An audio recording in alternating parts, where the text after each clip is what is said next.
Resume the hearing. We're up to day 3 of FEM 11. We have Ms. Lester here in person. The rest of the file team online. Ms. Dewar there. Do you want to come in first? See the technology works. Oh. Well, that's a bad start. Wind us up. Yes. Late at night, yeah. She's on mute. Ms. Dewar, are you out there?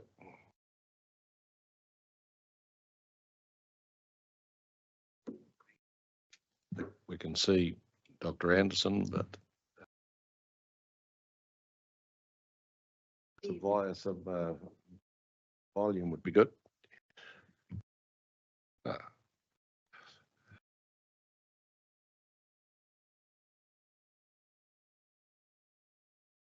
Is that us? Us that's is Ms. Dewar on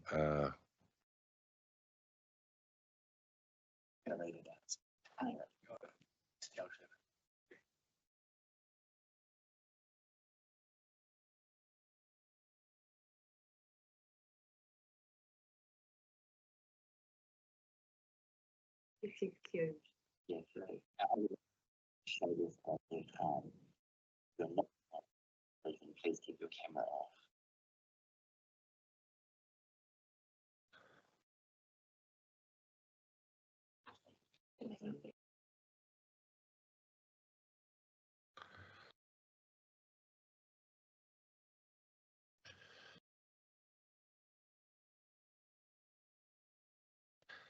So, Ms. O'Sullivan, can you turn your camera off, and then we'll see if we can get Ms. Dewar on the line that we can see. Yes,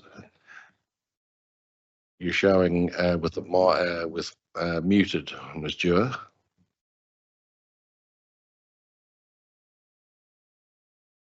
Unmuted. Is that better? Yep, we can hear you. Oh, hang up, Joe. Ms. Lester's already depressed us by telling us where you are. Sorry about that. If it's any consolation, it's very busy and it's a good example of over tourism. So it's not working. No. Right. Okay. Shall we talk about yes, if we could talk about some seawalls. You have the floor. Right. Thank you very much. So first of all, I've got a bit of a request, and that's for Miss O'Sullivan to go first. She has a hospital appointment that she hasn't been able to change.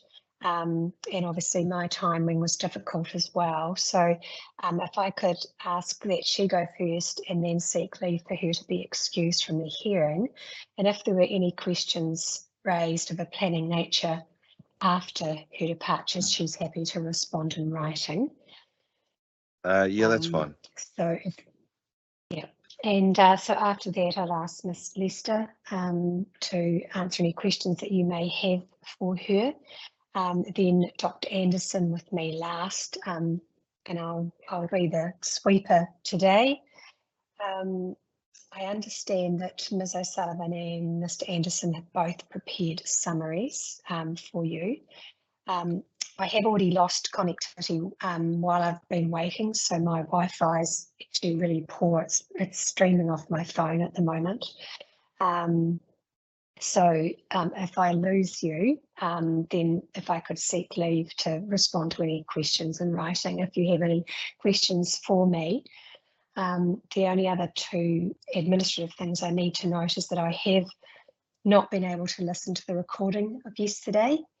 It hasn't been, it's not up on the website yet, but I have had a quick briefing from Ms. O'Sullivan, and I've also not had the opportunity to review the forest and bird submissions in the short time available. Okay,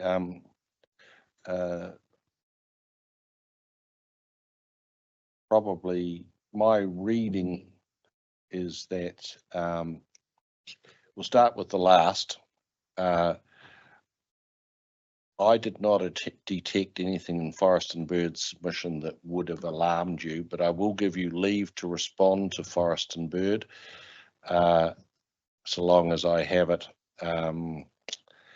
let's say by Friday week.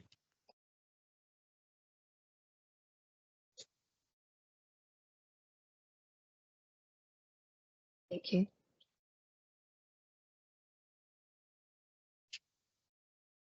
Okay, Ms. O'Sullivan, you want to take us through the your summary statement, and then we'll go from there.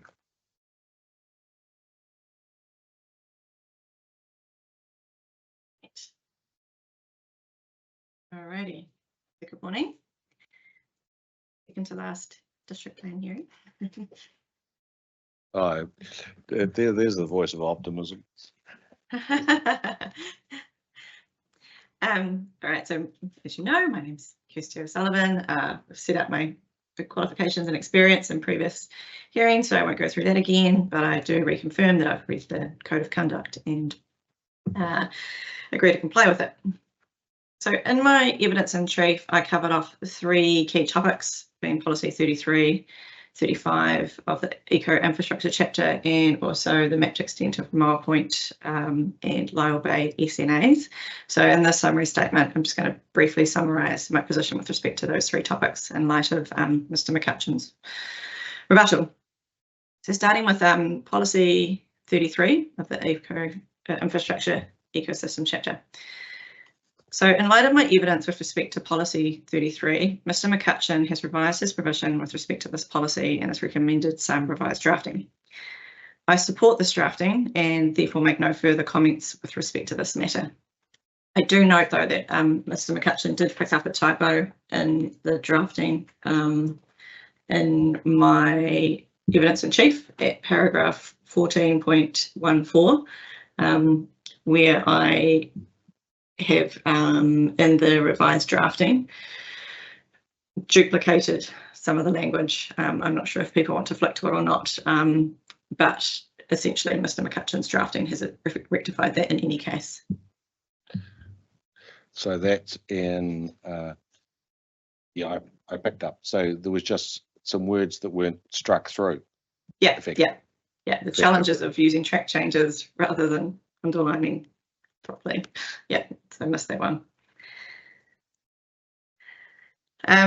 So then moving on to policy infrastructure eco P34. With respect to policy 34, I raised 2 key concerns with the drafting presented in the section 42A evaluation.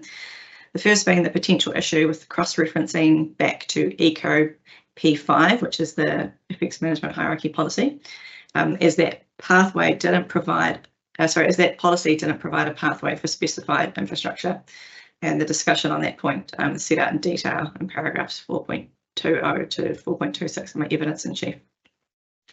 The second matter revolved around the inconsistency with Plan Change 1 to the Greater Wellington Regional Policy Statement and the operative Greater Wellington Natural Resources Plan. With respect to the cross-referencing matter, Mr. McCutcheon has recommended revising the way the effects management hierarchy is referred to in the relevant policies of the infrastructure ecosystem chapter. This has addressed my concerns as expressed in my evidence in chief around this matter.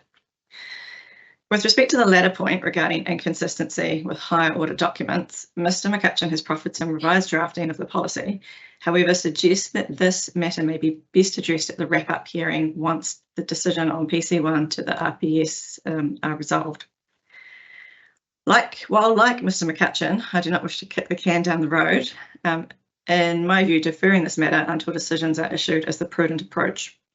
As I'm sure the panel will recognise, the evolving policy setting with respect to Indigenous vegetation gives rise to several challenges when trying to formulate plan provisions that give effect to higher order planning documents. Given the decisions are imminent, deferral of this matter seems efficient. Assuming that deferral is the path that is taken, I have therefore not sought to redraft policy 34 at this time, but I do make the following comments or observations. That is that words matter and careful consideration of their inclusion in policies is required. Policy 24CC of the PC1 RPS conferencing provisions provide a pathway for the operation, maintenance, upgrade and extension of existing regionally significant infrastructure. Policy 34 only applies to new and upgrades to existing infrastructure. The provision does not make any reference to extension. As currently drafted, the definition of upgrading excludes renewals. The imminent works on the southern and western seawalls are renewals. The southern seawall renewal will involve at a high level overlaying rock and concrete armour units over the existing seawall. Under the NRP, such an activity would be, by definition, considered an extension. And just out of an abundance of caution and clarity, in case there are members of the public listening in today, this kind of extension is a renewal. It's not an extension like what was proposed, obviously, back in 2015, 2016. Just to clarify, do you mean it's not an extension of the footprint? It will result in an extension of the footprint because the overlay will go over the top. But when I refer to that comment about an extension as per the 2015, I'm talking about the runway extension that was proposed. So it's not a runway extension. So the overlay will inherently result in an extension of the footprint. An extension in 3 dimensions, but not in 2 dimensions. Is it if it's in 2 dimensions, is the footprint expanding? If you're talking about putting things on the top, that's the third dimension. You're losing me on the dimensions. It will go slightly out to sea, and it will go slightly higher, and it will go slightly wider. Gotcha. So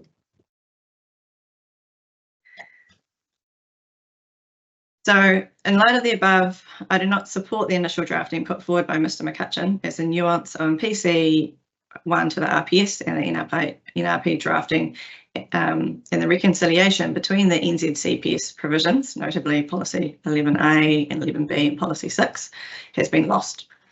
The potential consequence of this is significant, as WA's ability to thread the needle during consenting of the southern seawall will become increasingly difficult. So then the mapped extents of the SNAs.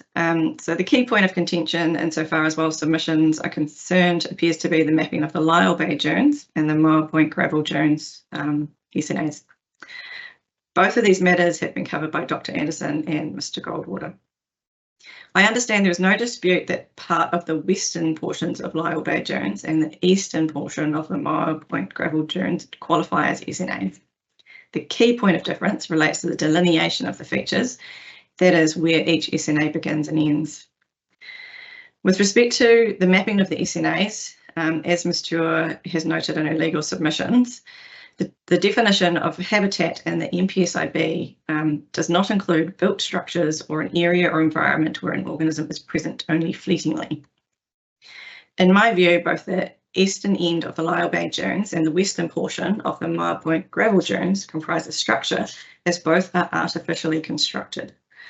While I acknowledge that there may be birds frequenting these areas, be it fleetingly or otherwise, the built nature of them precludes them being considered SNAs. Putting to one side built structure and the boundary matter, I note that the Southern Seawall Renewal Project is necessary and one that WA must implement to preserve its ability to operate into the future. Great care needs to be exercised when SNAs are mapped, and broad brush mapping in such a context as this needs to be subjected to significant scrutiny in my view. The evidence of Dr. Anderson has been undertaken on a site-specific basis and is rigorous.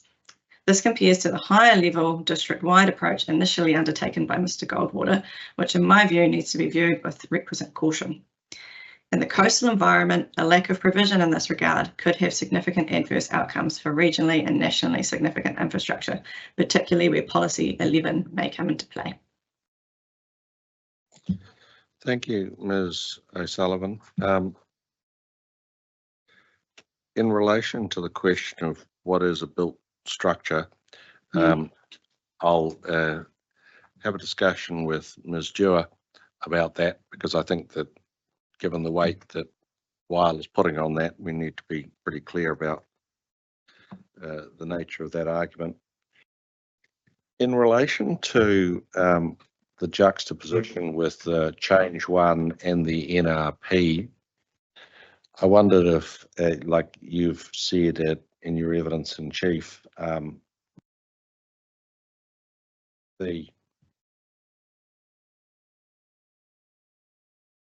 you've relied on the conferenced version of a policy in the Change 1, and we're going to wait to see what council decisions actually say.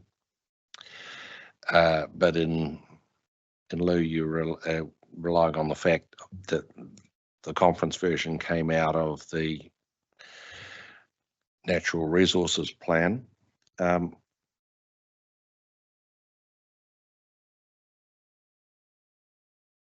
I thought to myself, well, are we in the position where it's really a chicken and egg? If the Change 1 decisions adopt the suggested policy, we're going down one track, and that'll be consistent with what the NRP currently says. But if the Change 1 decisions amend that policy, then necessarily the NRP is going to have to change as well. So is the reality that the dominant document will be the final form of, well, subject to appeal, the final form of Change 1? Yes, correct. Yeah, and that is why I haven't attempted to redraft policy 34, because if the panel there make a decision on the form of that policy, then everything could change. So we are in a bit of a chicken and egg situation. It's if there was going to be an interim position in the absence of anything else, the NRP, operative NRP policy does provide some guidance, I guess. For your information, the position I foreshadowed with Mr. McCutcheon is that when the Change 1 decisions are released, the panel's going to ask him to give us some advice as to what the decisions are, how they've changed, or basically where the goalposts have shifted to, and what difference that makes to his recommendations to us. And my intention is that all parties will then have the opportunity to comment in writing on any revisions to Mr. McCutcheon's recommendations, and I suppose if he hasn't changed his recommendations in response to Change 1, you could comment on that too. But in effect, the plan is to have a go-round post Change 1 decisions in writing. So you'll have the opportunity to tell us what you think they mean and what implications they have in the fullness of time, but not very much time, because that will have to occur in October. Okay, great, thank you. Just a follow-up question, which I know doesn't go this way. Do you have an idea of time frame for that in terms of the time in October, or is it? Well, the council decisions are, as I understand it, due to be made on the 26th of September. I would envisage that they'll be in the public domain at latest by the first week of October. That's an expectation with nothing to underpin it. And I anticipate that we would give, we'll invite Mr. McCutcheon's input on this, but I was thinking 2 or 3 weeks after the decisions are in the public domain to provide his report, and for party, so which will take us to some time in the latter part of, or mid to latter part of October, and then the parties would have the opportunity to provide feedback probably another fortnight thereafter, and Mr. McCutcheon will have his, retain his final, write a final reply. So tentatively, the last week of October and the first week of November, but there's a lot of ifs, buts and maybes in that tentative timetable, but that's what's in my mind at the moment, but we'll obviously play it by ear depending on how fast the decisions are made, what the decisions are, and we'll, as I say, we'll just have to play it by ear. Thank you.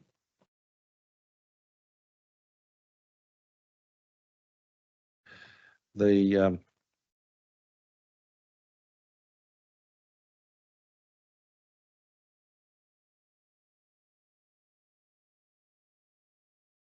terms of the detail,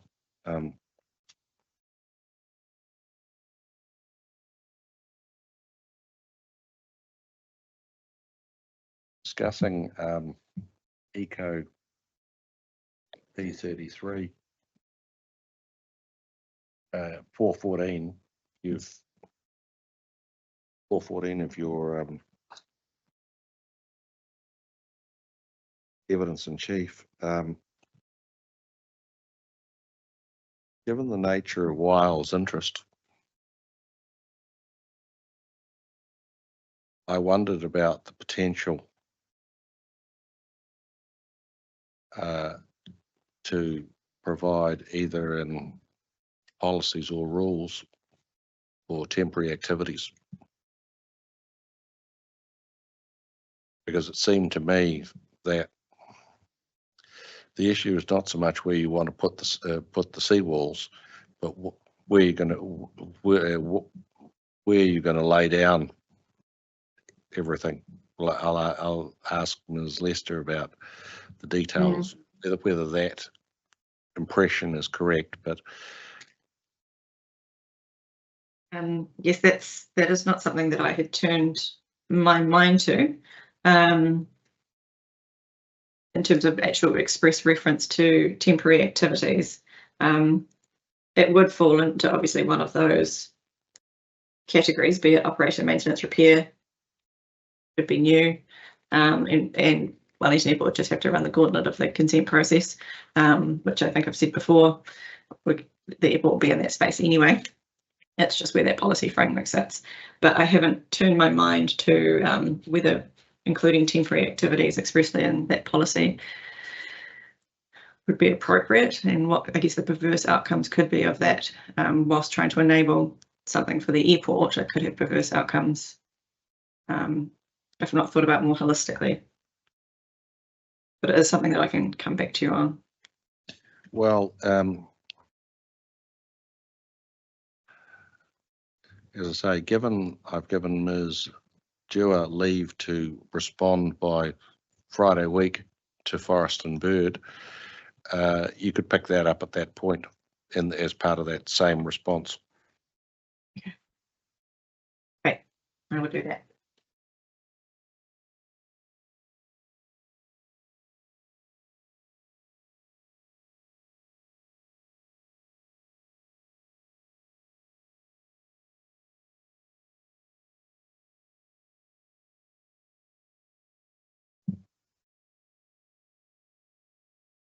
The discussion in your evidence in chief of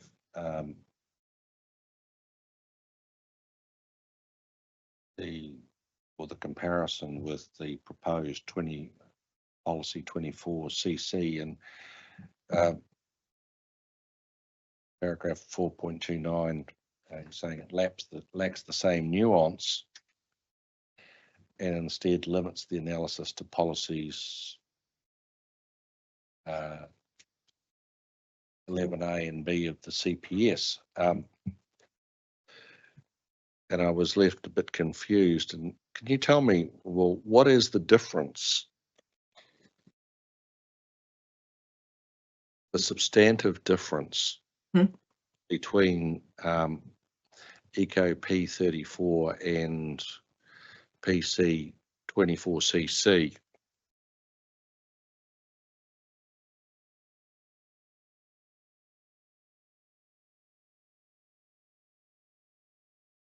So the substantive difference between the two is that policy, we have to go back a step. So go back up to policy 24C.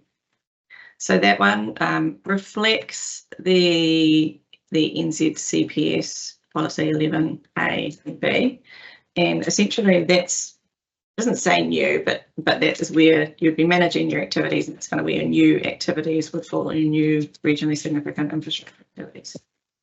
When you're dealing with policy 24CC, it relates to existing regionally significant infrastructure, and it relates to the operation, maintenance, upgrade, and extension of those existing regionally significant infrastructure. So it's kind of setting a different approach, is my understanding, from new versus existing, and that's, I assume it was not part of the PC1 process, but that's getting that reconciliation. That's what I took from that between some of those other competing policy directives within the NZCPS, so policy 6 and the likes. So that's kind of the difference, and that's how I kind of saw that one.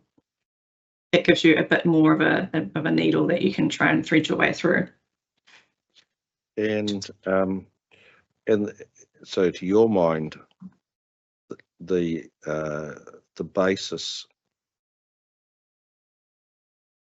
for 24cc is the interrelationship between the more restrictive provisions in 11A and B and policy 6.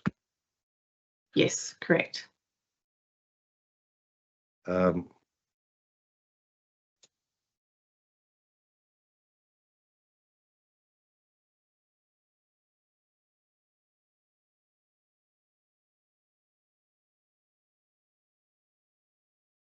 The Supreme Court in East West has told us that there is scope for, in effect, to not apply 11A and B with the full rigour that might have been supposed post King Salmon, where, as everybody memorably knows, they said avoid means avoid. It seems post East West, avoid doesn't quite mean avoid, which was the reason for the angst of at least one member of the court. But the majority clearly said that the scope to shift from an avoid position is very small. And so the question, and you've made the point that the planners in conclave decided that this was giving effect to the CPS. And I'm thinking, well, yeah, maybe. Convinced me that this is a very small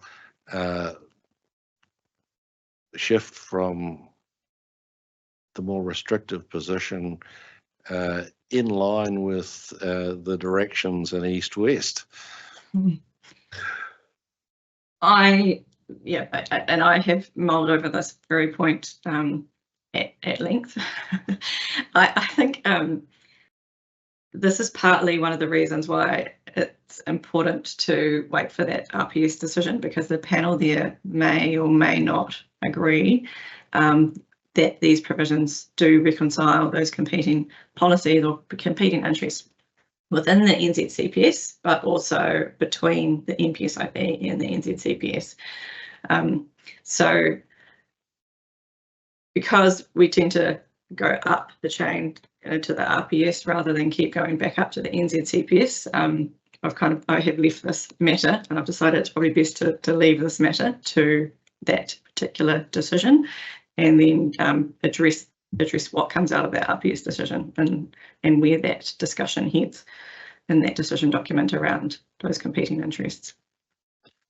I understand why you would take that position, but I'm aware that there's at least one High Court decision that says that you can't rely on the fact that an intermediate planning document gives effect to a national direction, that you have to look at, decision makers in our position have to look back to the national direction and make our own call.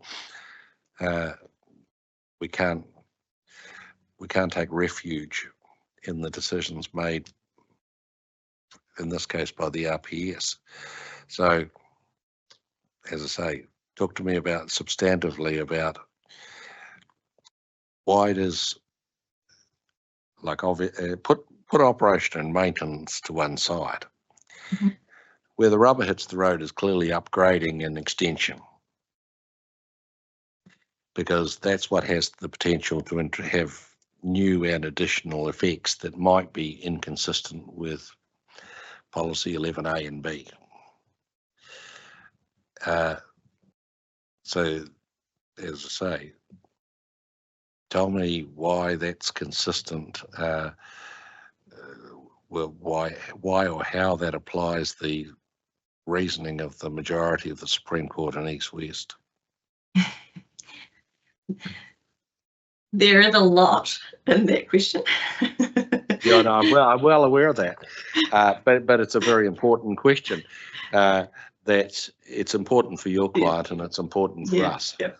And if the subtext of your response is you want time to think about it and you want to give me a written answer, I'm open to that.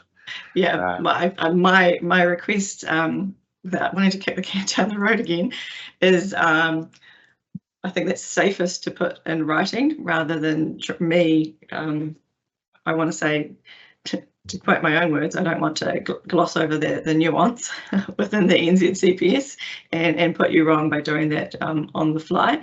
So if I can come back to you on that in writing, that would most definitely be my preference, because I do agree that it is a careful, I don't want to use the word balancing because of all the different connotations of that, but it is a careful balancing act between those particular policies.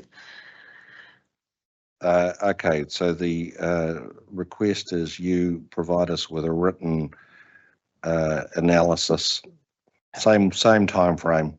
Yeah.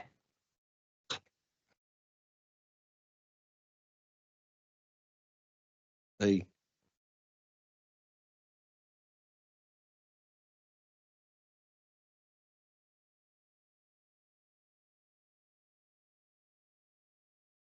okay, that's all I had for Mr. Sullivan. Commissioner Dace, did you have any additional questions? No, I think you've traversed the primary issues. It's there seems to be a couple of outstanding issues to me. One is obviously P34, and where that is eventually going to land, and I think the decisions on PC1 will be enlightening on that.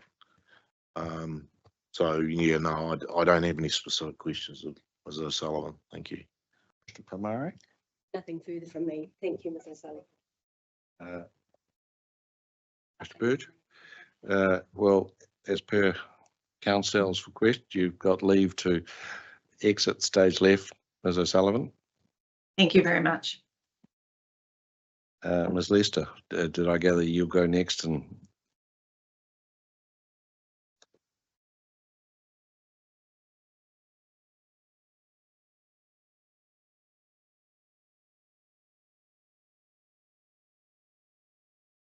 how do you want to proceed?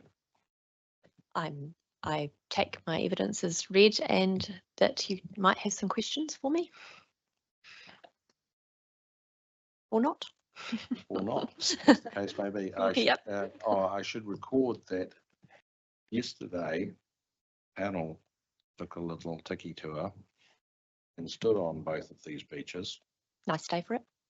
Uh, Bit windy, always windy down there. so we went to have a look, basically, and where we went, we parked at the car park down the road from Spruce Goose on the beach side of the road and looked over the edge, back at the sea walls and to the right to the beach proper, up the beach proper. And then we went round to Mile Point and walked into the beach at the pullout, climbed the fence and walked down to the beach, and then walked along the beach to the point where you can't actually see anything on the landward side because the bank's too high. So we observed the obvious signs of reclamation on the beach at Mile Point, large lumps of concrete buried, sitting there, along with what appears to be more natural rocks that have presumably been swept in by the sea. I didn't have any questions of you. Commissioner Dace, did you want to ask Ms. Lester any questions? No, I don't. I've had the benefit of being on hearing stream 7 and hearing stream 8, so I'm reasonably familiar with the issues. So thank you. Commissioner Pomare? No, likewise from me. Thank you very much, Mrs. So well, that's easy. It's easy. No questions from the panel. I think so.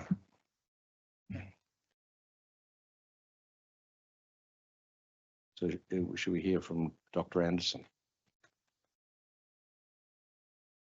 Dr. Anderson, welcome to our gathering. If you switch your microphone on. Good morning, everyone. Good morning. So You've given us a summary. Why don't you take us through that, and then we'll see if we have any questions. sure. Okay. So yeah, good morning, everyone. I'm Dr. Michael Anderson. I'm ecological consultant with bioresearchers. And just also quickly confirming that I've read the code and conduct for expert witnesses and happy to comply with that today.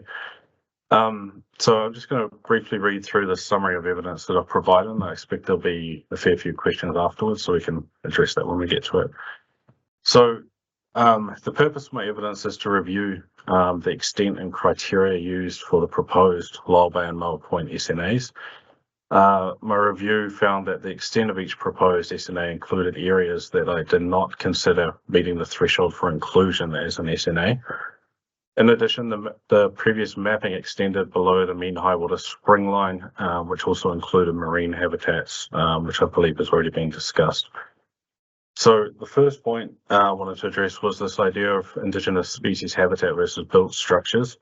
I know there's been some discussion about this already. So Mr. Goldwater's rebuttal stated that the rarity criteria is met for each of these SNA areas in questions. I believe yesterday also confirmed that that was the primary reason for these areas to be SNAs. And the NPSIB definition of habitat precludes areas which are built structures or areas or environments where an organism is present only fleetingly. So then the question remains whether or not these areas still qualify as habitat, given that they can be arguably built structures as set out by Ms. Dewar, which I believe she'll talk about shortly as well. Likewise, there was also many records of other highly mobile fauna included within the previous assessment, and the NPSIB provides provisions to protect these species outside of SNA. So just because they're there doesn't mean that it automatically qualifies the area to be an SNA. Regarding the Lyell Bay SNA, the eastern end of the Lyell Bay SNA included a section of modified shoreline, part of which is currently a rock wall and borders a car park that is also being removed. It's no longer there. So I've recommended that this section be removed from the SNA and the eastern boundary be pulled back to the easternmost portion of natural dune land. The easternmost portion of the SNA now, above the mean high water spring, includes approximately 100 metres of seawall, which is quite narrow and extended and varies from only about 2 metres to 7 metres in width, which is not providing much protection for anything at all. The 100 metres to the west of the existing car park does include iNaturalist records for penguins, as Mr. Goldwater has pointed out and brought to my attention. However, this section of shoreline is heavily modified with the seawalls being built structures. So I will concede that it will be beneficial to include some of this area to protect habitat for little blue penguins. So I would recommend moving the SNA margin approximately 40 metres eastwards from what I originally recommended. And this would now include a transitional area between the natural and the modified shoreline, but would exclude the built rock wall section. Excuse me. Moving to the Moa Point SNA, the western end of that Moa Point SNA is a modified section of shoreline that's been reclaimed with hardfill, as already discussed this morning from your site visit. So in my view, the primary reason why it would be included as an SNA is based on that rarity and distinctiveness criteria, and I believe Mr. Goldwater pretty much agreed to that yesterday as well. So there are banded dotterels which are known to regularly use this area, and little blue penguins are not recorded on either iNaturalist or eBird, so there are no records for that part of the SNA, but they potentially do occur there as well. Most of the desktop records, and by desktop I refer to iNaturalist or eBird records, are from outside the proposed SNA though, so they're not within the actual SNA area. They appear to primarily breed along the coastal seawall adjacent to the airport runway areas and really only returning to within this SNA area to forage. Mr. Goldwater referred to 6 records on iNaturalist that are in this area, but only 2 of these are actually within the proposed SNA area. That western edge of the SNA is likely to be on the margin of their primary habitat. They're probably spending most of their time just outside that area. So again, as a section of SNA is reclaimed shoreline, is therefore a built structure and can't really be considered as habitat under the NPSIB. If it's not considered a built structure and considered that it could be SNA, then there's no justification provided for the current boundary as it excludes that primary area being used by the banded dotterels. So in conclusion, the spatial extent of the proposed SNAs were not really reviewed during the on-site reassessments. Boundaries were not assessed or redrawn. The rebuttal evidence by Mr. Goldwater stated that the areas in question should be retained due to meeting the rarity and distinctiveness criterion within the NPSIB, as they provide that habitat for those threatened or at-risk species. However, the areas in questions are both modified shorelines, they're either rock walls or coastal reclamations, which could be considered built structures. These would not meet the NPSIB definition of habitat, and therefore that criterion is not met. If these areas are included, it has the potential to set a precedent that heavily modified coastlines or built structures may be considered to meet the SNA criteria with the presence of only 1 or 2 threatened or at-risk species, such as little blue penguins. And there are many other locations around the coastline outside of the currently proposed SNAs along the Wellington coastline. Right, so that's my brief summary, so I'm happy to take questions from there. Not a question to start, but a request. Can you supply us with a map of where you would suggest the modified Lyell Bay boundary? Since I've asked Ms. Dewar and Ms. O'Sullivan to give me something by Friday week, if you could just add that to the package. Sure, yes, happy to do that. Commissioner Dosh. Thank you, Dr. Anderson. Just on that last point, you've included some plans at the back of your evidence in chief. It would be quite useful to actually for you to describe, looking at that plan, where the area of modification you propose is. Sure. Okay, so But can you share your screen and show that plan? I can. So if you have my evidence in front of you, it's Appendix B. Yep. Moment. All right. So this is an Appendix B. So this is the area of Lyle Bay. So on the left here, we can see how it was mapped from an aerial photo in 2012. And that's why the boundary was drawn around that car park. So that's now missing. And so that's why it's drawn down here. I would suggest that boundary be moved just over, probably just where that boundary of the car park used to be. So that area to the right here is all modified, and then there's a transitional period to the left. So I would suggest potentially up to about here, and then everything to the east be excluded. Okay, thank you. It'll be good to have that plan modified. Sure. We, as the chair outlined, we went to the sites, both sites yesterday.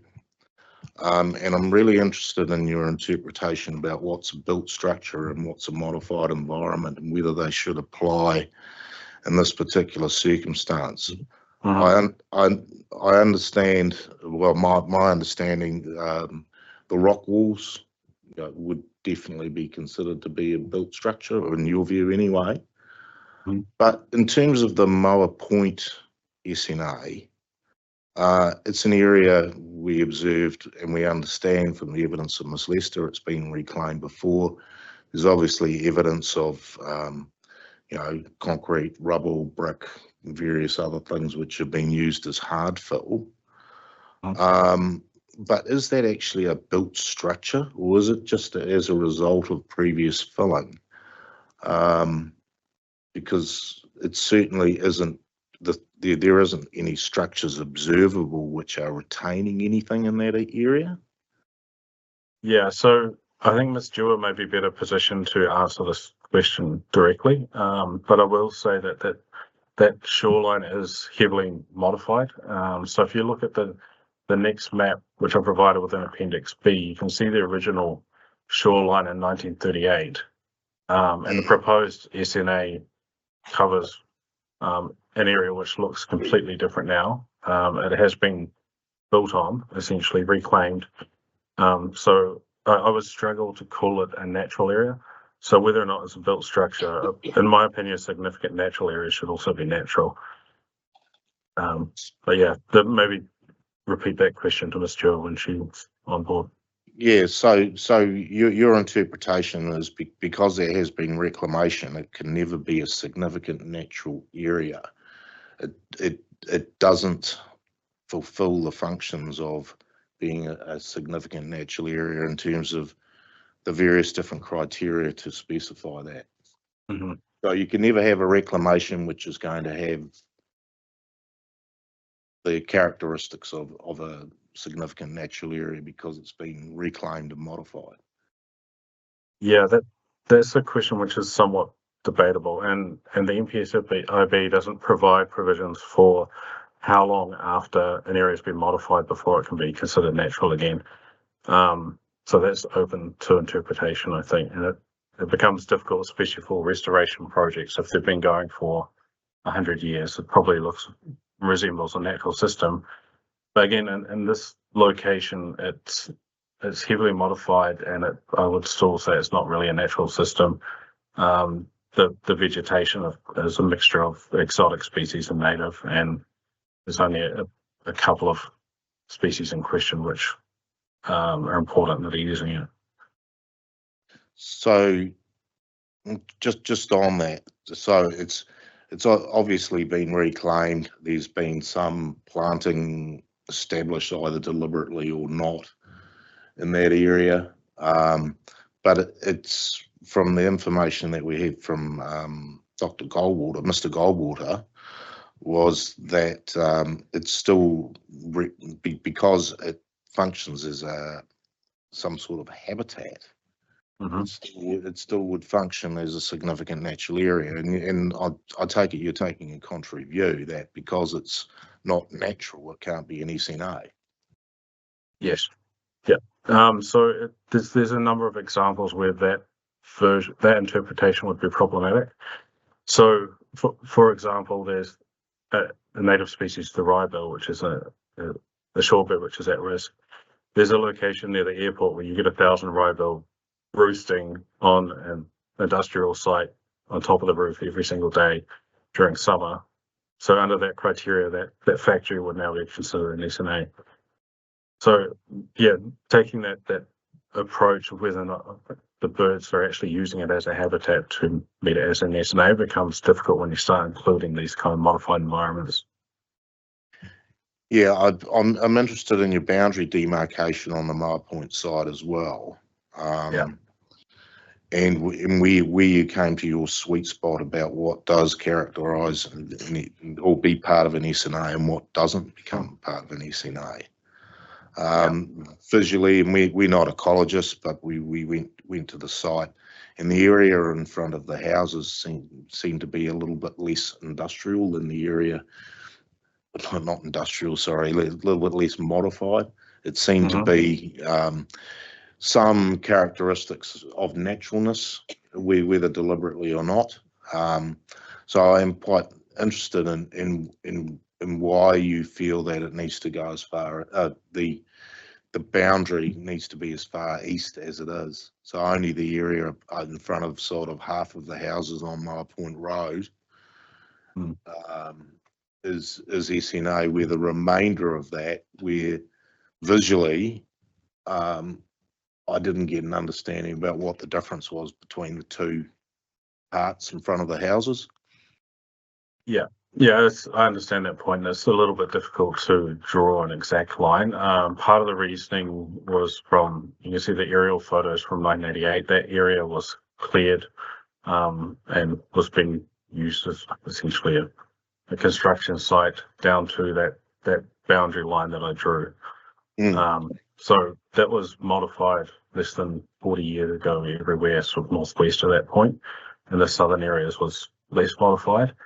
Likewise, you can see within the earlier aerial photos from 1938, the very southern end has a natural forming bay, and that was probably closely related to the bay that we see there now. It's difficult for me to interpret if that is natural or is also being reclaimed, but I can't rule out that it has just been a natural increase in area over time. So those are sort of the main justifications for drawing that line at that point.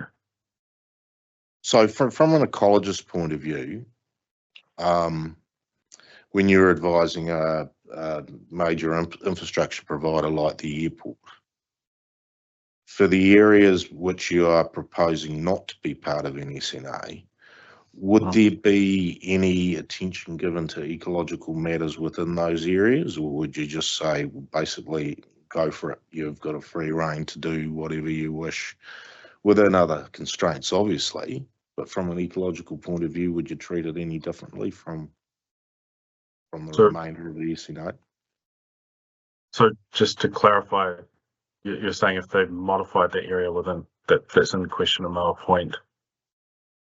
Yes.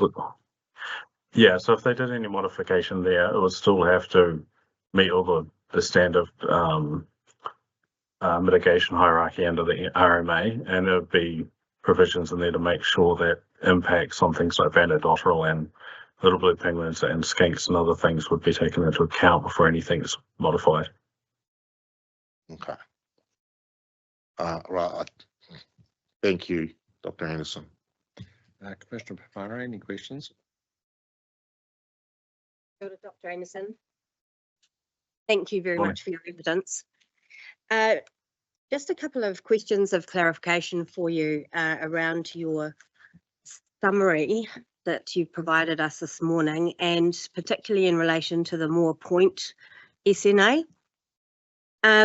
You've mentioned there that banded dotterels are known to regularly use the site. How is that information known? Is that based on information sources in addition to the iNaturalist records?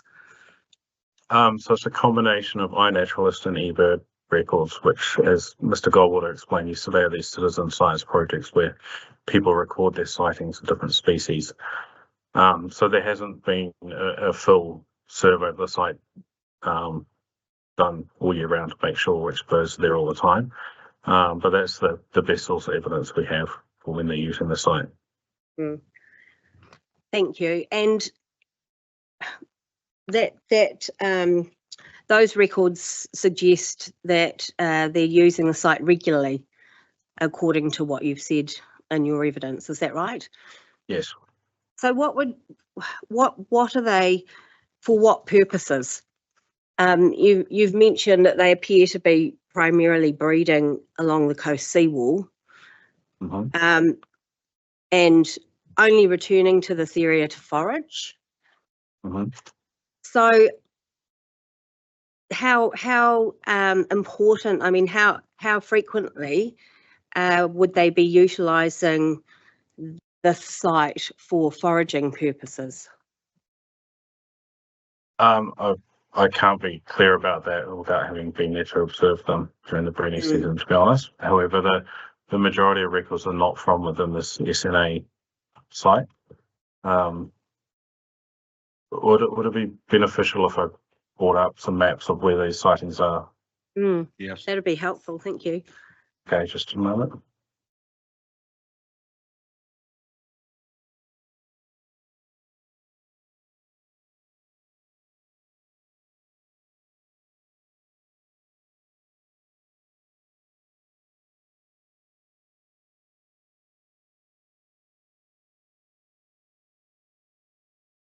Okay, so you can see that these are the eBird records for banded dotterel around this area.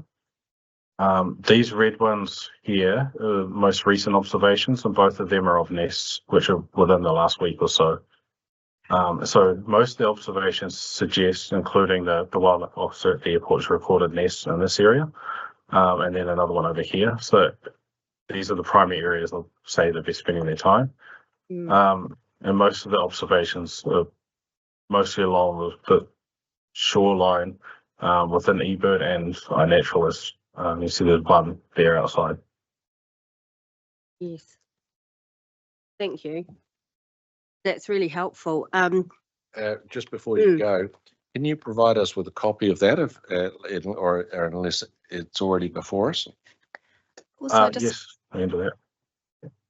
is that comparable to the iNaturalist site? Yep, I can bring that up too if you want.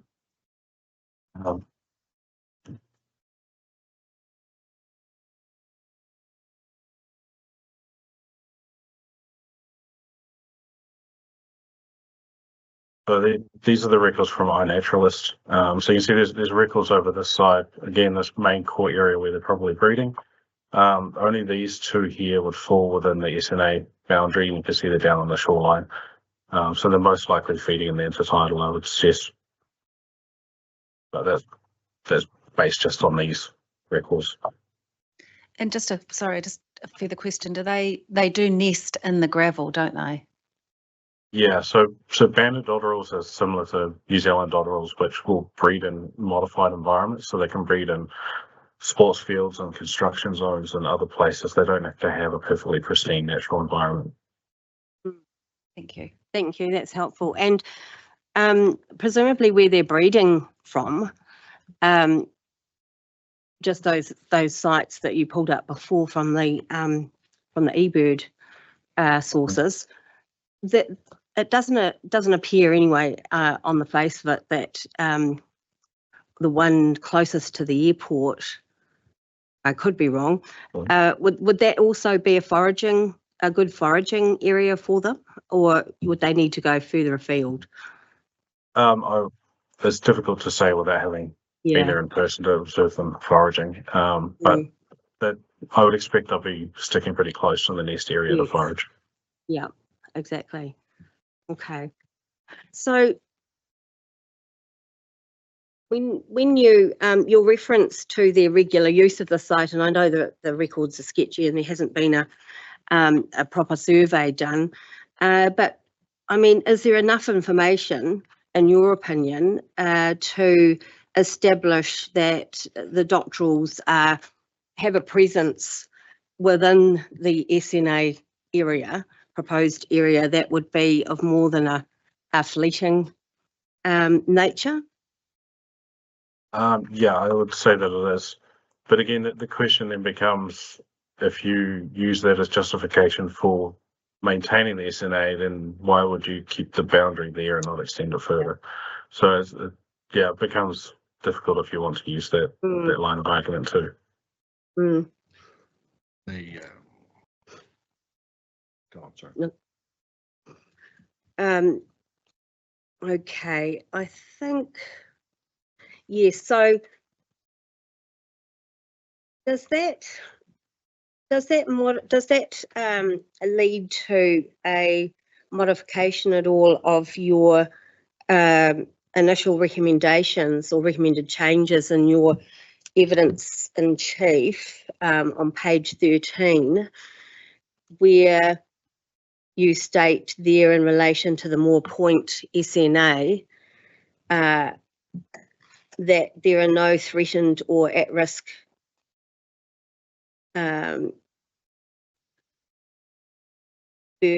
sorry, those are plant species. There is no indication that this area is frequently used as a significant roost. Well, that's, you have established that for threatened or at-risk birds, but it's uncertain. I mean, is there any, you've removed, for instance, deleted the banded dotterel from Schedule 8, which describes, from the Schedule 8 description of the SNA. Should the dotterel be included? If the original boundary is kept, then yes, it should be. Okay. If my recommended boundary is used instead, then no, because it doesn't use that southern section of the proposed SNA. Got you. All right, thank you. No further questions. Just a question about your recommended boundary at Mile Point, Dr. Anderson. I'm just looking 2 pages side by side. You explained why you've moved east around the boundary. You've also trimmed the boundary of the SNA away from the road, and I was wondering about the rationale for that. I believe that was the same thing, where there was a fair amount of construction going on there in the earlier aerial photos. But I will also point out that I've moved it closer to the road in some areas as well. So further south, it's been moved out towards the road. The original SNA boundary along the roadside was drawn using essentially property boundaries, which the NPSIB states specifically should not be used to draw boundaries of SNAs.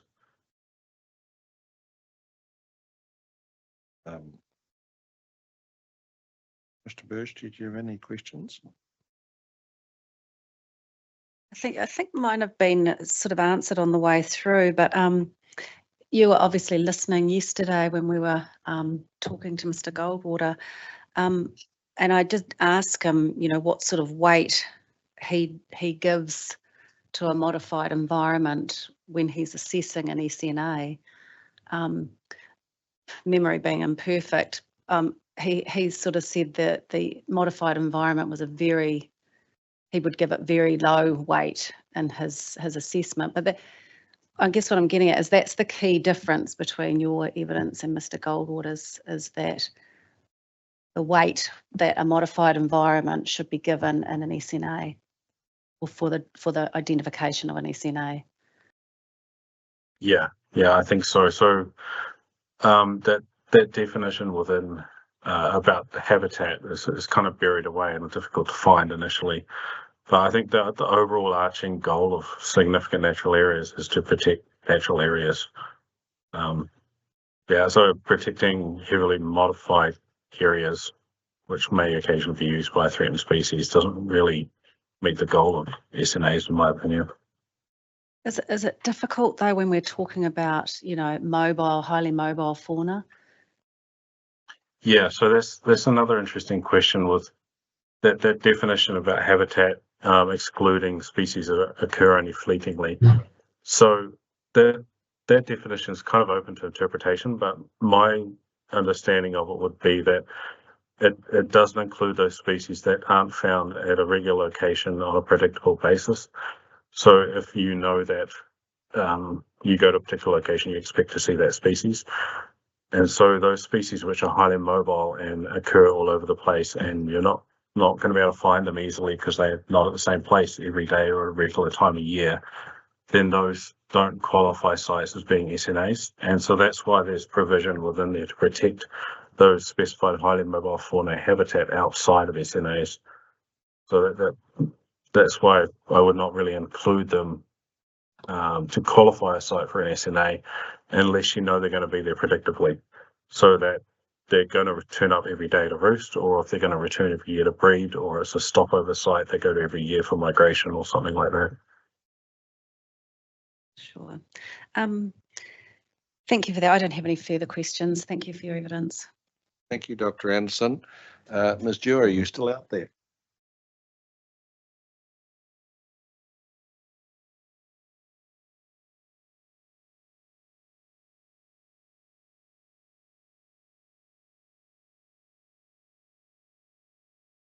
Maybe.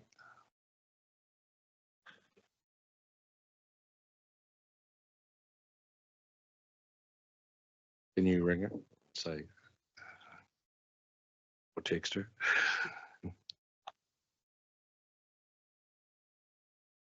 Oh yes, signs of progress. Ms. Dewar. Yeah, it just wouldn't click on. Sorry about that. No problem. Thank you. I had some questions, and it seemed to me that given the direction of Dr. Anderson's evidence, the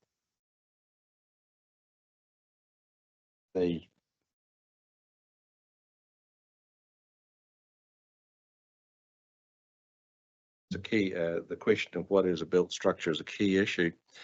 Mr. Wellington threw us a curveball yesterday, a curveball.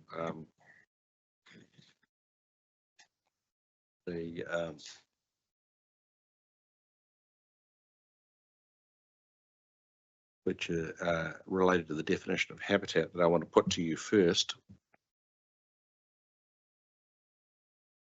And that is that the term does not include built structures or an area or environment where an organism is present only fleetingly. It is that the qualification where an organism is present only fleetingly applies both to an area or environment and to built structures. And we had a discussion about that yesterday. So that's the first question for you to comment on. Oh, it doesn't make a lot of sense to me from a drafting construction perspective, because you've got too many ors. If it was going to be a list like that, I would expect to only see one. I think built structures are built structures, and then you've got an area or environment where the organism is present only fleetingly. And I think that's borne out in terms of what I've actually, I think in my legal submissions, have referred to one of the criteria, so at para. Minute.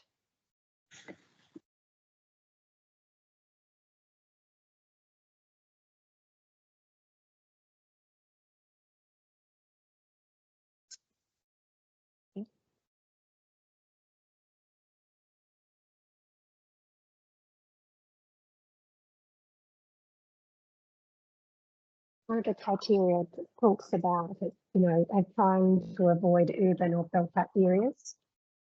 And I think that's kind of it's a theme through the documentation of the national policy statement that we are talking about natural areas. That is what a significant natural area in terms of the actual the phrase. And I suppose Dr. Anderson was also alluding to that in his evidence. But I do agree that, obviously there is a definition, and so we have to pay due attention to that. But I don't see that, I don't see how Mr. Wellington has interpreted it in the way that he has. Okay, thank you. In terms of whether this is a built structure, you said that whether it's fixed to land is important based on the definition in the RFA. The question is, are the seawalls fixed to land, or are they just relying on gravity?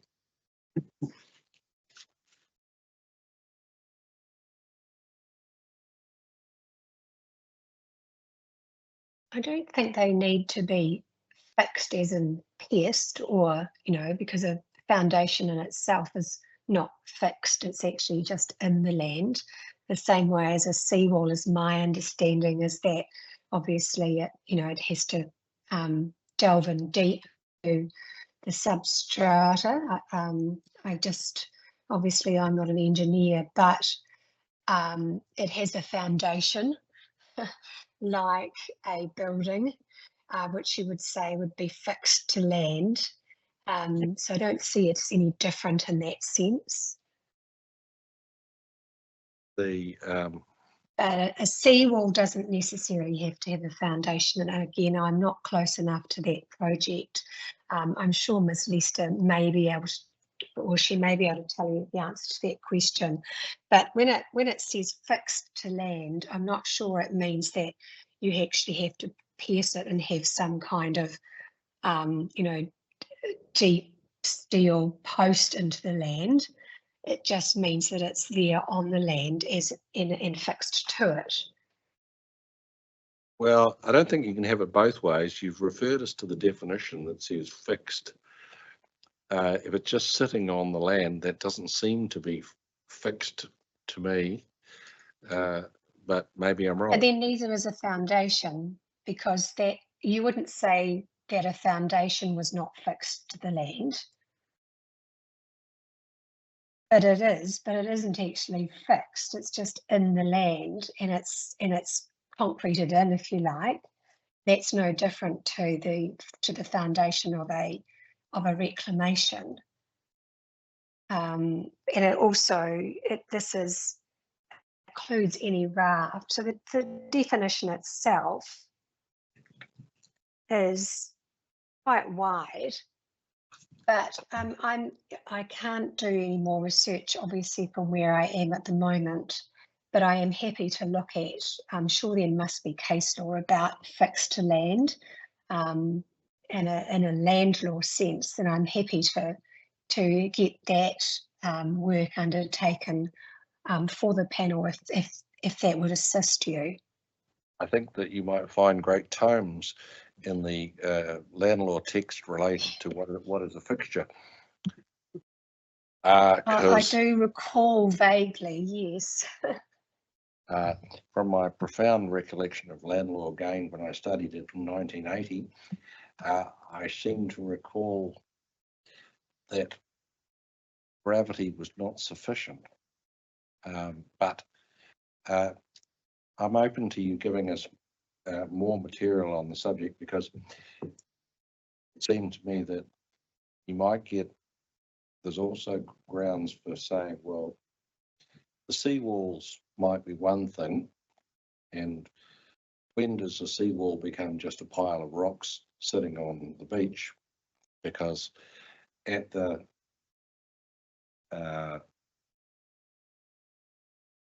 end of Lyell Bay, that's what it looks like. It doesn't look manufactured. Maybe that's because Weil did a good job. That it appears vaguely natural.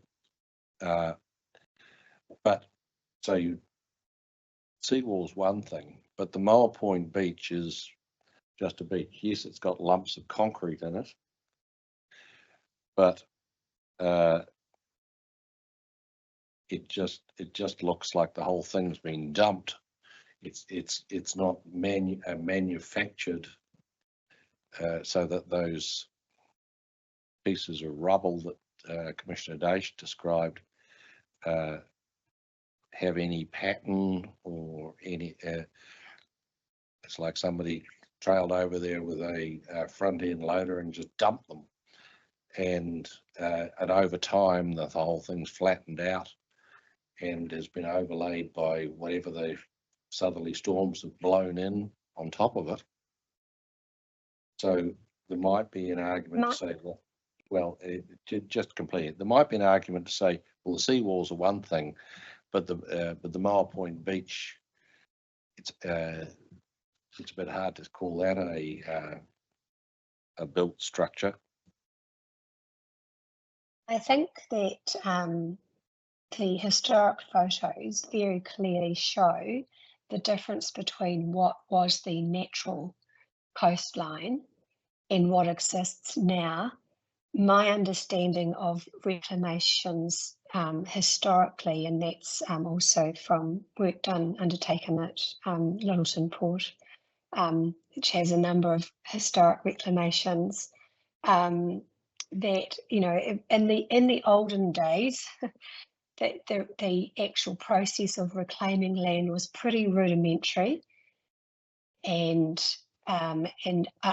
in my submission, it is clear from the photos that reclamation has taken place in that area, but what has happened and why it looks quite ghastly in places is that it's eroding, and that's because of the way it was reclaimed.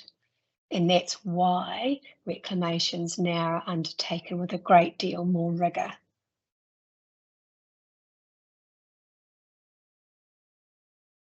Okay, going back to where your offer, yes, add the concept of what is a fixture and what is fixed mean to your bundle of songs that you're going to report to me on.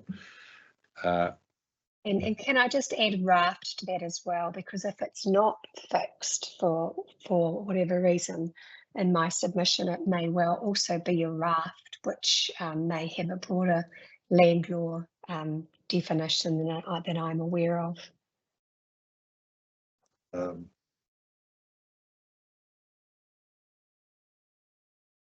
You don't think that a raft in that context means a raft sitting on water? I don't know, but you know, conceivably, a structure that may not be fixed to land may be a raft, and doesn't have to be on water.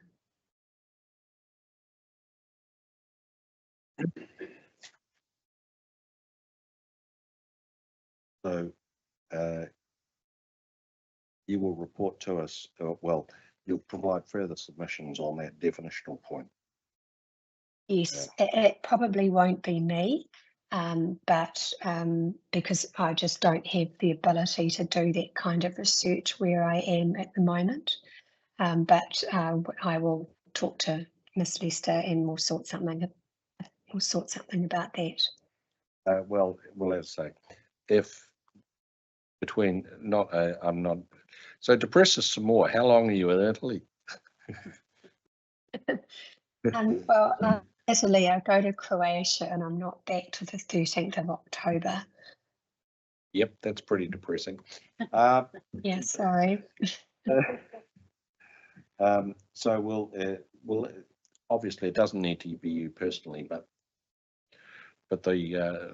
I'm sure that Weil would be able to organise a legal commentary on that definitional point. Yeah, no, I'm sure, and I'll talk to Miss Lester about that. Commissioner Daesh, did you have any other questions of Ms. Dewar? No, thank you. Mr. Kumaro? Kia ora, Ms. Dewar. Just one question for you in relation to this definition issue around habitat excluding built structures. In relation to the Moore Point SNA area that Dr. Anderson's proposing to be curtailed, he has said in his evidence that it appears, or most of the records of the banded dotterels appear to be from outside of the proposed SNA, although they do appear to primarily breed along the coast seawall, adjacent to the airport runway areas. So I guess my question is, clearly the birds themselves are using or appear to be using the seawall, a built structure, for breeding purposes, despite what the intention of the definition is. Do you think that, given that situation, that they are clearly not, they will breed and they will forage in areas where obviously they can find food and where they can find a safe and warm, secure place to breed, regardless of whether it's in a natural state primarily or not? Do you think that that lends weight at all to the definition being inclusive of built structures along with an area or environment if organisms are present on more than a fleeting basis? If I understand your question, I think that the difficulty with that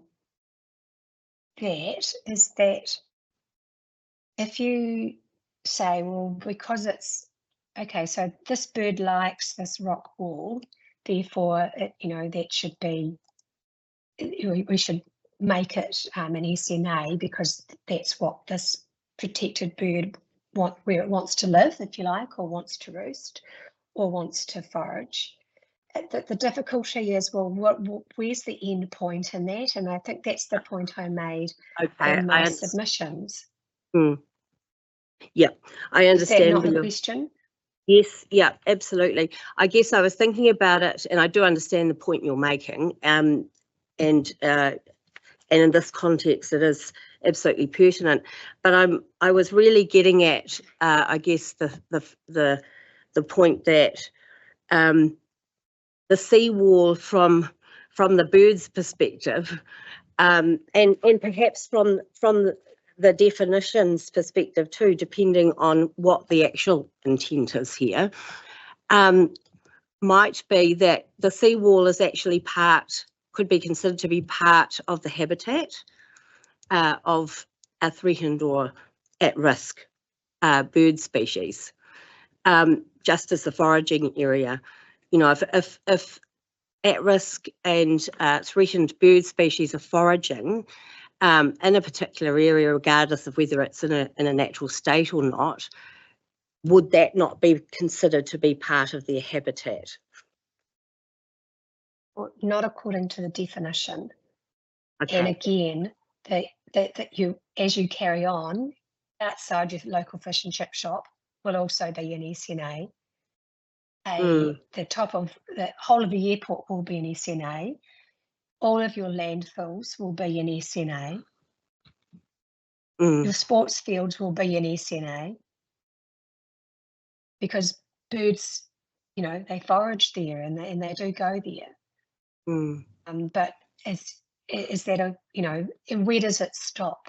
And I mean, the seawalls, yes, obviously birds, despite the fact that, the airport has a duty to ensure that it manages wildlife, and seabirds in particular, for a very good reason in this location. And we shouldn't lose sight of that. It's a very modified environment. It's not actually a very good place for birds, and they get moved along and they get managed.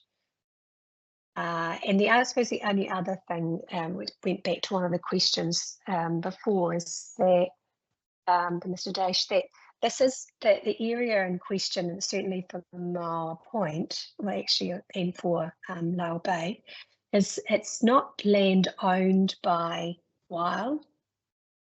It's actually land owned by the council. So there will be a lease arrangement in any, and if and when it is used as a laydown area. And as in the evidence of Ms. Lester, the proposal is that yes, it will be used as a laydown area, and then it will be remediated and it will actually be enhanced. So in terms of this particular area, there is some good news if this project that's coming up gets through that very, very tight needle that the East-West link case considers and talks about. There are some benefits ahead for these two areas. Thank you very much. No further questions for me. I think that's it from us, Ms. Dewar. I wish you a happy holiday and a good evening. I will issue a minute at the end of the hearing stating what I think you're going to give us at the end of next week, or you, not you personally, but the Wild team. Yes, so thank you. That'll be on the basis that if what I record is not what you think you're giving me, then Wild will have the opportunity to come back to me and say, well, we think that it was slightly different or whatever it is. But as I say, I'll put it on paper and we'll go from there. Thanks very much for your time and thanks for your patience. Not a worry. Thank you very much, Ms. Lester. And we will adjourn. We have forces of regional government coming to talk to us.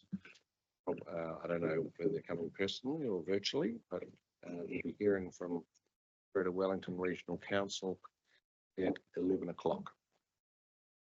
So we'll adjourn until then.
This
morning, but I think put through last night's pretty good.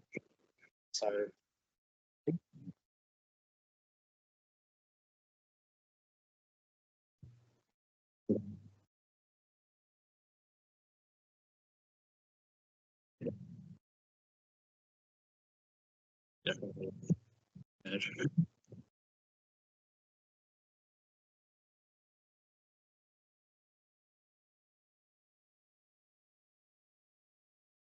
years ago,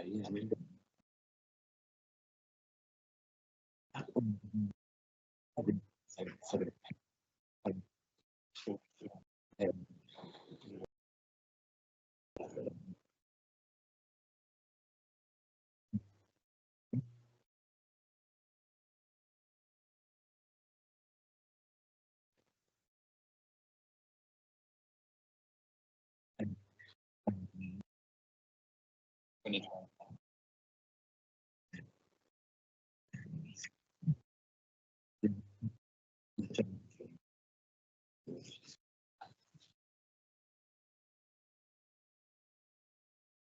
As a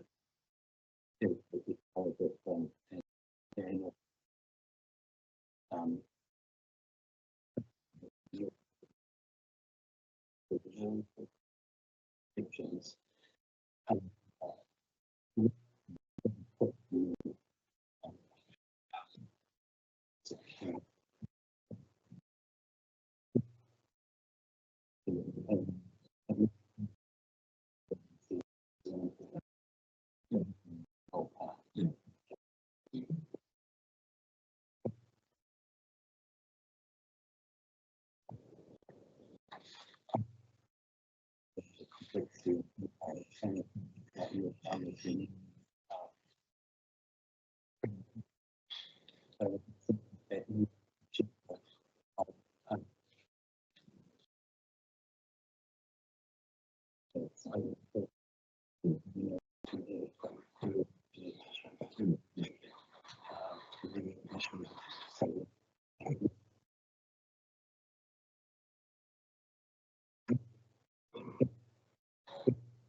No loss over that whole.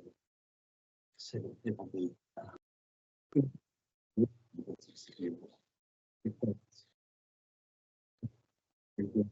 going on. We could achieve the objective within. Absolutely.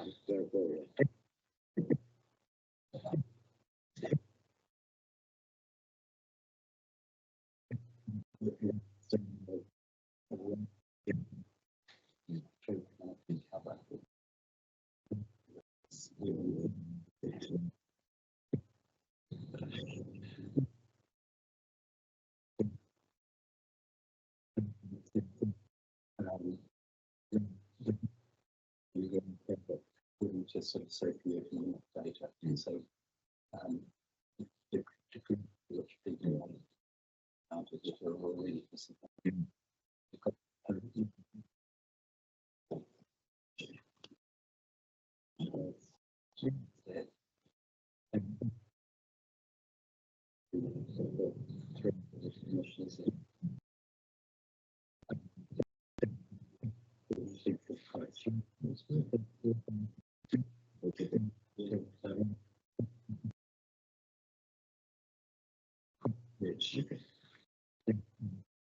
very clear research. That word.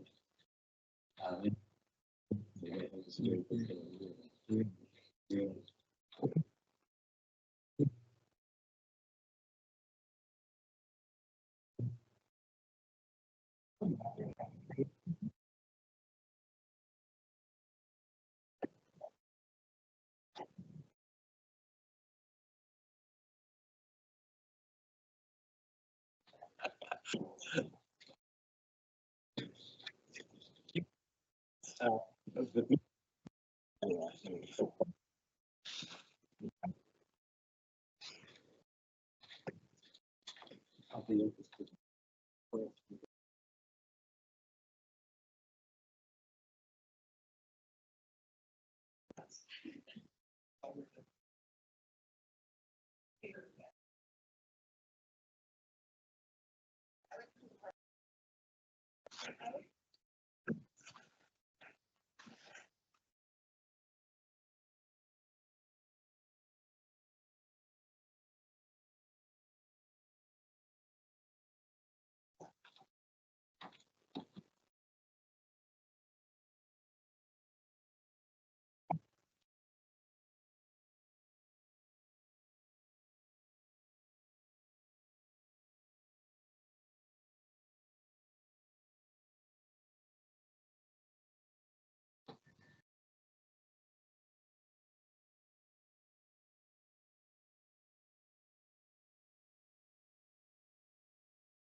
Yeah.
I think is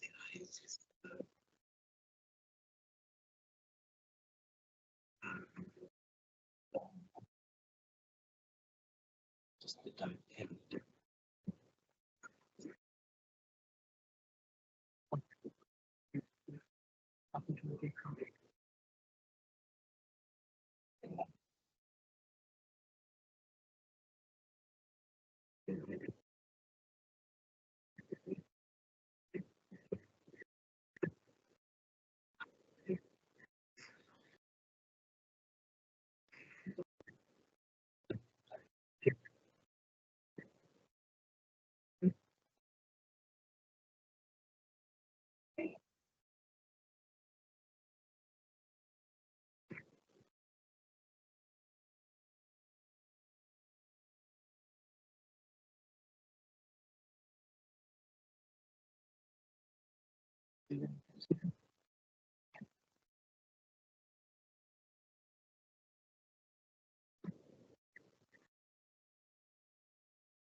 Actually,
you know, we can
Restart the hearing and invite the representatives of Greater Wellington Regional Council to step forward and introduce themselves.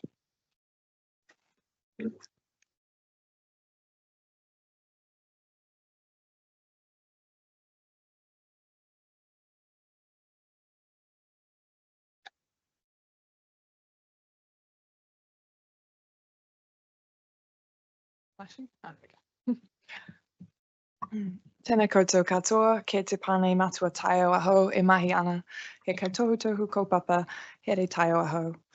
Good morning panel, my name is Chloe Nanestead. I'm a policy advisor in the environmental policy Can you team. go a little slower? Oh, sorry. Say that name, your name again? Sure, Chloe Nanestead. Chloe. Nanestead. I'm a policy advisor in the environmental policy team at Greater Wellington Regional Council, and I'll be speaking to our hearing statement today alongside my colleague Pam Guest. So oh, you want to go? Yeah. Kia ora koutou, kei kai tohu mātua aho, ko Pam Guest tōku ingoa. Morning.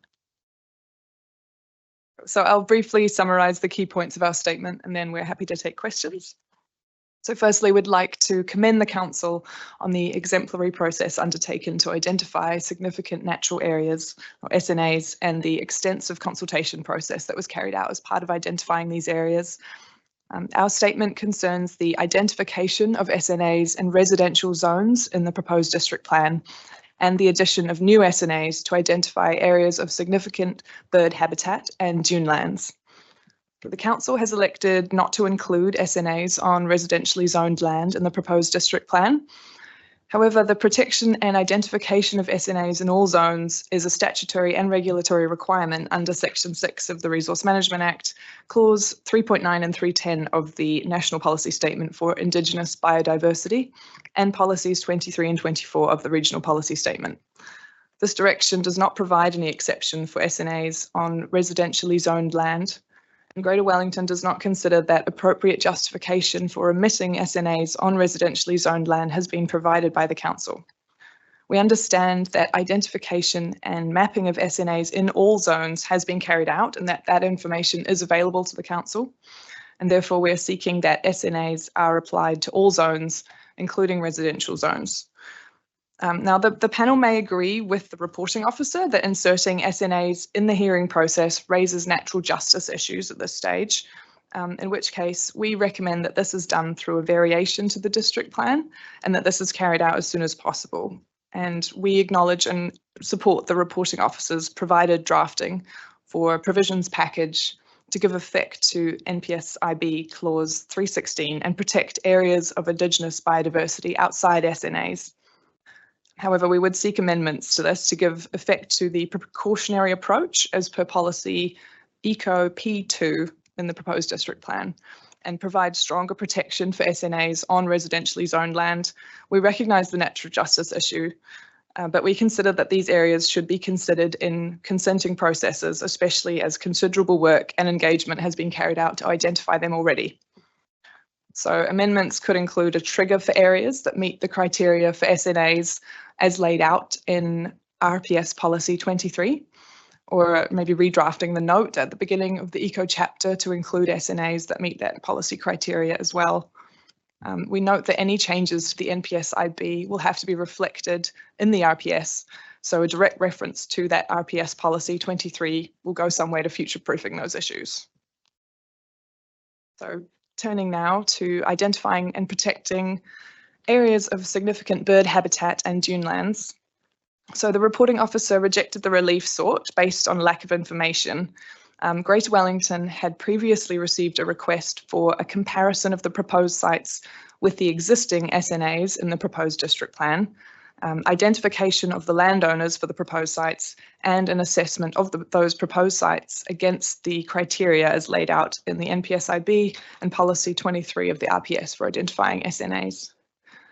So we would note that maps showing those comparisons of the proposed sites with the existing SNAs were provided on August 19th via email. We also note that the council has access to title information.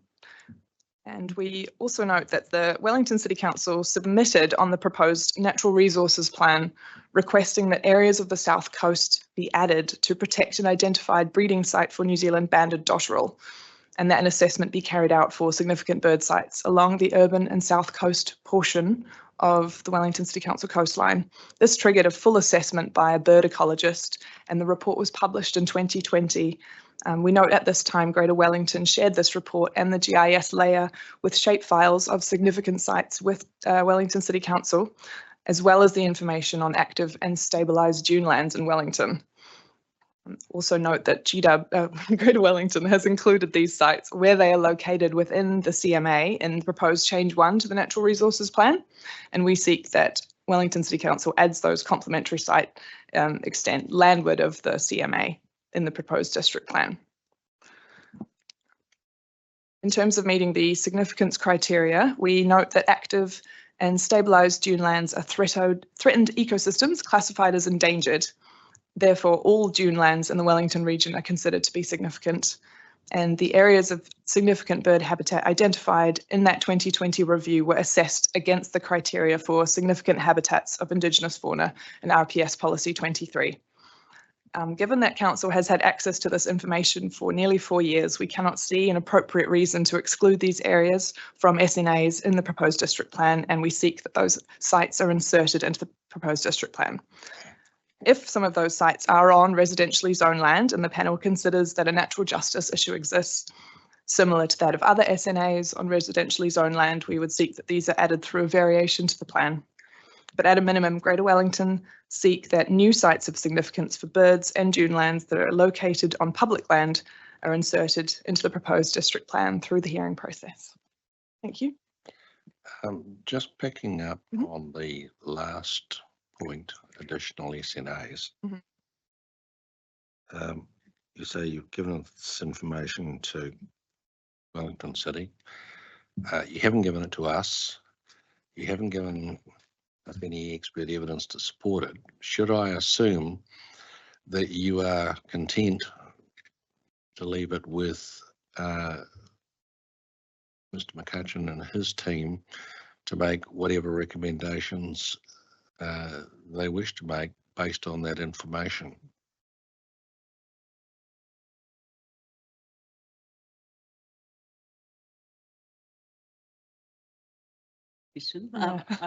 I think the information has been with the council for some time, and we think the hearing panel should direct the council to actually implement that as has been sought by the regional council. The information that they've requested has been provided apart from the layer, the cadastral layer showing land tenure, which Wellington City Council clearly has access to, and Greater Wellington didn't have the resource to do that in the short time frame that we were asked to do that. So we would ask the panel to endorse what Greater Wellington's seeking. And well, I suppose you haven't given us an evidential framework to make that direction. That's my concern. You've told us that this information is around. You haven't given it to us. You haven't given us expert evidence. So on what basis would we direct the council to do anything other than exercise the appropriate professional judgment, which I'm sure Mr. McCutcheon will when he replies? I guess that's your position. Well, like I'm asking you to tell me why that's not right. I'm giving you that opportunity to tell me why that's not right.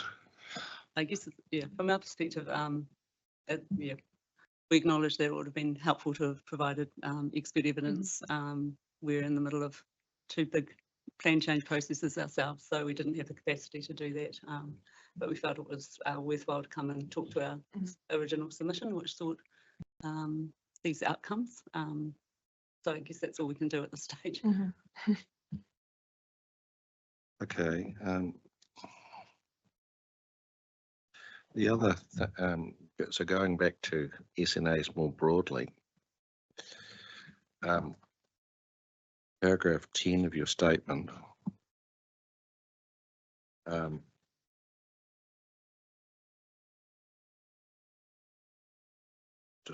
just write that down if you go, give me a second.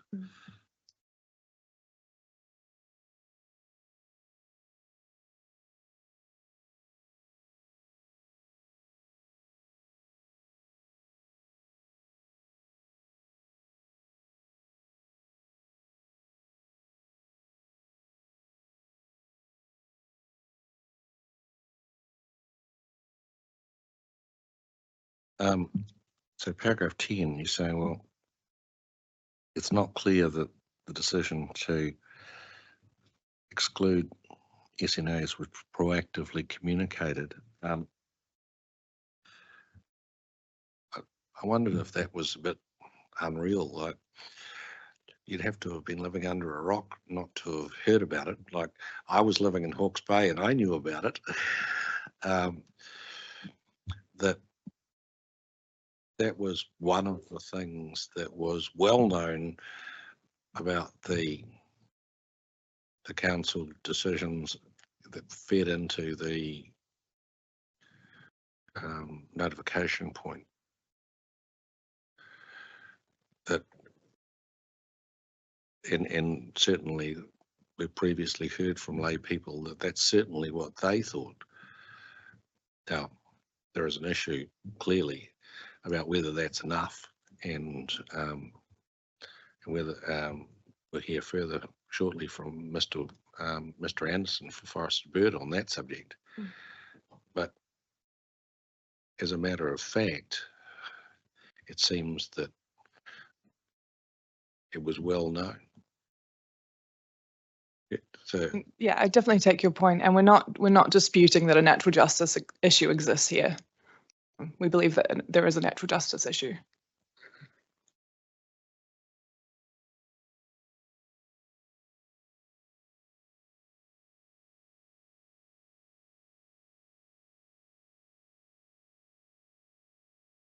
And paragraph 14, the amendment bill wouldn't affect the council's ability to identify and protect new or additional SNAs. Like, obviously there's an issue. Well, it is just a bill, hasn't been enacted. It's not preventing anything at the moment because it doesn't legally exist, hasn't changed the law. So we're all working on an assumption of what it will say when it is enacted. So just take that as a given. But on the basis that it is enacted in the form that was released in the bill, it wouldn't, my understanding, based on the evidence we had from council and the legal submissions from council, is that it wouldn't affect council's ability to identify new or additional SNAs, but it would affect, in fact, would preclude those areas being protected in the 3-year period that is identified. And if you think, if you've got a different interpretation, I think you need to tell me the basis for it.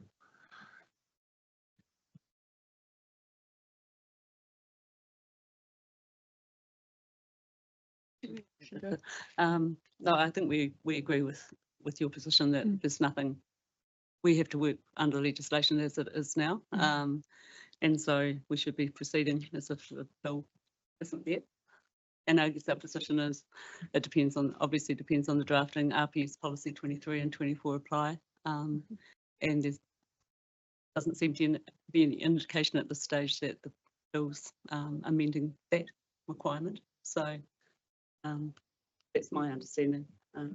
Like, so yes, so one of the things we're going to have to do, because we have this looming in the background, it hasn't changed the law yet, but clearly something's going to be enacted, and if it materially changed, and on the face of it, on the bill as enacted or as produced, are you saying that you don't understand that you consider that council would still be under an obligation to identify and protect SNAs put in place post enactment of the bill by virtue of the obligation to give effect to the RPS? Is that your point? Well, I think section 6C, so it depends what the bill, how it's worded, whether it actually affects existing other statutory requirements under the RMA. So who knows? Well, the current wording is that SNAs, however they're treated, should not be treated as SNAs. That leaves open an interesting question that we discussed with Mr. Wellington yesterday as to how they should be treated, but that's a different matter. So basically you come back to, well, it depends what the bill as enacted actually says, which is obviously absolutely correct.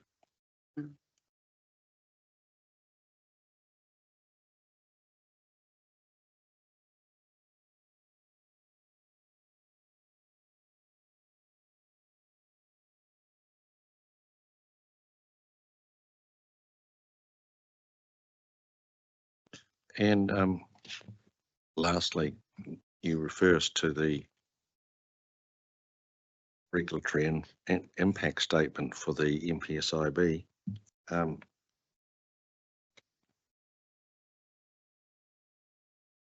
At paragraph 17, what was the basis, for the view that you've summarised? Was there an economic analysis? Did it consider the impact on urban development capacity as a cost? Yeah, I think there was an aggregate. So it's sort of looking at the package of provisions introduced by the MPSIB as a whole, and there were cost benefit analysis associated with that. And it's recognising that biodiversity benefits are long-term and are much more than short-term costs that a landowner or developer might face. So there was that, there's additional text. Apologies, our statement was written very quickly to front up today, but it was really pointing out, we had a quick look at the economic assessment that was presented to council, and we disagree that that's actually an adequate basis for withdrawing all SNAs. Biodiversity has much bigger and longer term values. Biodiversity is in trouble at the moment, and it seemed to be a very narrow focus on a short term. Well, on that score, the evidence we've had from the council is that biodiversity in Wellington City, at least, is on the upturn, although it referred us to Greater Wellington State of the Environment, that the region might not be in such a fortunate position. Like the philosophical underpinning of the MPSIB, as I understand it, is, as you've just said it, that there is a continuing decline, but that doesn't appear to be the case in Wellington City. That's brilliant, and it doesn't justify continuing to allow a further erosion at the same time as you're supporting restoration. Can you speak up, please? We'll pull the. Sorry, I mean, it's, we, you know, highly endorse and congratulate Wellington City on the fact that biodiversity is increasing, and to a large extent the land is, you know, a lot behind that. So, but it doesn't justify restoring on one hand, then eroding the cumulative erosion on the other hand. So Wellington City is part of a bigger region where things aren't so good, and part of the country where things are even worse. So just because it's doing well doesn't mean that it should be trading off, and Section 6 doesn't allow that either. So, Well, but go back to my first question. Was there any consideration that you said that the costs were considered to be short-term hits for landowners and developers as compared to the long-term biodiversity gains? Understand that point, but was there any consideration of the long-term effects on urban development capacity, which the NPSUD sort of emphasises to us? I can't speak in detail to the regulatory impact statement, but my understanding would be that they were looking at those wider costs. I think the other point is that just because something's labelled an SNA doesn't mean no development. It just means you develop in an appropriate way. So you can't automatically assume that an SNA imposes a cost for someone who does want to do development. It may be that they have to offset or replace that biodiversity that's lost. So there's quite a lot of nuance to this conversation, and I don't have all the details under my belt. I suppose the question is that my understanding of the NPSUD, NPSIB, too many NPSs, my understanding of the NPSIB directions for SNAs is that unless you come within the exceptions, it's an avoid policy direction with no scope to apply the effects hierarchy. No, so the effects management hierarchy applies. There's seek, can, avoid, minimise, remedy, offset, but there are some limits to offsetting and compensation depending on the so there's a set of principles in the appendix which is called limits to offsetting and compensation. So if something's particularly threatened, nationally threatened, etc., there's a couple of different things which the regional policy statement has now interrogated and listed in their appendix. Those things you can't offset and compensate, but there is provision for the effects management hierarchy to be applied. Well, I'm just looking at. And urban development is one of those. Clause 310, which says avoid unless you're within one of the exceptions in 311. Yes, and so urban development's one of those, to my understanding. Well, it's only one unit. If you look at the exceptions, it's got many activities. Yeah, so specified infrastructure doesn't apply. Mineral extraction does not relevant. Aggregate extraction, a coal mine, maintaining or restoring SNA, not relevant. Production forestry, not relevant. There is an exception somewhere for a single unit on, like, I suppose the reason I react is because this is one of the issues that Mr. McCutcheon highlighted to us about the difference between the NPSUD and the previous regime directed by the regional policy statement, that it was much more restrictive because if you weren't within an exception, it was an unqualified avoidance direction. Oh, the direction was protect, so it wasn't avoid. Policy 24 was to protect areas identified as significant. The effects management hierarchy is not in the operative RPS, but it has been introduced through change 1. Yeah, which is well, I'll just read you 310.2. Each of the following adverse effects of an SNA of any new subdivision, use or development must be avoided, except as in the exception.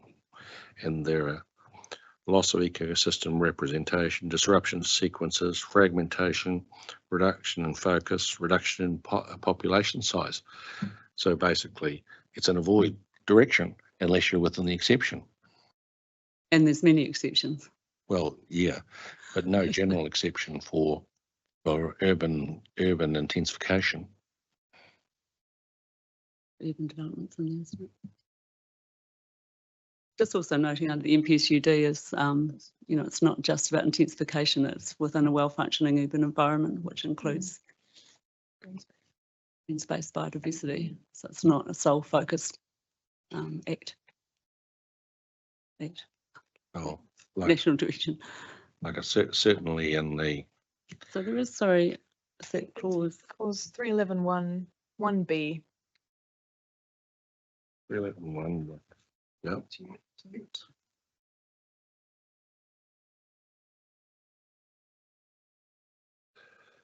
Yeah, that's, but it's all cumulative. So you have to be in within A as well.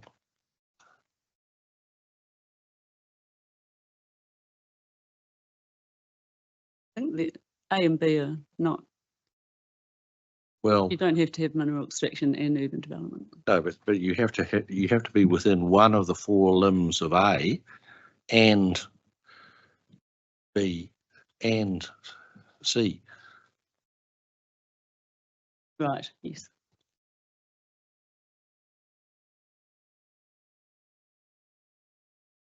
Yeah, so there has to be, yeah, significant national regional benefit and functional need, true, and no practical alternative.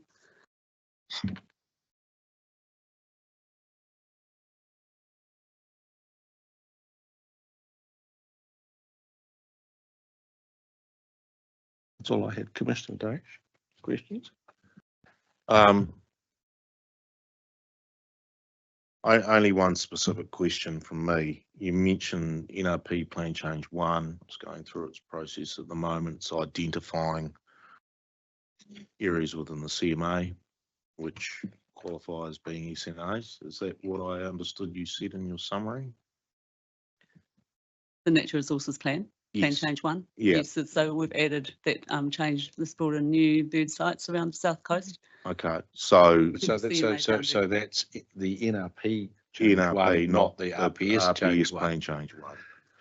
But NRP Plan Change 1, there hasn't been any hearings on it. They don't start till later in the year.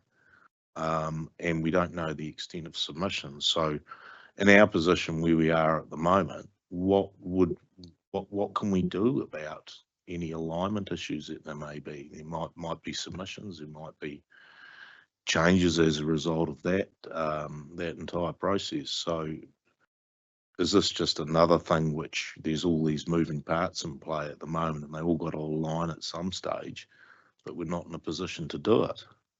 My understanding is there's very few submissions on the new sites and none on the maybe the airport. To think about the airport. Those submissions are publicly available. But we don't have anything from you which actually specifies that is the case. You're making a series of recommendations to us, but we don't actually have the whole picture. I guess the council itself has got the same information from the bird expert with the layers. So Council does, but we don't have that information in front of us though. In terms of any evidence. Okay, thank you. No further questions. Mr. Pomaro? Nothing further. The bird? You were talking very fast, but that's okay. You did talk about that, you know, if the SNAs aren't placed over residential sites, that you believe there should be a consideration in the consenting process. Mm-hmm. You just flicked over how that would work. I just wondered if you can just go back and explain how you think that might work. You said one thing about a trigger about areas, and that's the only thing I caught. But Right. So this is acknowledging that there is a natural justice issue with including those sites, those SNAs on residential land at this stage. Yeah. So we were referring to RPS policy 47, which is an interim assessment framework to identify SNAs and protect them. So one idea that we had to try and still protect these areas, which the council has done amazing work to identify already, but to make sure that they are still protected, even if they're not inserted into the PDP during this process, is to have an interim policy, probably adding to the work that the reporting officer has already done to give effect to clause 316 of the NPSIB, which is to protect areas of Indigenous biodiversity outside SNAs. So that would be amending that existing drafting to include a trigger for areas that meet the criteria for SNAs as laid out in policy 23. So we haven't provided drafting at this time, just due to time constraints, but. Sure. So do you consider that the provisions that have been recommended outside of SNAs go some way to meet that concern of yours? Yeah, some way towards it. At the moment, the drafting is to manage adverse effects on Indigenous biodiversity outside of significant natural areas, but we would be seeking to protect those areas. As like, I feel like a holding pattern, acknowledging that there's a future plan change to give more robust effect to the NPSIB, is that not a way of holding the line, if you like?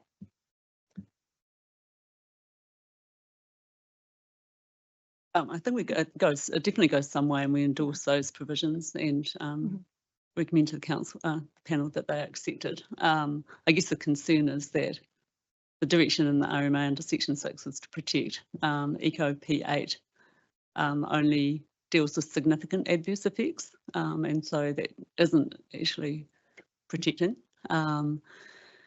So we think it goes some way. We think because other sites have already been identified, that there could be acknowledgement, maybe even in the note at the beginning to the Eco chapter, where you talk about these provisions apply to SNAs in Schedule 8. You could add to that or other sites that meet criteria in RPS policy 23. So that would then, when an ecologist had to do an assessment under the rules that have been introduced, then that could be part of that consideration. And given that council already has that information, it wouldn't be an onerous requirement on a landowner. You could be looking at the information that council has already pulled together. And just noting that in the absence of that, it puts the onus on the landowner to actually produce those sort of ecological reports. But if the council can point back to the information it already holds, I think that's a more responsible approach. And I know, having been involved in various private plan changes that have been put forward in some of the district council areas that haven't identified the SNAs, that cost has been identified by panels as being an appropriate position to put the panel in. And so I think it's the responsibility of the council, given they've got this information, then they should take that and actually use it in the meantime. Thank you, that's helpful. Any more? Thank you very much, ladies, for your time this morning. Thank you. Apologies again for the lack of expert evidence resource issue.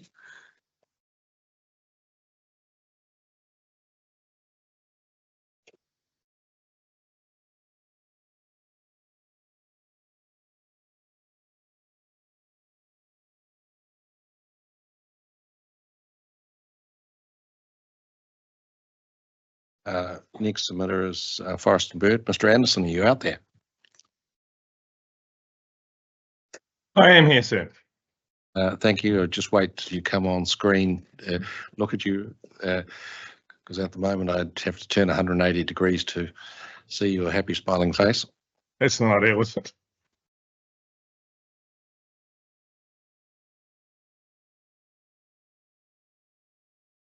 So if you just give us 2 ticks to sort out the IT issues. Yep, that's all good.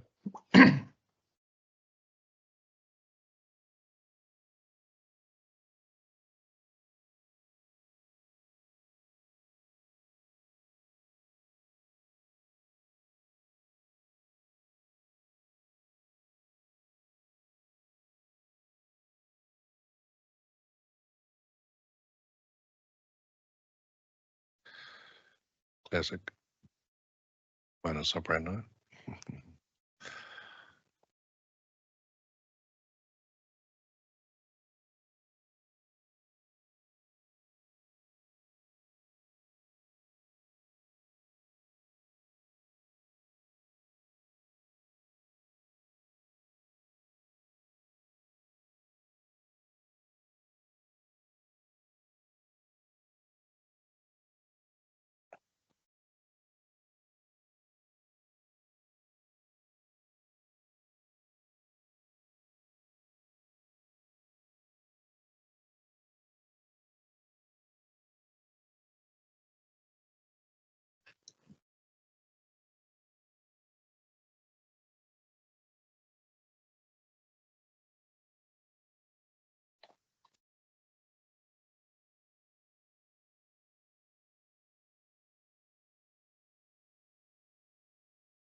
Well, that's it.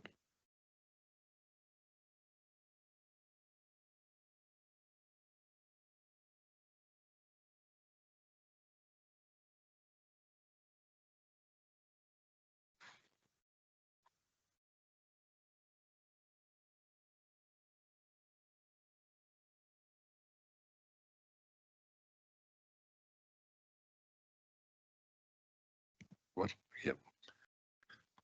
Well, Mr. Anderson doesn't look like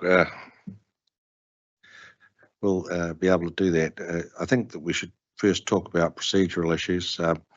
Just before you do that, sir, I can now only see the empty desk. I can't see the panel anymore. The screen has changed, so it would be better if I could actually see the panel rather than looking at an empty desk. Is that possible to change?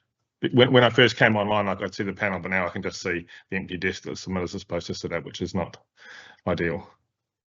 Okay, we'll see what we can do. I mean, we can carry on that way, but it's just not. It's a bit odd talking to an empty desk. Well, I say,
That's better.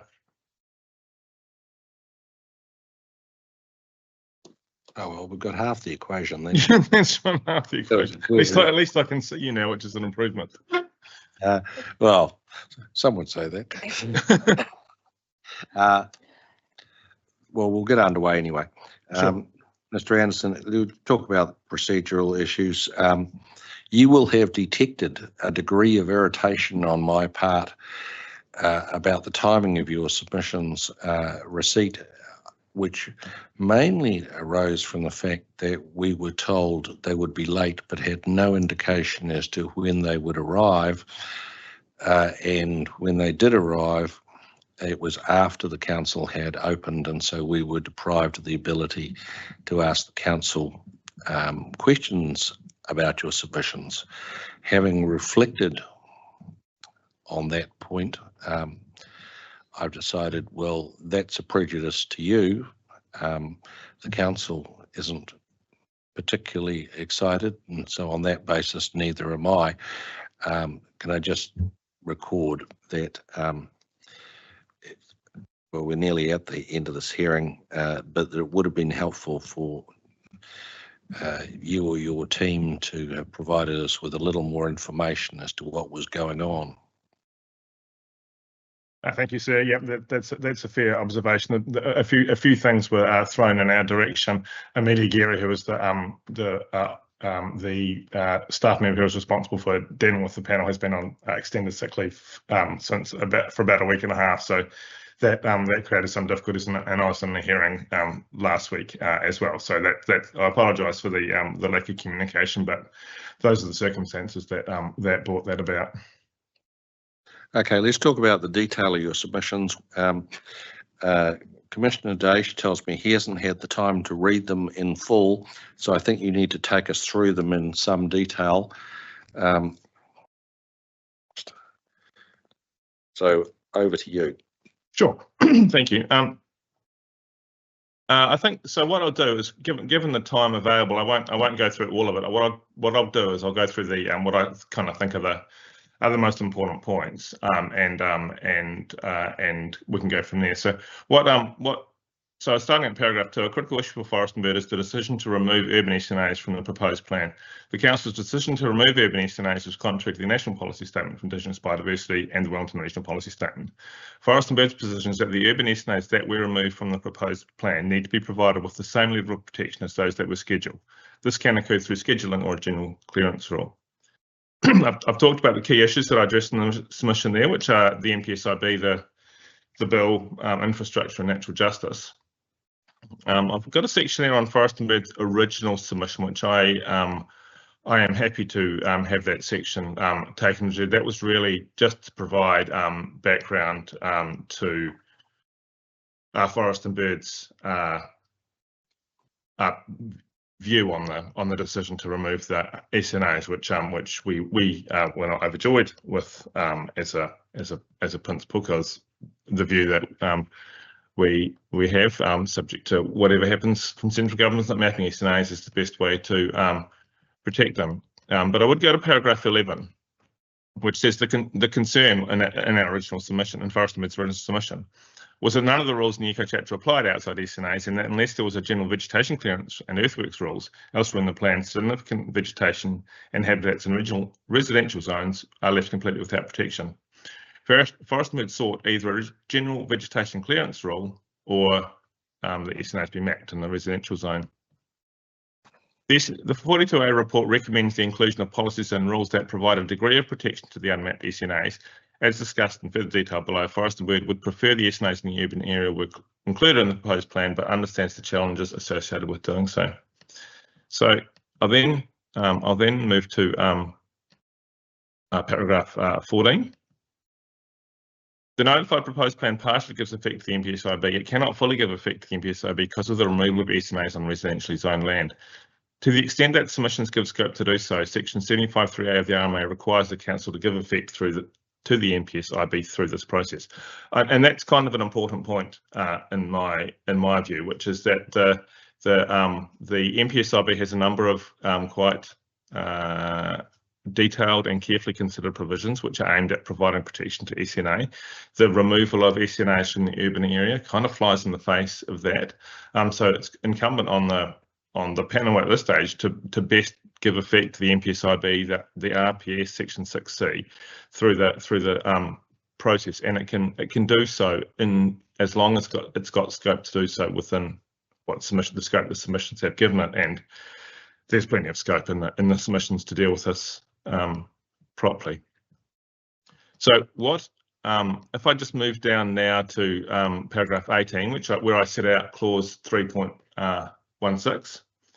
So that's the provision that relates to Indigenous biodiversity outside SNAs. So paragraph 19, Forest and Bird agrees with the Council that District Plan must contain a set of provisions to manage significant adverse effects on Indigenous biodiversity outside of SNAs through the effects management hierarchy, through an effects management hierarchy.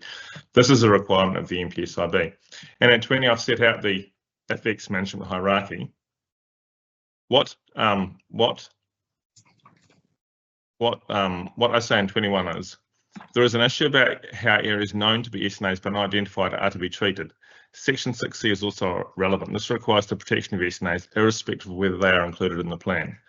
The proposed plan does not do this. It does not give effect to section 6C. What the point that just to interpolate, the point that I think was addressed in the previous presentation by the regional council is that you have to. The 3.6 is intended to 3.16 is intended to apply outside SNAs.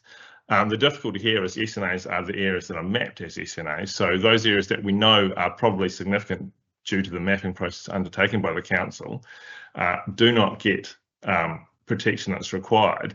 And so because of that decision, the NPSIB then treats them as not SNAs. And then therefore they have to be, they get a lower level of protection as a consequence of the application of the effects mitigation hierarchy. And that's quite problematic in the sense of trying to have a principled approach to the management of biodiversity. The level of protection that biodiversity should get should depend on the value of the biodiversity, not whether it got included in the plan. And when you have a decision like the one to withdraw them, that's really problematic in terms of how do you give effect to the MPSIB in that situation when you've created an anomalous situation. I then talk about the Resource Management Professional and Other Matters Amendment Bill and the significant implication that has got for this issue about SNAs, and what. It's probably there's a lot of detail in there about how to interpret the what is going to be clause 78 and the inclusion of those provisions about SNAs and the kind of attempted or the proposed suspension of that. What I think it sums up to is in paragraph 29 where I so that Forest and Bird agrees with the council's interpretation. SNAs included in the proposed plan can be carried into an operative plan, but there is a difficulty with including SNAs in an operative plan when they were not included in the proposed plan. So what I think that means is in the zones where SNAs are identified in the proposed plan, I think they can be carried through into the operative plan. I think based on what the bill currently says, there would be a difficulty in putting SNAs in the plan when they weren't in the proposed plan. But I do say at paragraph 30, it's worth noting that too much could be read into the bill. It is at the select committee stage and is likely to change. Many have submitted on the bill. Forest and Bird's submission highlighted problems with the bill similar to those raised by the council. The interpretive difficulties identified by the council may well be ironed out by the select committee. I mean, what I'm really trying to say there is if you look at what clause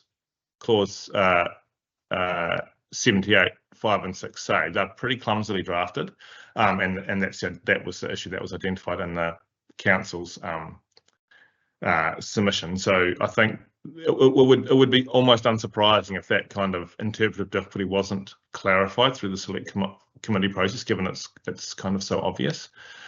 So that's kind of what the bill says now, but who knows what the bill's going to say.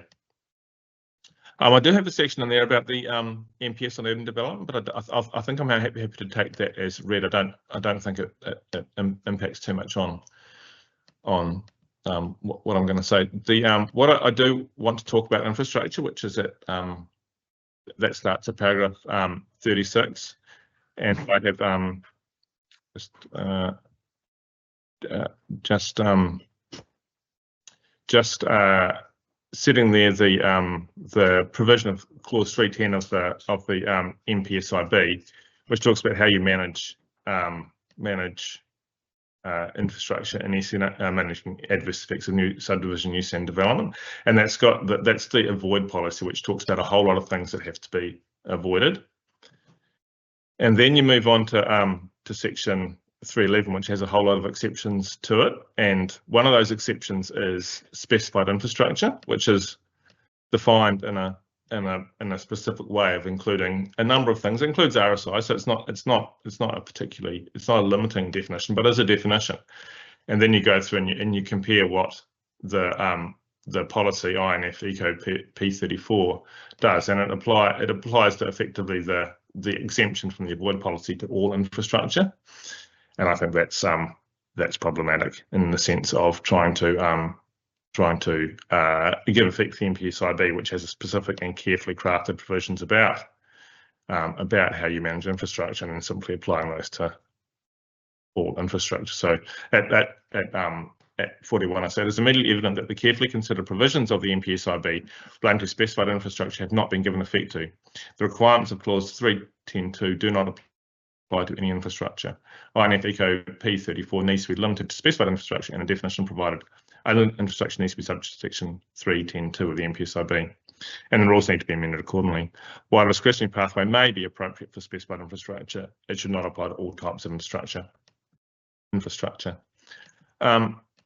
I do take issue, but the next section that I've got in the submissions is this issue of natural justice. I think that I don't accept the council's position that there are natural justice issues arising with the forest and bird submission, or a submission of forest, bird and others seeking that the SNAs actually be included. The RMA has a very clear process for doing submissions on plans, which involves submissions and further submissions, and the notion that Forest and Bird puts in a submission that says putting them back in, and it's prevented by doing that by some natural justice issue, and any person could have lodged a further submission opposing that in relation to any of the generally or in relation to any of the SNA sites. I think that's a complete answer to the natural justice issue. There isn't a natural justice issue if there's an opportunity available, and it wasn't as if this issue kind of flew under the radar. There was a lot of publicity about it. So, as I understand it, the people with SNAs on their property were told about it. So the notion that there's some natural justice issue that arises from a submission that says put the SNAs back in. The natural justice issue arises if you don't allow the SNAs to be put back in when there's a clear and unambiguous submission seeking that from Forest and Bird. So that said, like the issues around the bill do create a potential problem. And I then move on to talk about what Forest and Bird's position is regarding the submissions, regarding the provisions. I should say rather than the submissions. The key issue relates to how we deal with the SNAs that are likely to be SNAs or are SNAs or would have been mapped as SNAs, but are now no longer in the plan and no longer get the level of protection that is warranted by that SNA status. And at paragraph 53, I said there's no principled basis for providing SNAs that meet the significance criteria within the urban area with less protection than those outside the urban area. The council's decision not to include urban SNAs in the plan has created a real problem. The council relies on clause 3.16 as the basis for saying that all they are required to do is to provide that activities outside scheduled SNAs must comply with the effects mitigation hierarchy. The council is using clause 3.16 to defeat the MPSIB, which provides a higher level of protection to areas meeting the SNA criteria and has the effect of frustrating policy 5 and 6. I then talk about the policy lacuna that arises there, and I've set out the issue with respect to SNAs in the coastal environment, because that provision doesn't give effect to the NZ CPS because it manages other adverse effects in accordance with the effects mitigation hierarchy. That's number 3, but that may be contrary to policy 11A. So Forest and Bird seeks an amendment that provides that every time SNAs are mentioned in objectives, policy and rules, the words "or an area meeting the criteria for significance" in policy 23 of the Wellington Regional Policy Statement are added. This is required to ensure the intent of the MPSIB is met and is not inconsistent with the intent of the MPSIB to protect SNAs. I have set out a number of other relatively not as important amendments to the provisions in the balance of the submissions. I'm not sure. I did hear a conversation about the first one. So, with the Wellington Regional Council. So, I think there is a problem with the way in which policy 4 is drafted. It's poorly drafted. That the "and" after 1 kind of makes no sense in terms of drafting. So, what I've suggested in paragraph 61 is an amendment just to draw those two, A and B, together to make it clear that they are conjunctive and then better give effect to the requirements of the MPS IB. I've also noted there that clause 4 of that policy 4 doesn't really make sense. The notion in 4, which is new use or development, is for the purpose of maintaining or restoring a significant natural area that does not involve the permanent destruction of the significant natural area. That doesn't really make sense. You can restore it as long as you don't destroy it. I went back to what the MPS IB actually said about it, and it used slightly different language, and I've set that out in paragraph 63. And it uses in 3, it says, if new use or development is for the purpose of maintaining or restoring an SNA, it does not involve permanent destruction of significant habitat of Indigenous biodiversity. And I think that's an important distinction that it's been lost in the translation into policy 4.4, which is that that you can restore as long as you don't destroy significant habitat of Indigenous biodiversity. It doesn't say destroy the SNA. So I think that I've provided some wording there at 64 to address that. What I think is just a drafting issue with it. The other suggestions I have made in the submissions, I don't think I need to talk to. I think they stand by themselves without any further discussion. But I will go through the conclusion at paragraph 72. The Council's decision to remove urban SNAs from the proposed plan has a number of undesirable consequences. It is now not possible to simply give effect to the MPSIB, which for now requires that SNAs are met. The general vegetation clearance rules are a good start addressing the lacuna created by removing the urban SNAs from the plan. However, there is a real problem with simply applying clause 16 of the MPSIB to these unmet areas. A key part of the MPSIB, clause 10.2, would not apply. This is contrary to section 6C. Forest and Bird seeks to address this anomaly by adding the requirement to consider areas that meet the significance criteria as if they were SNAs. Forest and Bird has also suggested a number of further amendments to the proposed plan to implement the higher order documents and also address some poor drafting. So hopefully that is a run through the Forest and Bird submissions in sufficient detail to help understanding. So I'm happy to answer any questions if there are any from the panel. Mr. Anderson. A question I asked Mr. Whittington yesterday about the effects hierarchy. So you set it out at paragraph 20. Yep. You, of course, have a lot of experience dealing with this, so you can hopefully help me. The thing that's puzzling me, and it puzzled me when this effects hierarchy first emerged in the MPSFM, is how you can go past the minimisation step, because it says where adverse effects cannot be minimised. What I don't understand is how you would ever get a situation where adverse effects cannot be minimised, because minimised by definition is to do what you can. So it's completely circular. At least that's how I read it. So what am I like? So how do you make sense of that conundrum? So I guess I mean I take your point. Minimise is a strange word to be putting in there because it's not one that's in the Act, and I think it was an issue in the Wellington. I think the regional plan about what minimise meant, and there was quite a lot of discussion about it. And I think that it kind of landed at it meant you reduce to the smallest extent possible. So I think that I agree with you that where adverse effects cannot be minimised, well, they can always be minimised because you can always reduce them to the minimum adverse effects. So I wonder if really the words at the start of C don't actually add anything, and you could almost draw a line thing. So where and you could probably draw it.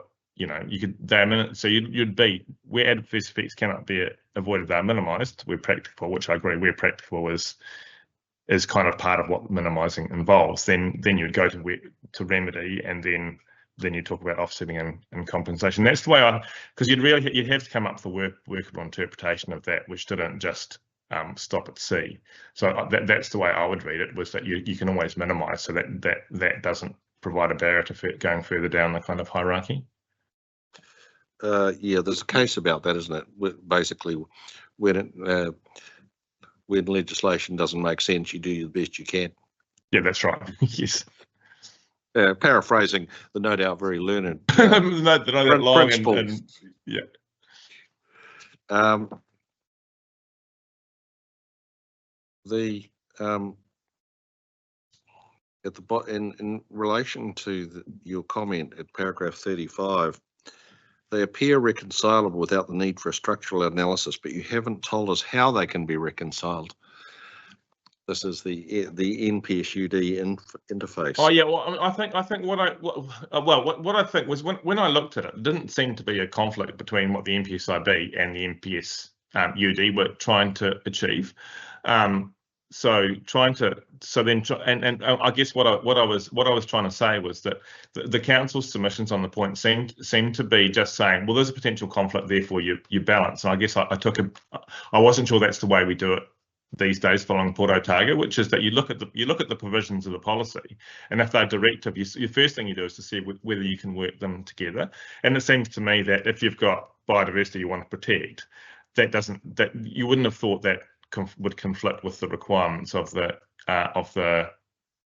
NPSUD at a high level. And I acknowledge the point that there are some directive policies in the NPSUD which might, if you have to do certain densities and certain other things, then you might end up butting up with the NPS IB. But the notion that you simply balance, I think you need to do that kind of structural analysis, which was set out in Port Otago, and you can't actually do that without the facts of the case. And I think that was so in order to decide whether you have the NPSIB or the NPSUD prevails, you need to kind of have a factual scenario. Well, what is the value of the SNA or the SNA that's sought to be protected, and how does that balance, or not balance is of course the wrong word, when you consider the NPSUD, how do those two things work together in terms of achieving the outcomes? Freudian slip, Mr. Addison. It was a very Freudian slip, wasn't it? That wasn't my best choice of language. I think that the clearest scenario that we have is that the council's draft plan identified areas of meeting the SNA criteria that are zoned high density and subject to policy 3 of the NPSUD, which requires 6 stories, 22 metres, reduced side yards, as a permitted activity. So at that concrete level in that area, which basically occupies a big swathe of, I don't know how well you know urban Wellington, big swathe of the valley of Nio, or Crofton Downs, Nio, Tandala, Raroa up into Johnsonville. basically wrapped around the Johnsonville railway line.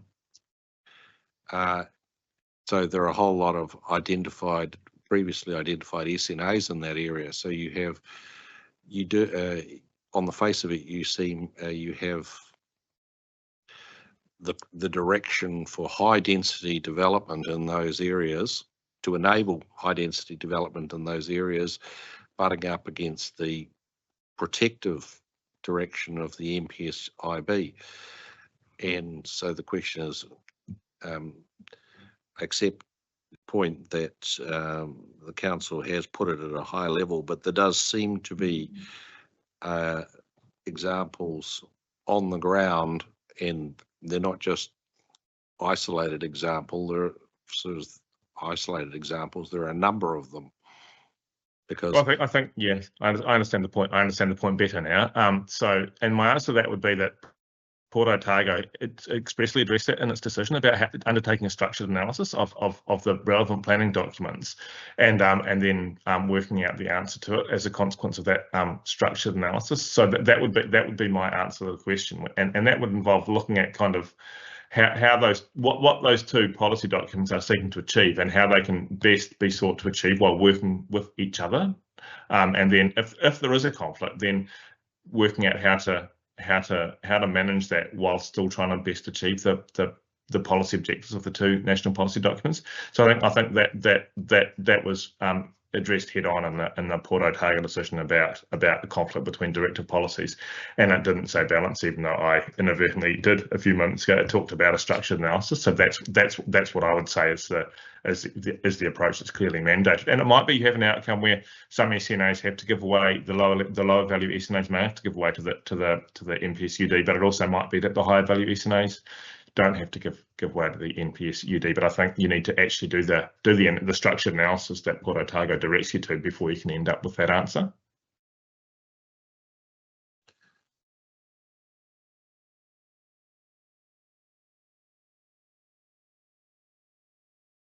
Gotcha.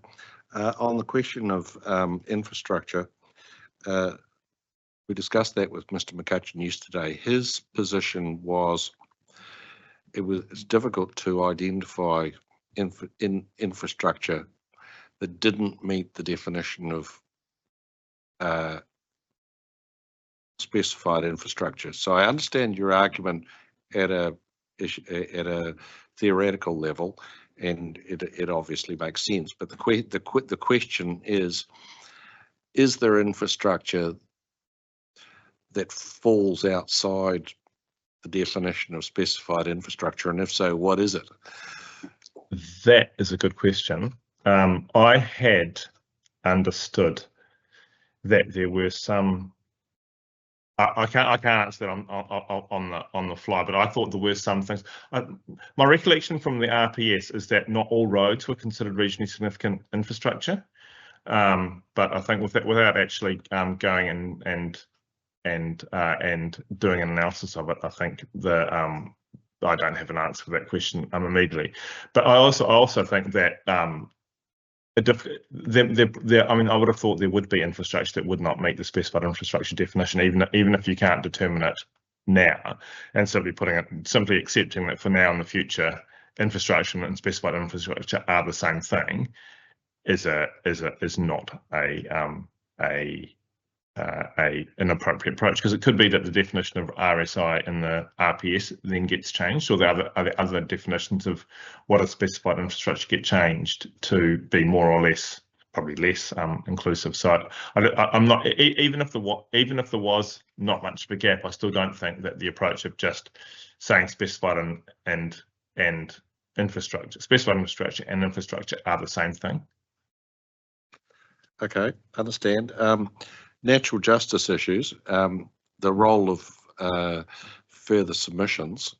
Understand the point you're making, but I also have in mind cases like Justice Koch's decision, machinery movers, which pointed to the practical limitations of the further submission process or some paraphrasing another learned discussion, Yes. amounted to, well, it's good for it's good for the players who understand and operate with the Act, but it's a bit on the nose for lay people trying to make sense of this and relying on the fact that, and in this case, relying on the fact that there was a very well publicised council decision to withdraw, and basically down tools saying, well, don't need to worry about that. So it's a combination of legal observation from the superior courts that there are practical hurdles for lay people using the further submission process, and also the publicity given in this case to the council's decision. What's your response to that? My response to that is that it probably doesn't matter that much, the natural justice point, because I think that the bill is more problematic, and I think that if the interpretation of that bill comes forward in anything like what it currently says, then the problem with trying to insert the SNAs is more difficult. I think so. First point. So that's the first point about the bill. I think that makes the natural justice issues much less relevant, because I think there's a real problem with putting the SNAs in. If there was a decision to go and put the SNAs back in, I think those natural justice issues could be addressed, and I think that could involve the council, or the council writing to those people saying this is what's happening, giving opportunities to submit. Because the flip side of that is that, well, where's the natural justice for forest and bird if it has advocated for SNAs to be put on this plan? They're removed at the 11th hour in a manner which I don't think complies with the obligations, and then you say, well, this is natural justice issue, which means that forest and bird cannot get the relief it seeks, because that seems equally as unfair. So if you think, well, there's a natural justice issue there, isn't the first step, rather than to say, well, forest and bird can't get its relief because this is a natural justice, isn't the first point to say, well, can we address the natural justice issue? Because the natural justice issue arises from a lack of, as you put it, the lay people's understanding of the process, and can you remedy that in a way that is fair to both the submitter and the person affected? And I think you probably can. You could probably write to them and say, look, we've got this process in play. The SNAs were not put on the plan, but parties have thought they put in. Do you have anything to say about it? And then consider what they say. So I think, because the alternative position is we're not going to put SNAs in because there's a natural justice issue, creates an equally problematic natural justice issue for those that seek that they be put in, which is, in my opinion, what the law actually requires.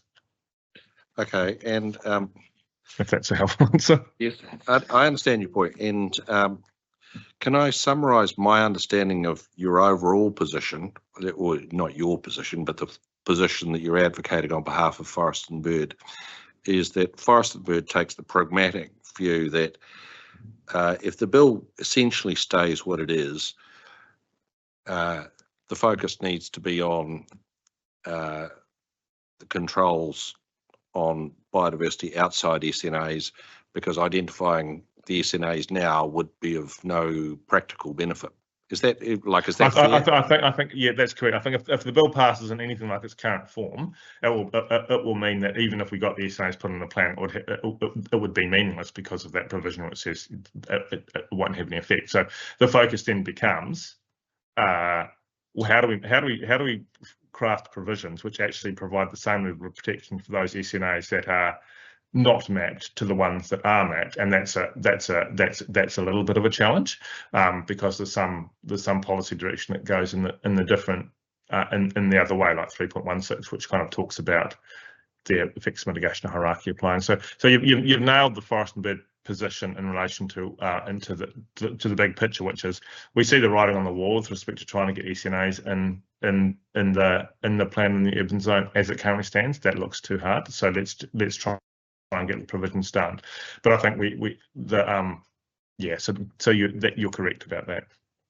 And well, it might actually be worse if we identified SNAs that the bill then directed not be treated as SNAs, and there was no provision of any kind applying to them. Well, I think the way to deal with that would be the plan would have to find some second ground to deal with that situation. If the situation was the SNAs got put in, but the bill said they didn't have any effect, you'd want another rule, the general vegetation clearance rule, to apply to ensure that that those SNAs did get some protection. Okay, in terms of the drafting issues, you say they're of less importance, but I just put some alternatives to you. At 64, your revised wording, understand the point you're making, too many references to SNAs basically, so it all gets tied up on itself, but your revised wording, would it be clearer if it said on the end the permanent destruction of significant indigenous biodiversity in the SNA? Yeah, it would. That's correct. I agree with that addition. That's a sensible addition.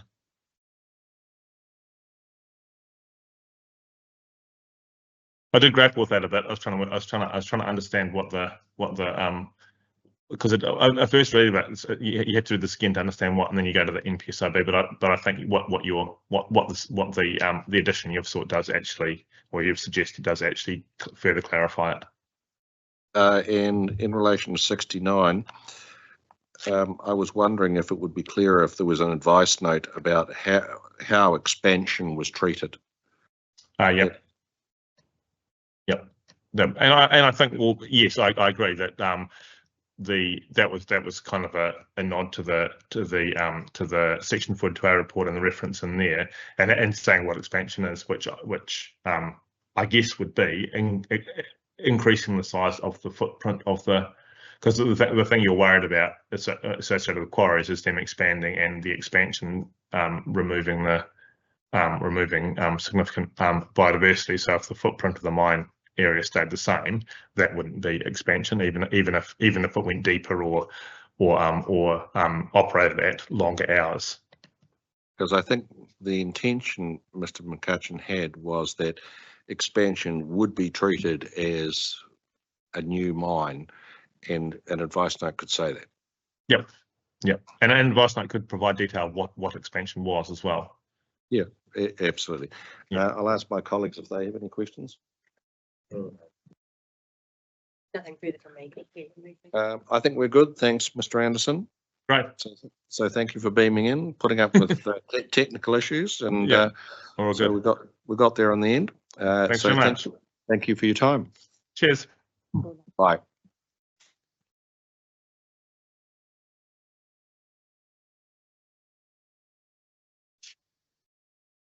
Blaschke.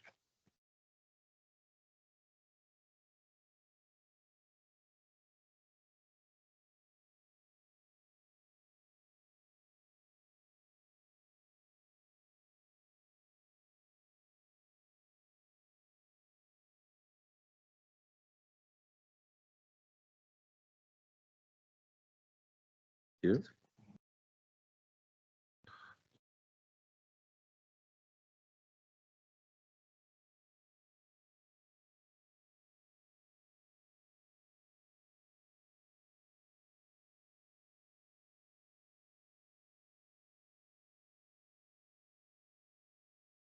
Sorry, I apologise, Dr. Blaschke. I should have remembered that, but you get that. Thanks, Commissioner. Over to you to thank you for giving us some speaking notes and care to present them. Thanks. Tēnā koutou katoa. Good after, I think it's afternoon now. Good afternoon, panel members. Yes,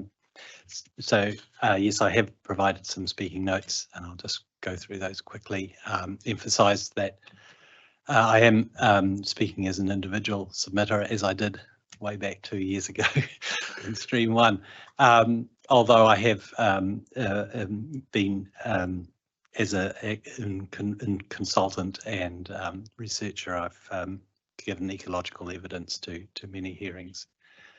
But I'm also an individual submitter here, and I'm also active in several city and national restoration and advocacy groups. So look, I just want to briefly address 2 points in my written submission.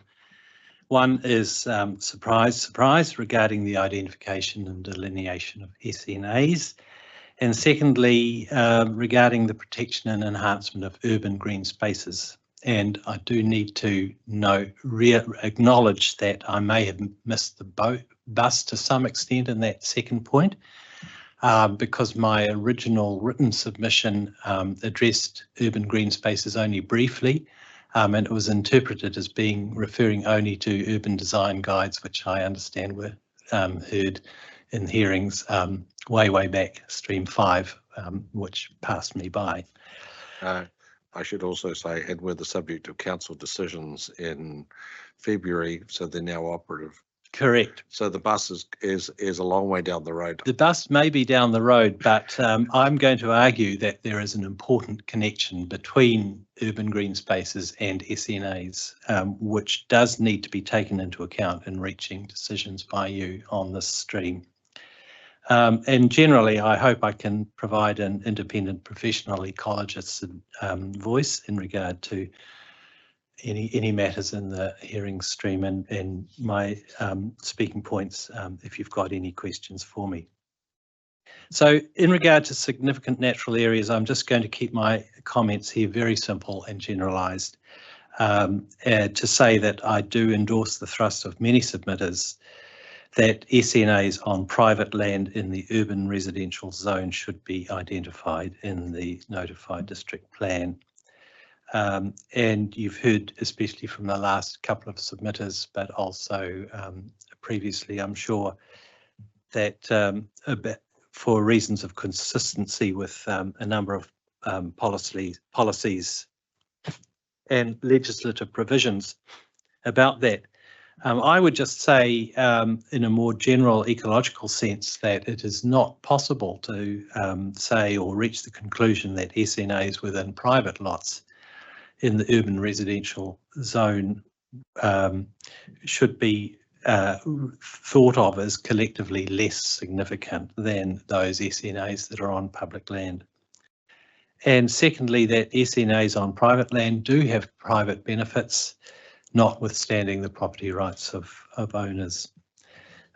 Having made those 2 points, I do recognise the difficulties in implementation of the SNA provisions caused by contradictory national policy statements, and especially by the recent amendment bill and many other complexities. So in regard to urban green spaces, as I said, I did submit on the importance of green spaces in the subdivision design guide, but only through the subdivision process. To explain the evidence that that I submitted to the council for this hearing, it's simply an academic article about the importance of urban green space here in Aotearoa, New Zealand, and how its vital roles as green infrastructure were being significantly lost in almost more major New Zealand cities. And there's a much shortened and more readable article being published in The Conversation this week, which I've just copied out the draft I have and attached to my speaking points for you this morning, Commissioners. So the academic paper was partly based on work that I and my colleagues did for the Council in 2019 on urban green spaces in the Wellington Central City. Overall in Wellington City, the losses are less pronounced than in some other cities, but they are significant and concerning differences in the amount and accessibility and quality of green spaces in different parts of Wellington City as in others. And I'll just give you 2 examples of those. Firstly, in terms of the extent of tree cover within Wellington City, although the 31% overall cover is quite satisfactory overall, But there's huge variation between districts. The variation is quite extreme, from 1% in Rongotai, roughly equating to the Rongotai suburb, through to 71% in Highbury. And 6 out of 56 identified suburban precincts have got less than 10% cover. Secondly, just looking at the central city, we looked at 3 census areas within the central city. So Thorndon, as one of the 3, has 4.5 times as much green space per resident than where we're in, Willis, we're not in it, Willis and Cambridge, roughly equating to the Te Aro area. So a lot of that's due to population density. And if you look at the areas which will receive the highest increases in the projected population levels in the next 20 years, that 4.5 times difference between Thorndon and Te Aro is going to be accentuated many times. And theoretically, in 2055, I think it is, where the projections stop, there will be 3 meters of 3 square meters of green space per person in the Te Aro area.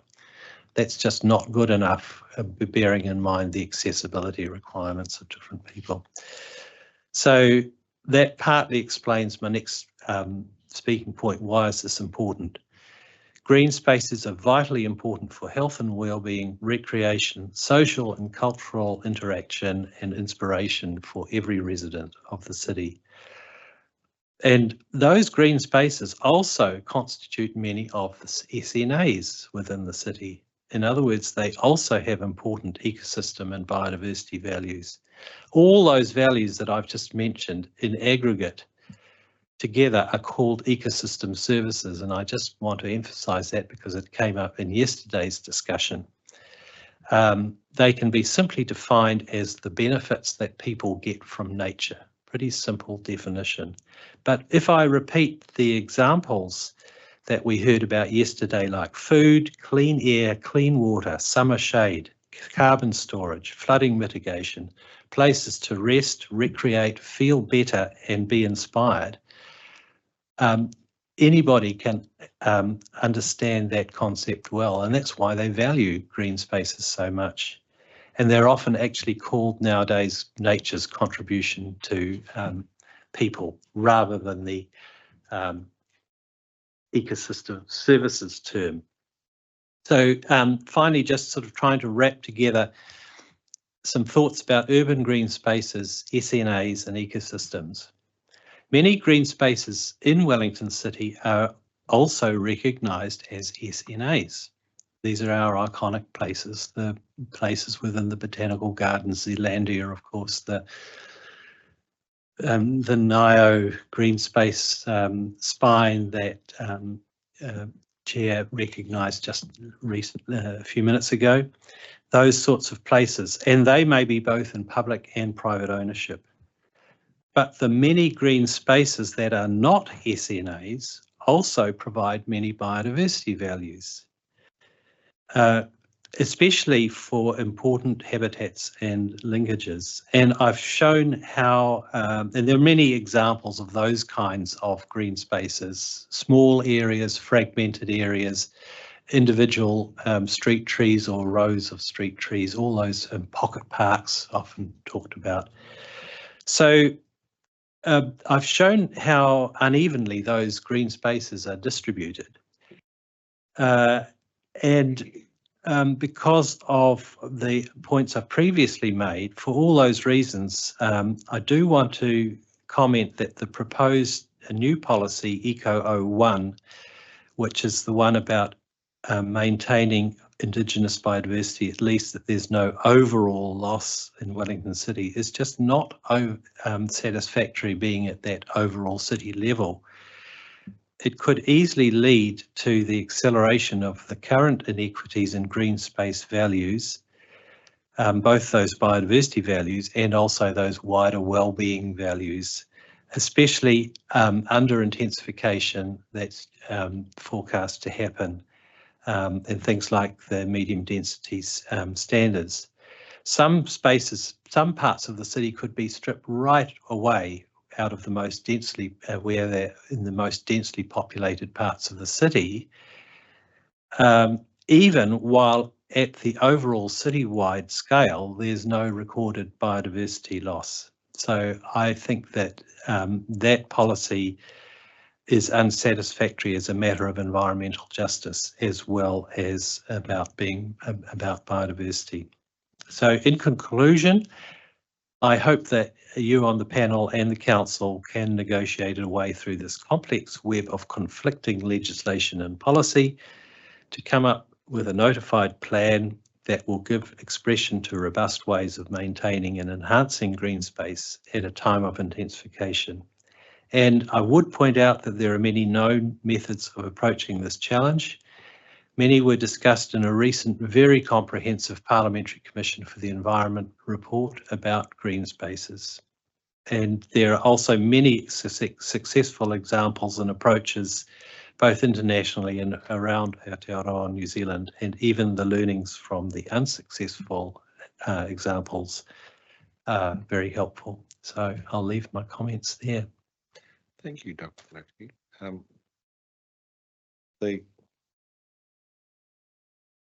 My take message is that you're throwing us this big time bomb and saying, well, we need to think about what avenues there are to address it. Is that fair?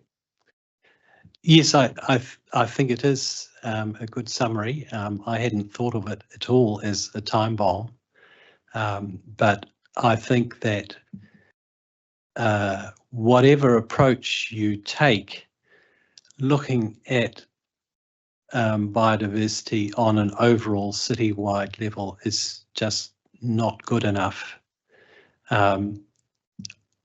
Certainly not for the human residents of Wellington City, when we know very well from Wellington City's surveys how much people value their green spaces of all types. Well, I use the concept of a time bomb really because of what you identified out in Te Aro. The drive is to intensify, increase population, so that if to the extent there's a deficit, and I recall, forgotten who he was, I think it might have been pastor of one of the inner city churches who appeared and made that exactly the same point. It's only going to get worse unless something is done. Commissioner Dace, did you have any questions? No specific questions, but I suppose it is a question. You mentioned Rongotai's only got 1% of urban green space available, but other suburbs such as Highbury. What do you think the reasons are for the big differentiation? Why has Rongotai got not much and Highbury? I can guess why Highbury has got more, but yeah, be interested in your observations on that. A lot of those historical reasons, due to the development of Wellington as a city during colonial times, and then in the and more recently, and as I think you're probably alluding to, Commissioner, the existence of the town belt and the green areas, the extensive green areas on the outskirts of the urbanised area has got a lot to do with that. So Highbury is very much urban fringe, and I think steep. And it's steep. So we've been, I mean, we're blessed by our hill setting, but it's also been a reason for complacency.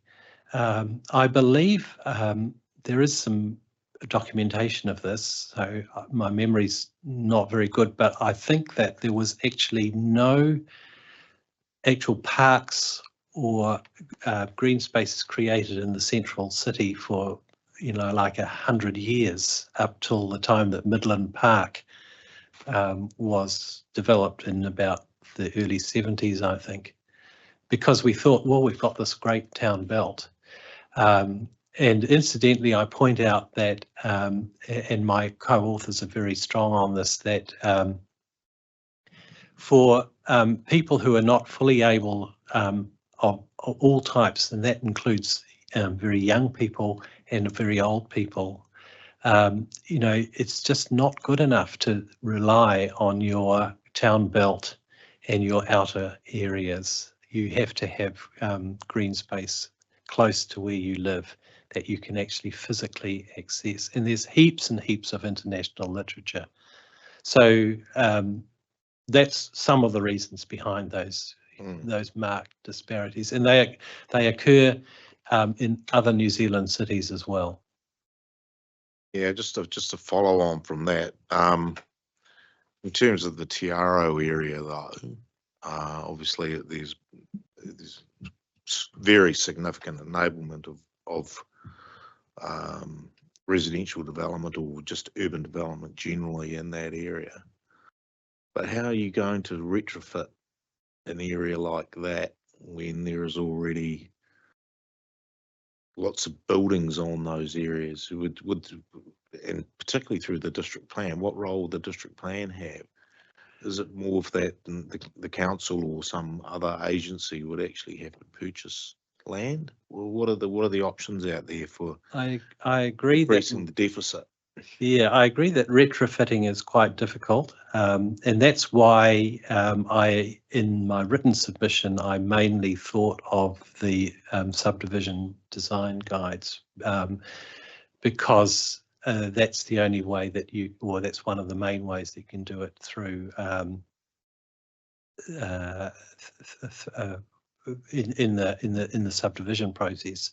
And so initiatives like the recent development on the corner of Taranaki and I think Haining Street by McKay Field of the tower block that's got a designated, not just a green space, but also a heritage building in front of it.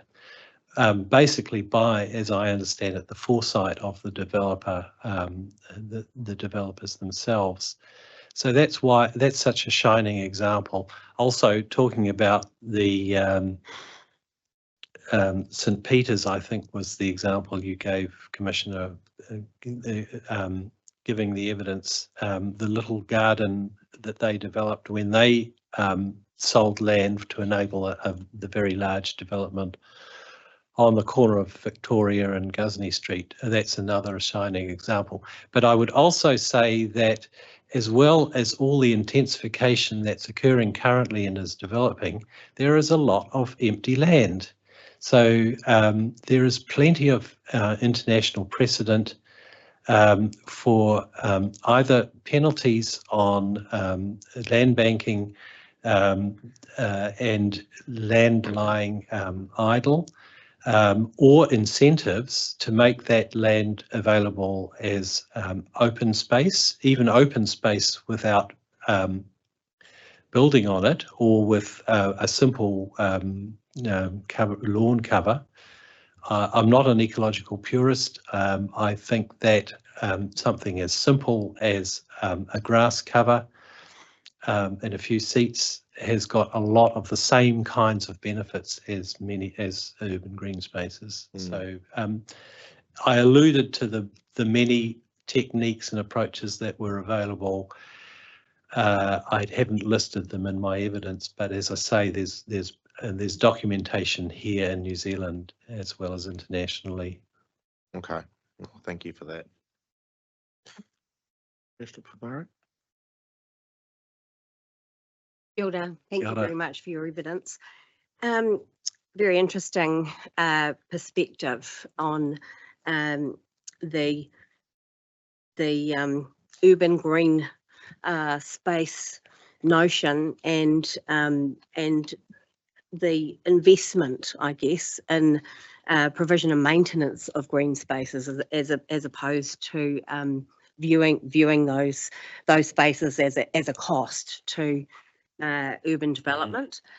So I just note that you do refer to urban green spaces needing to be considered in the context of essential assets. And I wondered whether you are aware or have been involved in any work that has been aimed at quantifying the value of retaining urban green spaces versus the cost associated with limiting, I guess, the potential for realisable urban development due to the retention of Indigenous biodiversity in urban areas. Are you aware of or have been involved in any of that kind of work? Oh, thanks, Commissioner. I'm aware of some of the work. I have only had a very superficial involvement myself. I did work with a graduate student at Victoria University to attempt a preliminary economic valuation of the Wellington Botanical Gardens, which was quite rudimentary and not publishable, frankly, but it gave us some strong pointers as to the economic value of an iconic green space like that, largely in terms of tourism and visitor values. But interestingly enough, and again, there's heaps and heaps of work from around the world on this, green spaces also deliver private benefits to private landowners in the forms of their property values. And how often do you see an ad for a property, a house that's for sale that features its views over such and such a space, or its proximity to such and such a space, or you know, the birds flying overhead, you see that now featured. So again, harking back to some of the previous discussions, you know, I think it's quite true to say that principles of natural justice and private benefits, public benefits, they are not a one-way, they are two-way. So, sorry, I've gone away from your question. There is work. I don't think there's a lot of work on the economic valuation of green spaces here in New Zealand, but there is an increasing body of work on the health benefits and putting an economic value on the health benefits, whether it just be the opportunity to recreate in green spaces, and there has been a lot of work trying to value the health benefits of recreation and the health benefits of green spaces. So that's one important way, and I would say, as I mentioned, public surveys as well as other surveys and academic studies have highlighted that Wellingtonians in particular really do value their green spaces. I think that's probably the best answer I can give. I would also point out that you used the word green asset.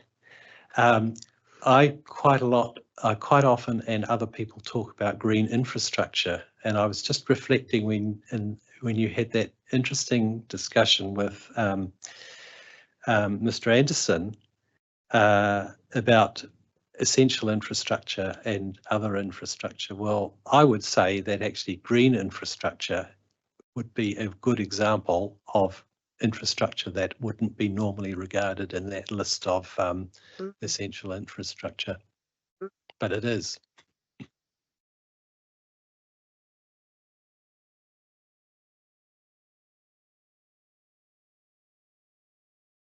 Thank you.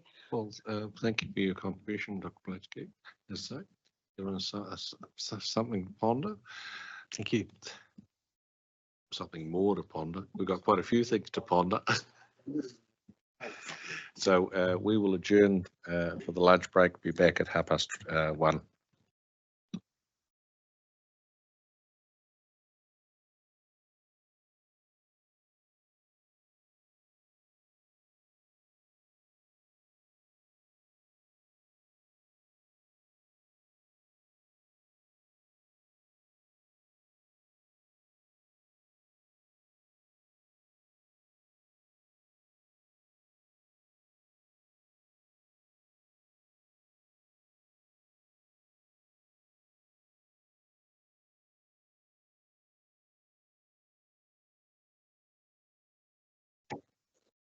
We'll be back on.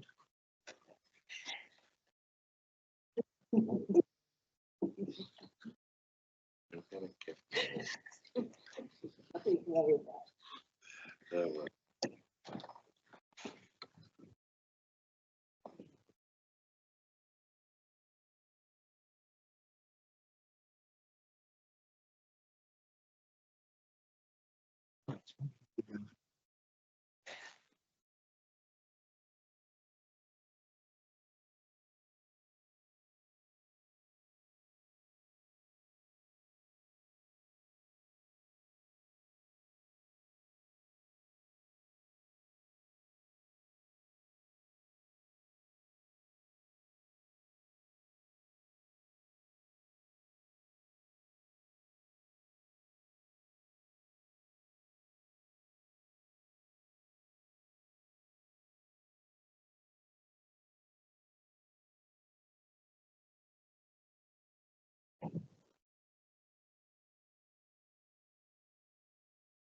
and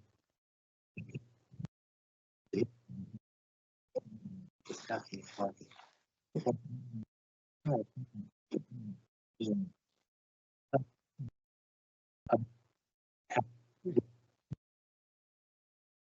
but if you want further information about particularly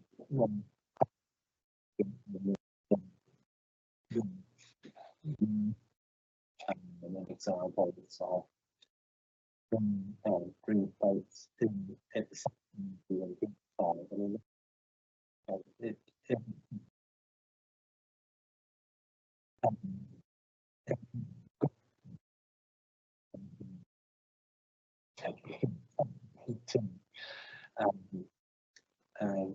that is worth considering.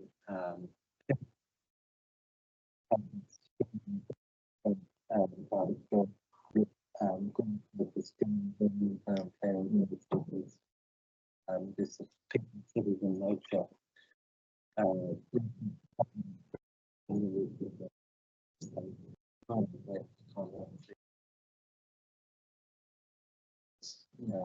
I can't provide them just shoot them, sure,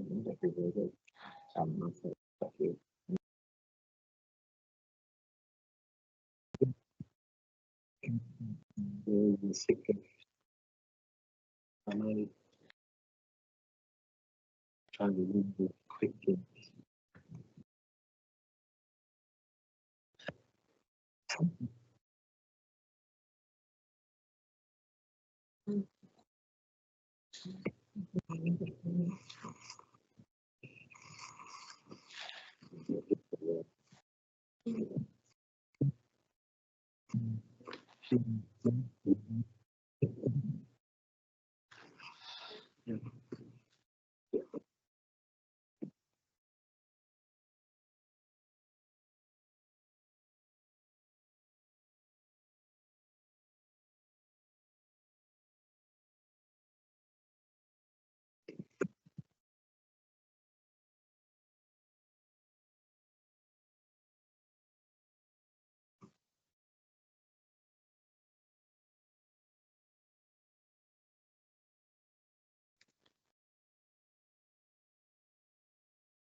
We'll resume the hearing. We have Mr. Halliday here for Lincolnshire Farm et al. So over to you.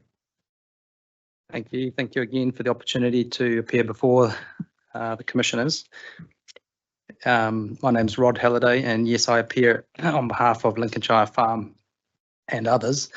Beg pardon.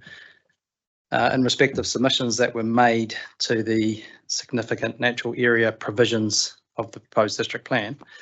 The submission is self-explanatory. I appear here purely in support of the submission, which was simply to seek that the significant natural areas mapped within the Lincolnshire development area should be removed in the areas that we already have a consent for earthworks and subdivision under SR 416511, which has been provided to council. That approval was for bulk earthworks and a 300 subdivision under the Hash legislation, which is still valid.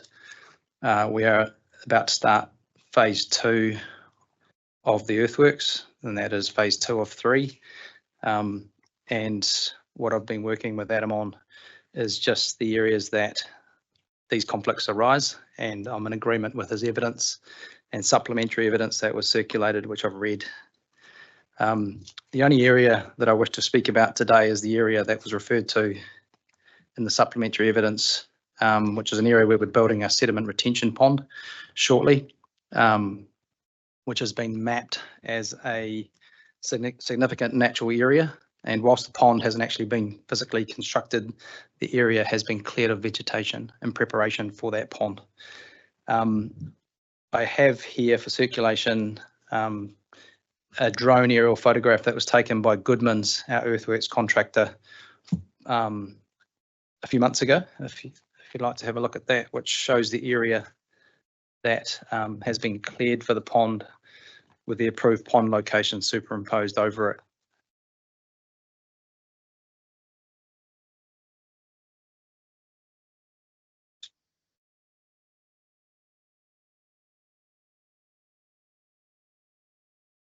Adam. So this is the only area that we're seeking just to tidy up. As I said, the pond's about to be constructed in that location from that aerial drone image. You can see the vegetation has been cleared to get access down to that area. We'll construct a pond, and then following the earthworks, it's been consented as a water quality treatment. It's going to be repurposed for water quality treatment from stormwater runoff from the residential subdivision. So that's the essence of the submission. I'm happy to take questions if there are any. Well, first of all, by way of clarification, can you go to Appendix 3 to Mr. McCutcheon's rebuttal, if you've got it with you? Yes, I do. He's circled 2 detention ponds. Which one does this relate to? The one in circled blue. Yeah, they're both circled blue. There are 2 of them. Apologies. The one on the westernmost. The westernmost.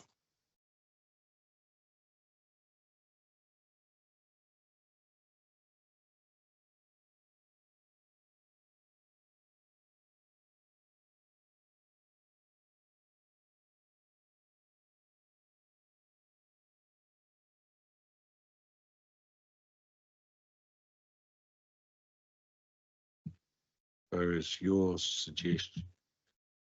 suggestion that the SNA be trimmed for the area of that's been cleared, and which obviously includes the pond? Correct. And the second area identified, yes, yet to be cleared. That's part of the phase 3 of the earthworks, which will happen in next year, in 2025, 2026. So the bush in that area is still there, but again, as per the submission, it's approved to be removed to construct a pond associated with the earthworks.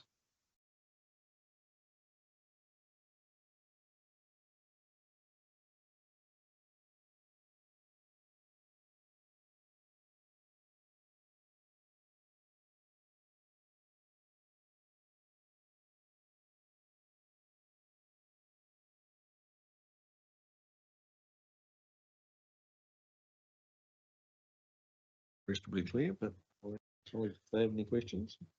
Lindsay? No. Nothing from me either, thank you. Likewise. So thank you for a short but sweet Yeah, thank you. presentation. I'd like to say thanks to Adam too for his communication and yeah, just engagement on getting clarification. It's been good. So thank you. Okay, all good.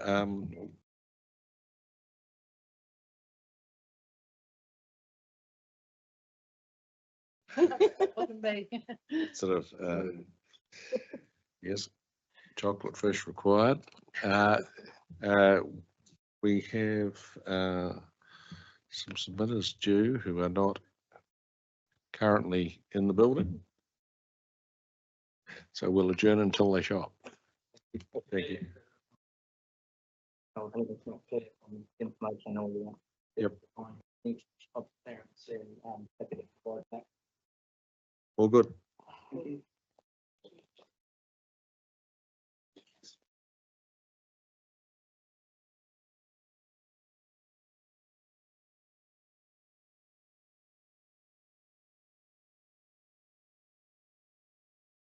Coffee.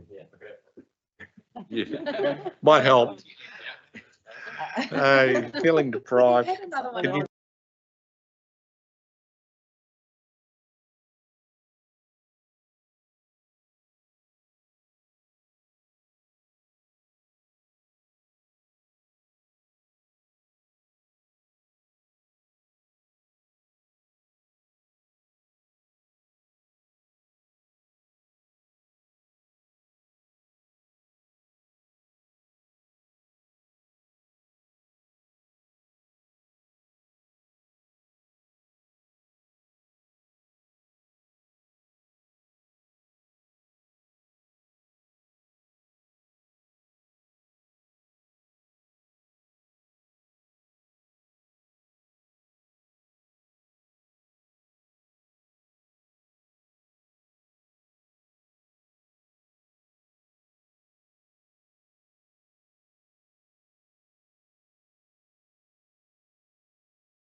Tell me when you're ready to roll.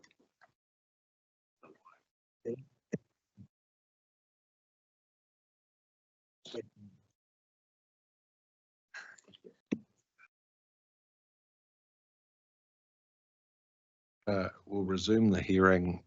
We have Mr. Sigal to speak to us. Mr. Sigal? Very much for having me today. I'm here with Helen Grove, who's behind me, and Steve Watson and Chrissy Watson, who live in the same area that we live in, and therefore all impacted by the same thing we're talking about today. I'm just checking this time. We're definitely talking about the SNAs. I've been here before and I was in the wrong stream. Good. Can you just hold on? I'll just write down. So that's Steve and Chrissy Watson. That's it. You're all welcome.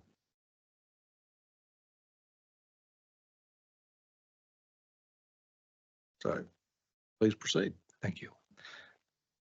How would you like? Well, how would you like to proceed? Like we're Very flexible. So I presented the documents that are in front of you that are just to help as I'll talk my way through it. Yeah, I thought that it was, you've seen lots of evidence about the reports for the whole region of SNA, and I thought that it'd be maybe helpful to make it actually personal and talk about a specific property. And this is ours.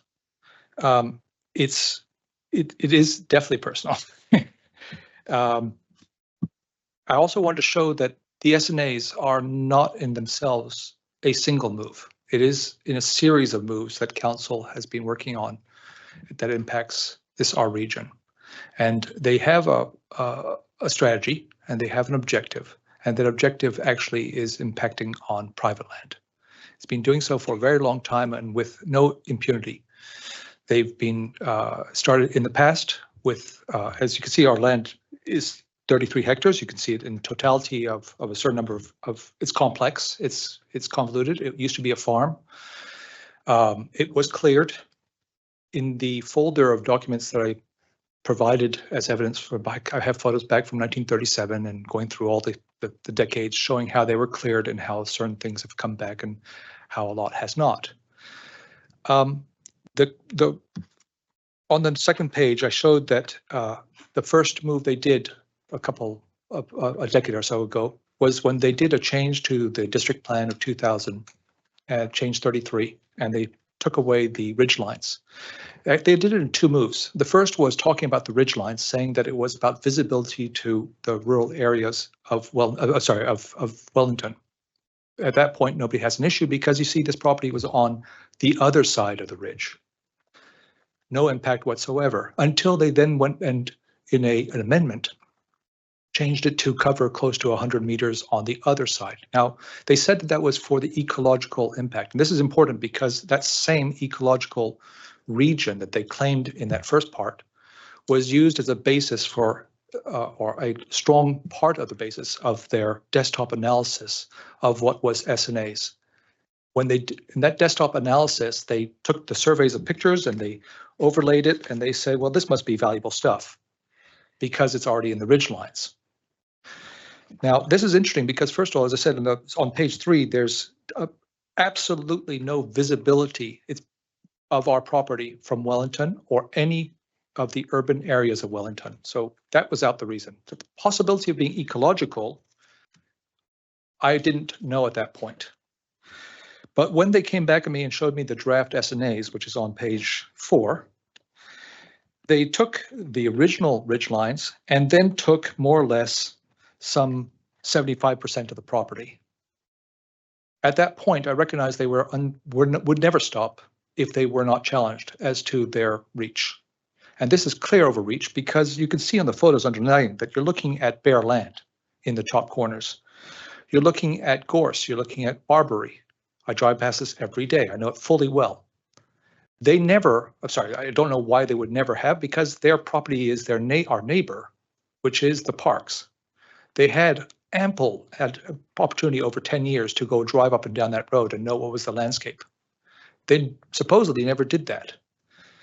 They just took the land, and at that point, we've lost 75% of the land. So then we had to pay a lot of money to ecologists to correct their errors. This is not our error. This is their error. We spent over the fact that we then had the report, and then we then had to get the planner, and then the council wanted us to get another planner. We've spent so far $50,000, and I think I have still $25,000 to pay. That is a lot of money to correct their error of overreach.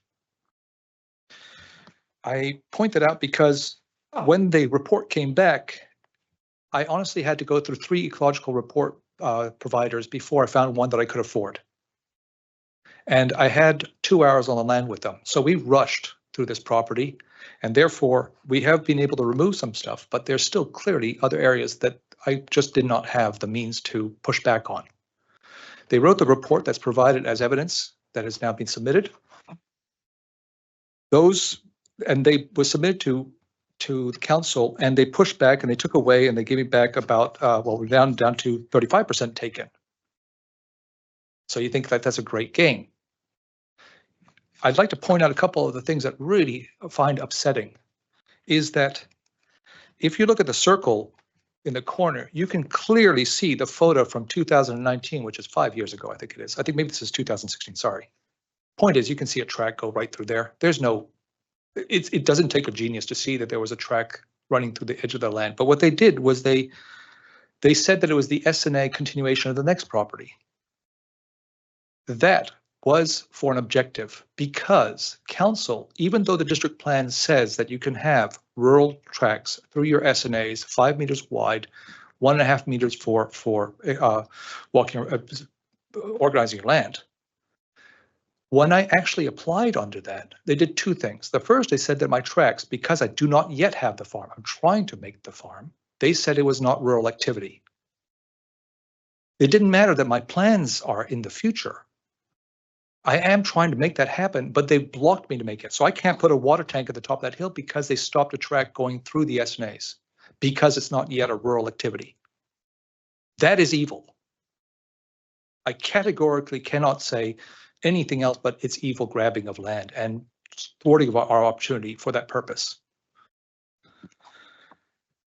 So when I got that back, it sounds like it's a good win, you know, considering 2 hours, $50,000 spent, we're down to 35%. Unfortunately, we've forgotten that they still have control of the ridge lines, which means they still have the totality of 63% of the land.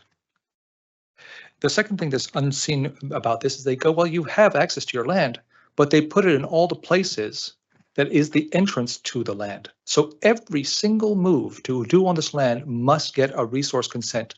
Any track beyond it is taken. It cuts me off of 10 hectares of land automatically. It's a third gone. They have no intent of offering because I did a submittal just in this month to ask for my permission to get to my land, to put a water tank, to put the trees that I'm getting into. Because you see, it took me some time to organize myself on what I was going to do in my land. It's difficult land. It failed the last farm. I try not to fail again. It took me some time to figure out that I was going to be going into a high value mushroom business, which takes a long time to grow trees. It also takes water. They have cut off the access. They want me to carry all the trees up on my back. I'm sorry, but I'm not that young anymore.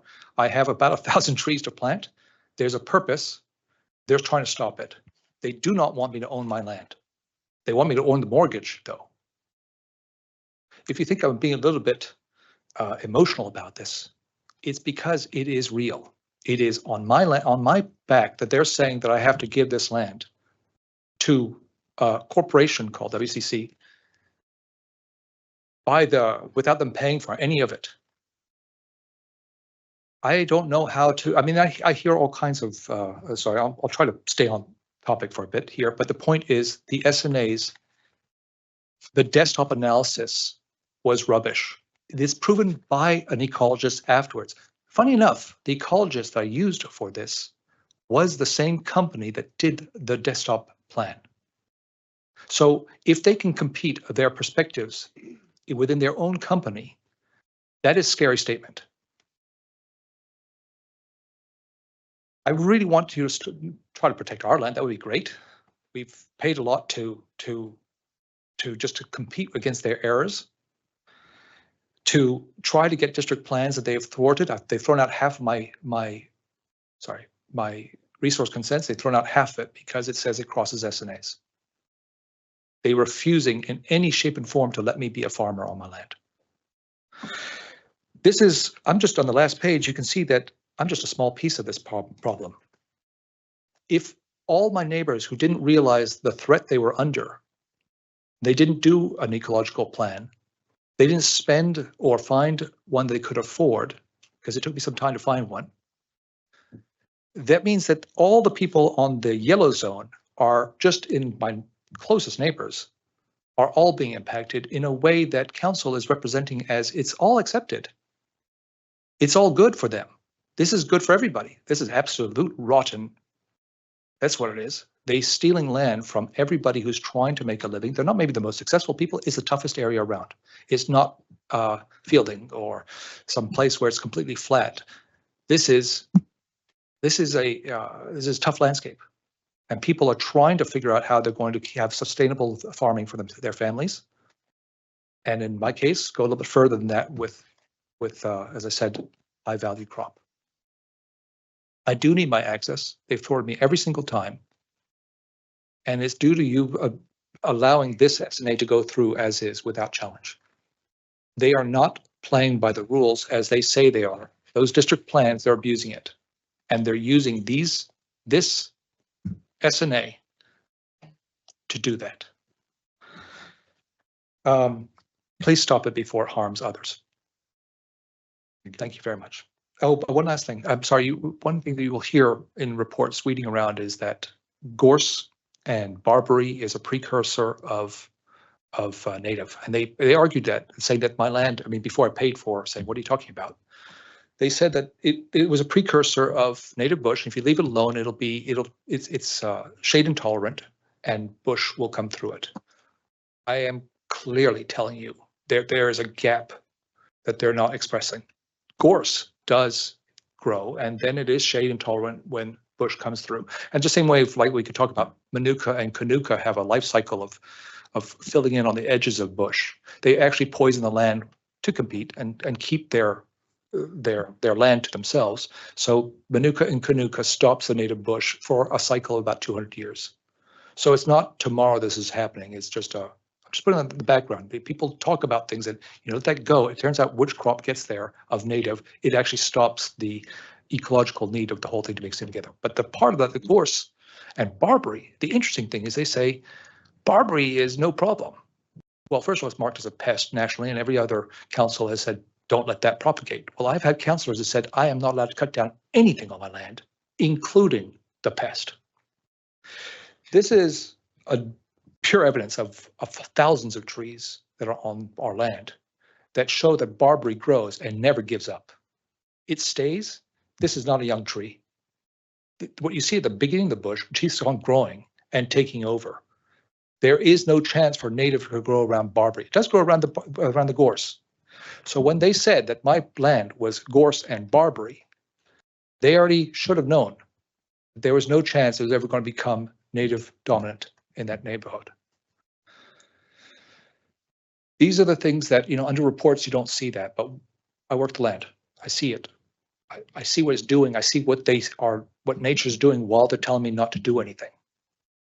This is not going to end well for the whole region when you let barberry take over. And they did do it. You can see pictures that we have of the whole thing that is absolutely orange on the areas that they've not done their work of curtailing it and stopping it happening. And they want that to happen on our land. I don't see why we should destroy our land as well as give it up to them. We're the caretakers of it. They should let us do it. Thanks.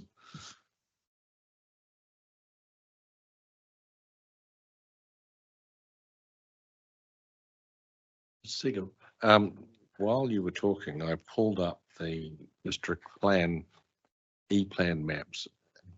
Yes. So I understood exactly where your section was. Yep. And it looks to me that Southern Thread Road runs along here. Yes. And there's an area of SNA on the road reserve. You'll have to be talking to Steve for that, but yes. And as you say, there's a continuous SNA, the length of your on the bottom, road yes. frontage. Yep. So got that clear. So I have no access to the bottom, and the top, which is Hawkins Hill Road, is where my main entry point is. And I have to go through both the ridge lines and the SNAs to get to the land that's to the north of our land. Oh yes, there's Hawkins Hill Road. And that's runs down here. May I step over? Oh, of course. Just make sure. That Southern Thread Road. Southern Thread is, oh, sorry, this way, yeah. Yep. Hawkins Hill Road comes along this ridge here. This is our shared driveway with the back lot of the front lot. Gotcha. So Southern Thread is, sorry, Hawkins Hill Road. yeah. So you access your property from Hawkins Hill. That's the dominant location. The bottom is interesting. Yeah, so when you say the bottom, that would access Southern Ridge. Although it's not north, from your perspective, is the bottom. Yeah. That's fine. Yeah. I can't get to this area because of these cutoffs that they've done intentionally, I believe. There's the photos that you see here are so recent that there is no way they could have missed that. Okay. And that makes me know that they're trying to cut off my access here because. Thank you.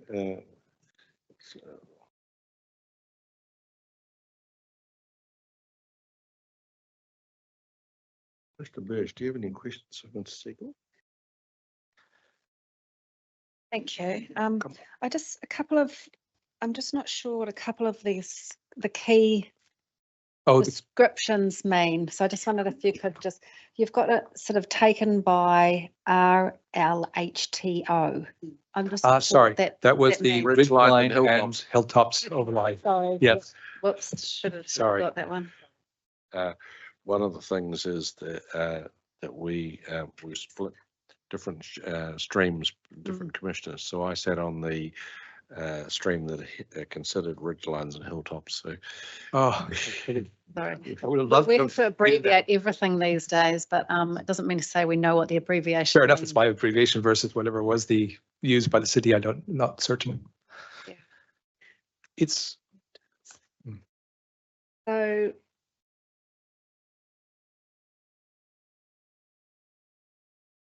I'm not sure I have any questions. I certainly understand your point. Well, the other thing is, so you had an ecological assessment done, but you haven't provided that. Yes, I have on the hard drive that was there. I thought that. Okay. Sorry.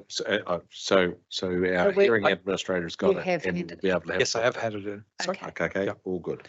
That's great, because I think that's pertinent for us is to have an expert's opinion on the assessment. And that was the basis of what was used to push back on the difference between the Council draft and the proposed SNA. Yeah, sure. I just felt that it was incomplete because I'm now seeing that through the rush, there's still places of ours that is clearly non-native, but because of the 2-hour window that I had of visiting and the affordability window that I had, I wish I had paid a little bit more to keep on pushing. Yeah. Because I shouldn't be pushing. I shouldn't be pushing. Well, let me put it a different way. Are you comfortable for the council's ecologist to come on your land and have a look?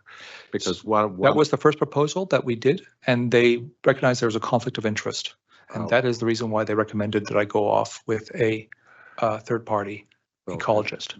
But now that we're in the process, would you have a problem with a council ecologist coming on your land to eyeball it? I wear this shirt for a reason. I'm at war. My neighbor is clearly a very powerful neighbor that has intent on our land. So do I have an issue with their opinion as to what would happen on my land? Yes.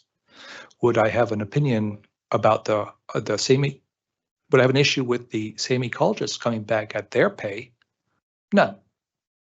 they're paid to fix their error with a third party who's neutral and doesn't have trying to, in every which way possible over the last 15 years, trying to take over the road and its visibility from the road for the parks, then no, I would not have an issue with that. That's fair enough. That's a specialist. They should have done that in the first place to a certain extent, rather than doing a first grab and then I have to scramble to get out of their maw. Well, putting aside the rights and wrongs of what might have happened, one of the things about this process is that there is an open offer for a council ecologist to come and verify, form a view about the quality of the bush. So if, as you say, you were constrained by cost in the initial assessment, this would be a way to follow that up. Again, it's sort of a cut between A and B. If it's one, it's expensive to me, or B, I actually have to take the person who's caused me a lot of harm. Well, as I say, you could escort them. Sorry? Or you have the option, you could escort them, or you just greet them at the gate and say, there's the property. And so you don't spend your valuable time doing it. Well, it's not my time. But the point is the offer is open, and this is a council cost. So would this be one of either? There's two ecologists I know of. One was a gentleman called John. I don't know if he was the council ecologist, and the second one I saw a name go by this morning, which was by Goldwater, Nicholas Goldwater from Wildlands. It would be a council. It would be an external ecologist. It would be an independent ecologist. Yeah. And so I think the answer is yes, and we'll go forward on that basis. Sorry. Have seen the rest of the report by Nicholas Goldwater. I would be uncomfortable with his position. I happen to have seen that he is not only wrote in his report that it is for the SNAs, but also an implication of going further outside of SNAs. And I find that in both cases, far beyond what property ownership, and I think that is an ideology that is difficult to correlate, for me to align with in any shape and form. Well, I'd say. But thank you for the offer. But I find that there's enough evidence in front of you on those paper that doesn't need a third report of those same areas, but willing to keep on. I have to think about what to do about the third. I was going to go and get my own ecological report because when I have the funds, it's a question of timing. But I do not know this gentleman, but that's okay. I just have seen his report and I see that it is in alignment with the person who with the company that originally commissioned stealing this land. I call it stealing because if I can't use it, you've taken away my opportunity to use it. That is theft. It's not. There is no other definition of it. Understand where you're coming from, Commissioner Dash? Just one. So in an ideal world, yes, what do you just want the SNAs removed from your property? Is that what you want? Thinking about the planning sphere rather than anything else to do with relationships you may have with the council, but just in terms of planning, yeah, you would like that significant actual area removed from your property.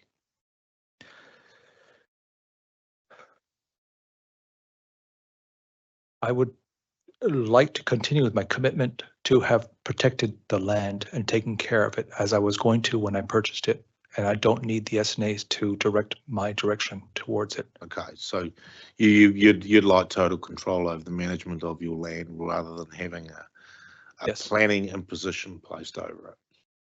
Yes, because it's not the SNA that was the issue. It was the same alignment with me. He's where I see trees, I keep them. That's the clear part. When the council uses that to empower their district plan against things of using your own land, that is the danger, and that is the removal reason. Okay, so it's a combination of the accuracy of the advice that they're getting, is what you're saying, and also the principle of the advice about putting The empowerment ecological of the wrong restriction reason. on top of a private piece of land. I'm thinking about how to answer that one. I think it's close, but it's not the fact that it's a freedom. It's the fact is that they have actually used it as a tool to their advantage. That is where I find that is the overstep. That's the wrong. Okay, I understand. Thank you. Commissioner Pomare, any questions? Kia ora koutou. I don't have any questions for you. You've made your position very clear, and I do understand the concerns you're raising. So no further questions from me. Thank you. I have one piece of detail about your support team. Can I get some addresses so I can look up? Ms. Grove, what? You're a team. You're next, and the Watsons. What address of yours? Oh yeah. Gotcha. Thank you. This might be a short discussion.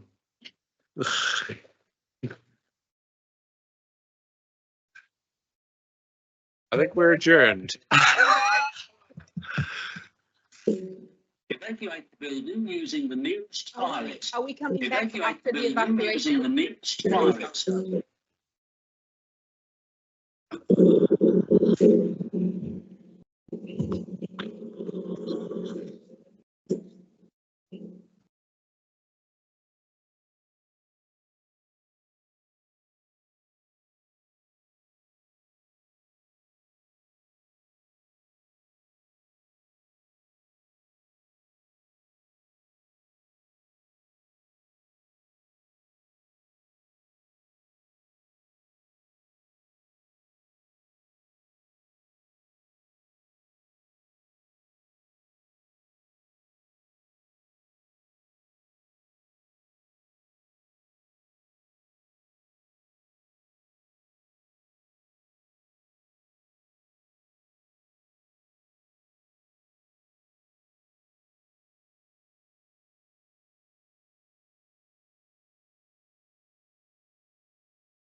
You need the slides.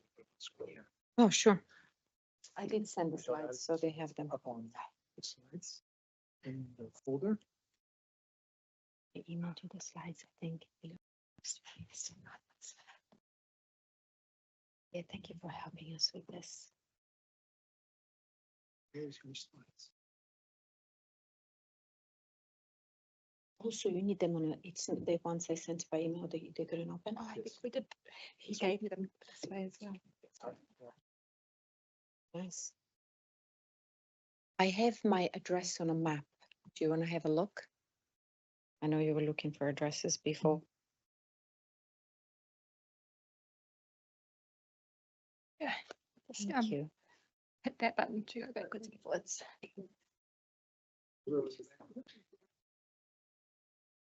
Bit of excitement. I was going to give you my address and show you my address on the map. Your address, I'll be able to plug it into the council map. Oh, great. Thank you so much. So the address is. Just hold on a tick. Sure.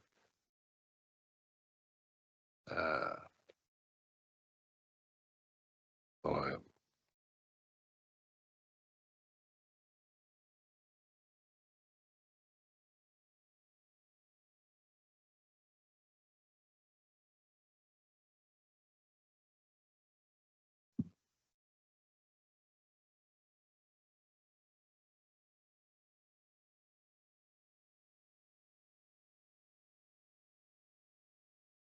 Yeah.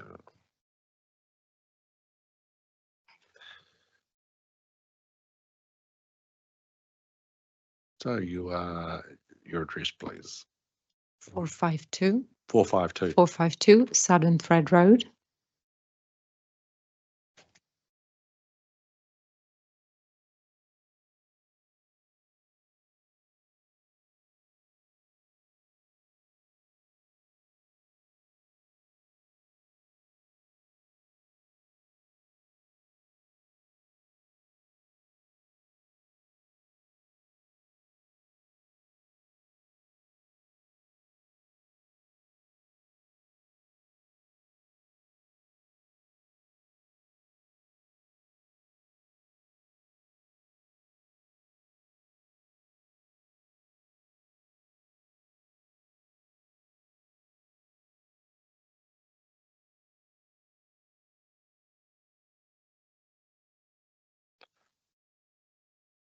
Okay.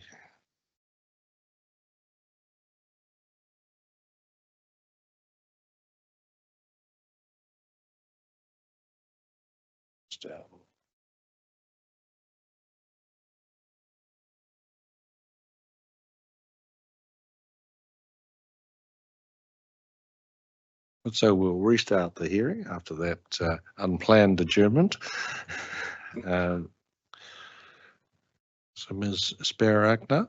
Sparagna, yeah. Tēnā katoa ko Eleonora Sparagna tōku ino.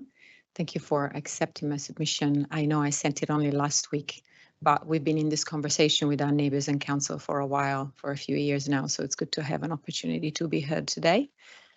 You will have seen on the map that our property is about 85% covered by the current SNA.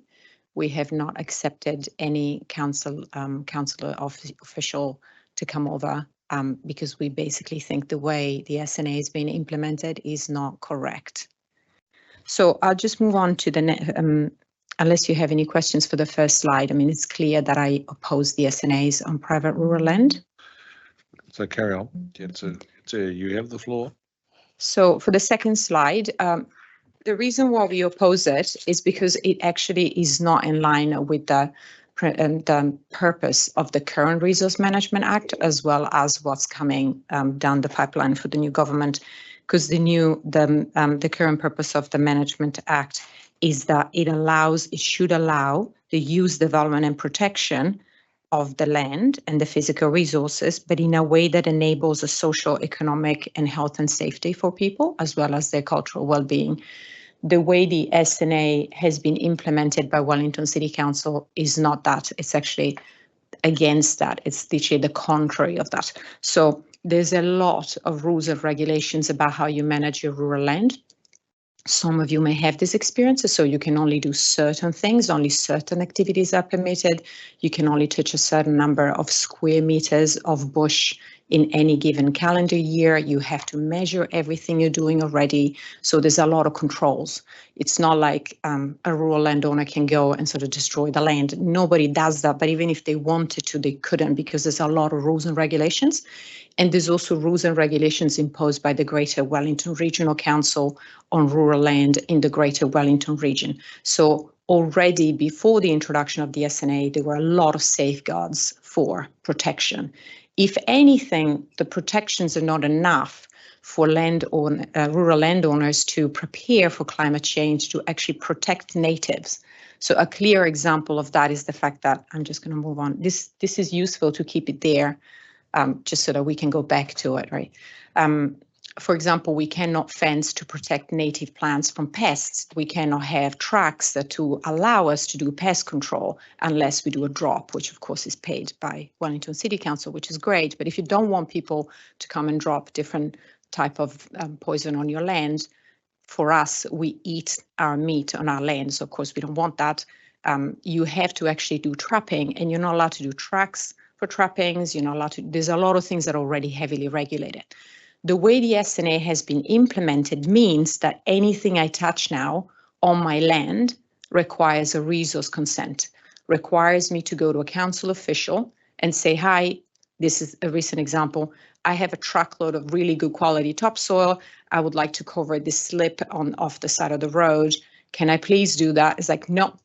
You can't do that. We need to come and assess it. You need to provide us with a landscape assessment. You need to do a geotech report, et cetera, et cetera. So what happens is that the cost of the resource consent, which now applies to everything I do on my land, literally everything, has become increasingly complicated.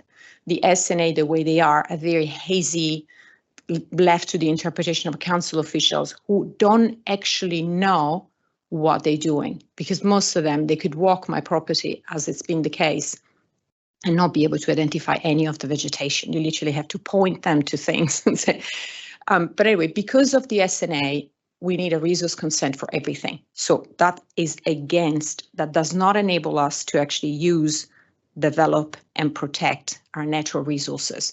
We've been asked to do a resource consent, as I said before, for fencing to protect native plants. We've been told we cannot plant native plants because we need a resource consent to make sure that the plants we're planting are the right ones and the council will approve it. And to do that, we need a landscape assessment done by a professional who's like immediate quote is like $5,000. So council has completely failed to achieve the intention of the RMA, as well as the intention of everyone in this city that supported the SNA, because of course people did support it, and a lot of people want to protect the world, right, like us, because otherwise we wouldn't live in nature. We would be developers out here, sort of like building concrete blocks. So the intention of the RMA, the intention of the SNA, I'm sure it's right, except that if you apply to private land, what it triggers is a landslide of compliance, a landslide of professional support and professional fees and debates, etc. So it just doesn't help anybody. What would have been a good thing would have been for Wellington City Council to actually apply the SNA to its own actions. So instead in Brooklyn, like a clear example would be, they've just done the entire traffic of Brooklyn. And in redoing the whole of Brooklyn, they've removed every single tree and scrub that was on a public road. They've literally removed them all because, we need to have a cycleway here and we need to have a pathway here. So we need the sidewalk to be wider. So they've demolished everything. And then they come to me and I want to have a pathway so I can put a beehive in the middle of my land. And they're like, no, you need to spend $20,000 because you need a resource consent. It would have been a really good thing to interpret the RMA and the SNA for Wellington City Council to do better, rather than for Wellington City Council to tell other people that are already doing really well what they should do with their land. In fact, nowhere in the RMA and nowhere in primary legislation, it says that there's something like this that could be applied to private land and actually have the cost recognized. Like this is our land. That little yellow thing is the totality of my land, from one of the only places in Karori where you can actually see it. So can you imagine that I want to do like a pedestrian pathway to go trapping down the bush, and that's going to cost me $30,000, not even finished. And I need to get professional landscape designers to tell me what to do. So this is what the SNA actually looks like, and I don't think it's the intention. So what would be really good would be to remove the SNAs completely from private rural land, to maybe have a proper review of the rules and regulations that currently exist, both for Wellington City Council and the Wellington Greater Regional Council, and maybe have a think, also how would we apply this to our own roadworks, to our own earthworks? How would we define things differently? Because one of the key changes which would be very useful, I'm sure everybody would be in support of, is you would want to enable people, for example, to put in place climate change mitigations. So for our land, we don't want the road to slip away, right? Nobody wants that for their property. But if I were to do any kind of water tabling, even a grader going on a track, I need a resource consent for that. I need to notify a council officials 10 days in advance and get permission to grade my own tracks. So it's just become an insanity because it's become this crazy thing, compliance after compliance after compliance. And it does do nothing to protect the ecosystem, which is what the intention of the national matters of national importance under the RMA actually mean. The protection of the ecosystem. You want to continue to develop things, but you want to do it in such a way that the ecosystem is protected for future generations. The way they're going about it, they're just creating a landslide of paperwork for everybody, a lot of cost for everybody. They're not protecting anything. I could have spent 30K to have more bees. I'm sure that would have been a lot better for the ecosystem. I could have spent 30K to actually take care of plants, and you know what I mean? Yeah, that's pretty self-explanatory. Before you go on, where in Karori is that photo taken as a matter of interest? It's West Karori. I have the actual address. Like if you, I can send it to you. If you could email our hearing. Yes. Like I lived in Karori for 30 years. So like I've been. Oh, I can definitely send you this because we just sent the council as part of this resource consent process that we're in the middle of for the pedestrian things and for the dispersal field of the septic tanks, etc. Like 8 pages of photographs of all the different places where you could potentially see it, but you don't. And this is one, so I can definitely send this photo to you. West Karori, but if you could give us the. It's West Karori. I'll definitely give you the address. You're only satisfying my curiosity now, but. I mean, of course, in real life, you cannot zoom in. I mean, the idea that there's any kind of impact if I do any kind of thing on my land, apart from like demolishing or burning the whole lot, it's a bit ludicrous, and I would never burn the whole lot because I own it, obviously. So it would be really great if this commission could actually tell Wellington City Council to remove the SNA from private rural land, because it's not very clear either what would be the legal reasoning for removing it from the city properties, but not the rural properties, unless your intention is basically to lock those properties in and freeze them, which would mean, it's my property. If you want to freeze my property and turn it into a park, you really should just buy it. And then you should come and make me an offer and I'll say yes or no, depending on what comes out of it, how much money you want. I mean, we've tried to get carbon credits from the land, and the bank wouldn't let us have carbon credits because if you have a mortgage on rural land, it's considered like a hindrance to development. So can you imagine what this means in terms of me going to the bank, which I have to do now in November for the renewal of the mortgage, and go, 85% of my land now is SNA. Like I can't do anything with it. And they already wouldn't accept the carbon credits, which would be a source of income. So imagine something like this, which is actually something that I'm just paying through the nose to actually survive. So just remove them is my plea. Just remove them. Just do a review of the existing rules and regulations. Just actually give money to rural landowners to do what they already do. Maybe give some flexibility to the interpretation of earthworks, so that the earthworks do not include grading an existing track, for example. Just do a bit of a review of like fencing regulations and just allow people to fence to protect native plants. That would be great because, I mean, you don't have to, the way fencing is currently defined by Wellington City Council, you have to fence an entire thing that's like 4 kilometers of boundaries. You fence around, this table, it's illegal. You need a resource consent because you don't have any stock. It doesn't meet the you know, the regulations for stock management, and so you can't do it. I mean, it's all a bit insane. I think it would be really, really good just to review existing rules and regulations. Do that with rural landowners. There's not many of us. Basically, you know, a third of all the rural landowners are probably in this room. So you should, you know, it's an easy conversation to have. Yeah, that's what I'm looking for with this submission. Thank you. Thank you. Mr. Birch, any questions? You mentioned a resource consent process that you're in the middle of at the moment. Is that for the pedestrian track that you said, or is that for something? There's about 7 or 8 things. Some pre-exist our ownership of the land. Yeah. Some have been a direct result of the fact that our house was built as a leaky home. So we do have at the moment a legal challenge ongoing on that front. And in order to do that, you know, because we couldn't live on our land in the house that we were building because it was a leaky home, we ended up living in a little shed that was about 25 square meters. And as we were living in the shed, council told us that the shed needed to have a septic tank because we were living in it. So they said, okay, you're allowed to live in it because we understand the situation, but you need a septic tank. So they gave us a building consent for the septic tank. Sorry, this is a lot of detail. But anyway, you asked. And then we did that. They came, they approved everything. The building consent is great. And then another team came and said, oh, but did you get a resource consent for the septic tank dispersal field? I'm like, no, you didn't tell me you needed one, and you already approved the building consent. So they're like, now you have to do it retrospectively. So now we have to do everything retrospectively that we would have, because they didn't tell us. And now, of course, then they also told us you're not allowed to have the arcs there, this little structure, because no one is allowed to have any kind of rural thing on their property where people can come and stay, which is the other insanity of it all. So you're protecting all this nature, but literally no one can come except us and city councillors and that have come to visit, and your officials when they come to tell us what to do. So, I mean, what's the point? You have this beautiful park. Can anyone come? No. But anyway, so we had to remove the little shed.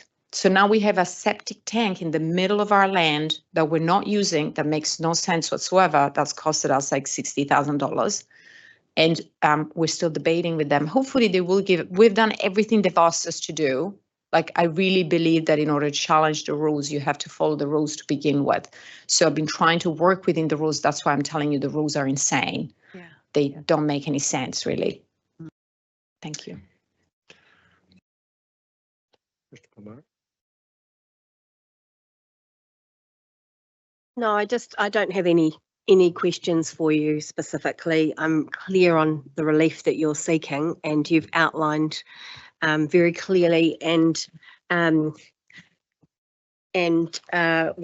a lot of passion and feeling the concerns that you have in relation to your land. So thank you for that.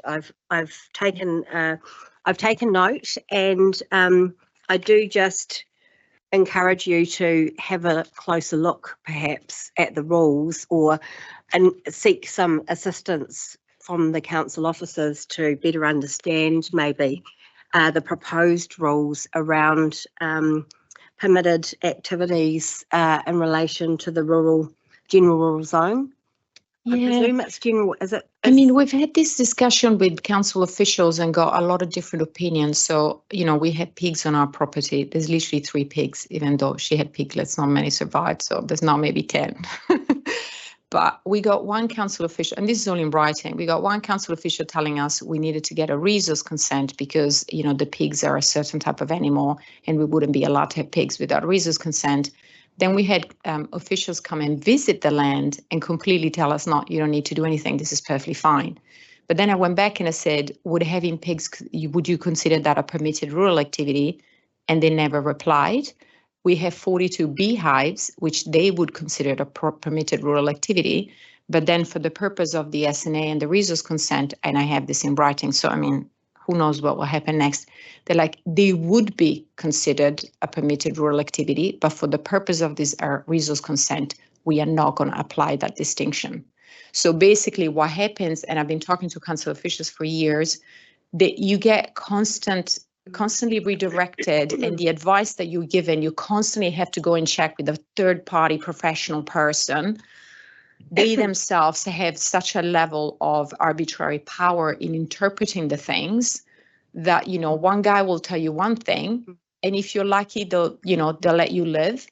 Another guy who's like really strict on something else will interpret it differently. So, you know, the fencing, yes, we have pigs. We could fence somewhere else and put a pig there and invite a council officials, and they'll go, oh yeah, the pig is in within 2 by 1 meter. Obviously you're fencing for animals. Then we would have to remove the pig, plant a tree there.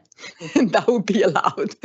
If I have a tree and I fence around it, but there's no animal inside, then the same council official, I mean, it's literally the same person that we're talking about, will come and say, no, you're not allowed. I mean, I'm not saying that when you do the resource consent and you go through all the hoops, at the end of this whole process, after your $60,000 over a year and a half, you do get the resource consent. You know, if you go to town and you pay the landscape assessor, the planner, the surveyor, the geotech report, the engineer, if you pay all these people to respond to every single hoop that's put in on your way, at some point you do get the resource consent, but you realize it's not sustainable. It's literally contrary to what we were saying before, is the purpose of the RMA, which is to use, develop, protect, but also enable people, in this case, to provide for their social, economic, cultural well-being and their health and safety. So, I mean, you're basically missing all of that. Like my only interaction is really with council officials recently. Economic, obviously, I'm just spending a ton of money and I'm not making any return on it. You know, cultural well-being, I don't know, do I feel like I'm part of the city? It feels like I'm just being constantly attacked. You know, every time a council official says they want to come on my land, I just like, oh my God, I need to take a day off. I need to be there. What the heck are they going to come up with next, you know? And then you look at the health and safety. I cannot even do water tables on my own property. You realize this is crazy stuff that we're talking about.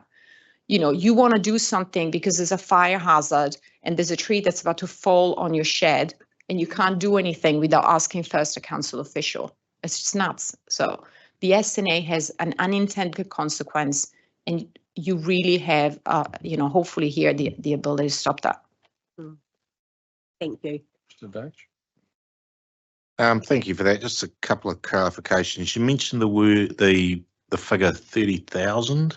Yeah. What was that for? Can you remind me of that? So I spent about $10,000 for a planner to respond to council's requests. Yeah. Then I spent about $9,000 of compacting the topsoil, matting and planting through a professional thing, because they wouldn't trust us by doing it. They wanted a third party to actually certify that things were done according to the geotech report that costed us $7,000. And then we spent another $3,500 for the surveyor, because they wanted to know exactly, the scale of the thing and how many square meter is it, et cetera, et cetera. So it's very, very easy. The resource consent is $2,221 at the moment, but what you have to then do, and then they asked us to have like a landscape professional for that photo that I showed you before, and we're like, no, I'm sorry, this is crazy. So we literally just responded to them this week through the surveyor. So, slightly less because we pay by the hour rather than someone coming and doing a whole landscape assessment on my land. And the surveyor took all the photos. He had to get like everything certified. I mean, it was just to be over the top. But yeah, that's how easily you can spend 30K. Yeah. Okay, so that's clear. The other question I had was, you mentioned your septic tank. Yeah. So you had regional council consent requirements you had to deal with as well, apart from city council. Well, for the septic tank, the Wellington City Council officials came to our property and they told us we needed to have a septic tank. Yeah. And they told us you need to have a building consent for it. It's not something you can just plonk on the land. Understood. So we did that. I mean, so of course we spent the money, but I mean, if you were using the septic tank, that would make sense. So, I mean, I don't have a problem with that. It's just that at the time they asked us to do the building consent, and this may be something that if you do a review of rules and regulation, you can actually have a look at, they should have maybe checked. I think if someone in this room got a building consent to build a house, right? And they built an entire house without a resource consent, but they had a building consent, they wouldn't be in the position where we're in right now. because someone would have stopped it before it got too late. They would have not waited for the entire septic tank and dispersal field to be built before asking for a resource consent. Okay. There's a bit of silos within council. I'm sure you're very well aware of that. I don't think these guys are really talking to each other. I think they're often competing with each other, Okay, thank you for that. which is why the SNA is a problem, because it's managed by the resource consent people who are not talking to the rest of the council. Well, I didn't have any further questions. I understand where you're coming from. Thank you very much for attending, and as Commissioner Pomara said, giving it to us between the eyes. Yeah. But that's what we're here for. So we'll ponder the issues you've raised and see what we can do. Thank you so much. Thank you. Thank you all for attending and for the little excitement that we provided you with. I still blame Mr. Sigal for setting the alarm off.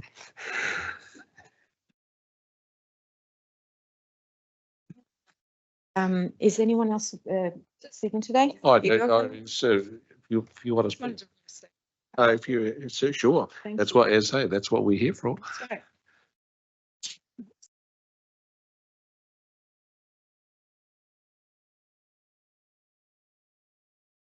Kia ora koutou. My name is Helen Grove, and I'm here to speak to you on behalf of myself, my whānau, my community in Long Gully, and my wider community of mana whenua. Before I begin, I'd like to be extremely clear that myself, my whānau, and my communities do not oppose the protection of Indigenous biodiversity, nor oppose committing to protecting rural land for our future mokopuna. On the contrary, we in fact strive to protect the land we have been so lucky to receive and live our life on the land using principles of tikanga passed on from our ancestors to maintain the fauna and flora. It is because we wish for this land to thrive and continue to be used for future generations that I'm here to make this speech today. There is no doubt that measures need to be taken to protect Aotearoa's beautiful environment. My whānau and I strongly believe that many of the suggestions raised via SNAs cause more damage to the land and the people who live on it than not. Despite the very well-meaning intentions behind the introduction of SNAs, there has been a disconnect from the theory of them and the reality of many rural landowners. Today, I urge the Council to listen and be the voice of progress and guardianship that we need in order to look after those in rural areas. I'd like to begin by telling you a bit about how I came into the position of land ownership. I'm a Paniki local, attended Untitled School and Wellington East Girls College, and I've worked in numerous industries across the city, including hospitality and currently healthcare. I was fortunate enough to become a mother in 2006, and my goal since then has been to purchase a home or land for my family to live on. Unfortunately, when my child was very young, my partner experienced health issues, which we soon learned to be cancer, which was rapidly progressing. After several years, our family was able to push through, and we received the miracle of my partner's health returning. As we began to rebuild our lives, it was evident we were starting at square one, maybe even -1. Between medical costs and the cost to restart our lives, the idea of owning a home seemed beyond our reach. But in 2018, a conversation at my laundromat changed everything, and we became aware of an opportunity to buy land on Hawkins Hill. Upon seeing the land, I felt such hope for the future of my family. I was excited to finally have a home for my children and to live in the ways like my ancestors. We put months of negotiations, planning, hard work, and our entire savings into acquiring this land with the goal to build a home for ourselves and our future generations. I'm telling you this backstory so that you understand that we are regular people who were blessed with something we wanted to guarantee our family's security despite years of bad luck. We are not uber wealthy people with goals to exploit the land. We're people who want the best for our whānau. Our goal has always been to protect the land, live by my whānau's tikanga, to care for it, and to ensure that my mokopuna have a place to call home. But we cannot keep pouring money and resources that we do not have into this land if council does not step up to protect our constitutional rights as citizens, mana whenua and landowners. Government has introduced SNAs and provided a very loose structure with wide gaps that, without council stepping up to vouch for the community, allow for the breach of constitutional rights, breach of te tiriti and titanga, and damage to the biodiversity and people and iwi's livelihoods. When we contemplate areas of law concerning constitutional rights, we must use a higher level of caution and consideration in order to ensure that those rights are upheld. This is a principle long ingrained in our country's history, acknowledged in our old ways of applying tikanga principles and in the ways brought during colonisation. It is indisputable that rights must be protected. When our government introduced the SNAs, the conditional rights to land ownership were not adequately upheld or properly acknowledged. My daughter always refers to a quote from Sir Geoffrey Palmer when she talks about this area of law. When the government diminishes or expands the scope of human rights, they must look the people in their eyes and tell them. This did not happen. The government has continuously diminished the people's right to their own property without adequately acknowledging what they are doing to people. This is why we urge the Council to act and breach the gaps that harm people left by the government. I've contemplated speaking to you about the numerous ways in which the government has imposed the SNAs both unlawfully and unconstitutionally, but I believe that today it is more important to speak to you on how the SNAs negatively impact our communities and how Council might better protect both the land and landowners. You've heard from myself and other members of Long Gully community as to how many of us are humble landowners with the sole intentions of living on the land, protecting it for our descendants and community. This is a shared sentiment across many rural landowners in Aotearoa. The SNAs currently impose an attack on whenua Māori and the interests of many iwi and mana whenua. Across the country, we're seeing numerous councils grabbing up great amounts of Māori land under SNAs, such as the Far North District Council, which allocated 135,694 hectares of Māori land as untouchable. Around 48% of districts whenua Māori, and Whangarei allocating 80,000 hectares of land as SNAs, which resulted in half of the Māori land in the region being allocated. To me and my community, this is an undermining of kaiti akitanga principles, a breach of the Constitution, and theft of land. My daughter, who studies law, raised a point she learnt in her courses. If I were to steal your bike, the hurt is not that I am riding the bike around the city, it is that you no longer can use that bike. Applying that logic to this situation, it is beyond clear that what the government has allowed for is theft. This is a repeat of our colonial history where land was taken through forced manipulation and laws like the Land Works Act from our communities. This land is supposed to be protected through Te Tiriti, through the Bill of Human Rights, through countless acts, negotiations and sentiments from government, and currently it is not. Our mana whenua have been let down by our government and their lack of action and protection. Alongside many well-meaning home and landowners across the nation and many individuals working in agriculture who are the backbone of our country's economy. Today I urge the Council to listen to what we're saying. We do not dispute the need for protection of Indigenous areas, but we encourage Council to work and listen to homeowners and iwis on ways to collaboratively protect biodiversity while preventing harm to individuals. To be frank, the current restrictions of the SNAs are far too intense and harmful. They have been applied by people who clearly do not understand tikanga or understand biodiversity. They cause damage to both people's livelihoods via immense expenses and runaround strategies, but also to the nature, as many of the restrictions are defined poorly or are non-existent, and there is not an adequate structure of people with adequate biodiversity knowledge to provide a clear process. Finally, the Environmental Defence Society Chairman and Executive Director Gary Taylor stated that he hoped Kiwis would be united in wanting to protect what is left of Indigenous forests and wetlands. We are. We have been. Our communities have been fighting for land protection for decades. We know it more than most people, but we want our rights to be upheld. We want collaboration, and we need it in order to achieve the goals government has outlined. We need better processes with people who actually have expert knowledge in the fields of biodiversity and tikanga, and we need collaborative processes for community members to engage in. We need the voices of people who have poured their life, soul and bank accounts into this land's protection to be heard. To quote a whakatauki you will have heard many times before, he waka e ke noa. We are all in the waka together. Gary Taylor is correct. We all want to protect this land, so let us work together to protect each other and care for this land in the best way we can. As the capital city of this country, we urge you to be the change and the progress and show other councils the way to protect the land and the people. Thank you. Thank you. I ask you if you could, before you exit stage left, if you Surely. could give your script to our hearing administration. It's been in. So, thank you. So, Mm. so we've got a clear record of that. Does anyone have any Mm. questions for Ms. Grove? Like, No, I don't have any questions. I think as a group, your message is very clear to us. The rules are unworkable for your activities that you want to carry out on your land. That's very clear, from tracking to, all sorts of things that you described that you're trying to do. The rules aren't quite cutting the mustard for what you're doing. So, the council have heard your submissions today. So they've heard your message.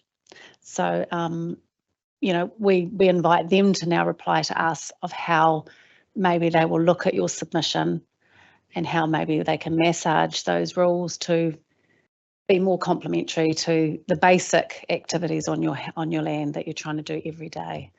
So, I thank you for your message. It's very loudly received. Thank you.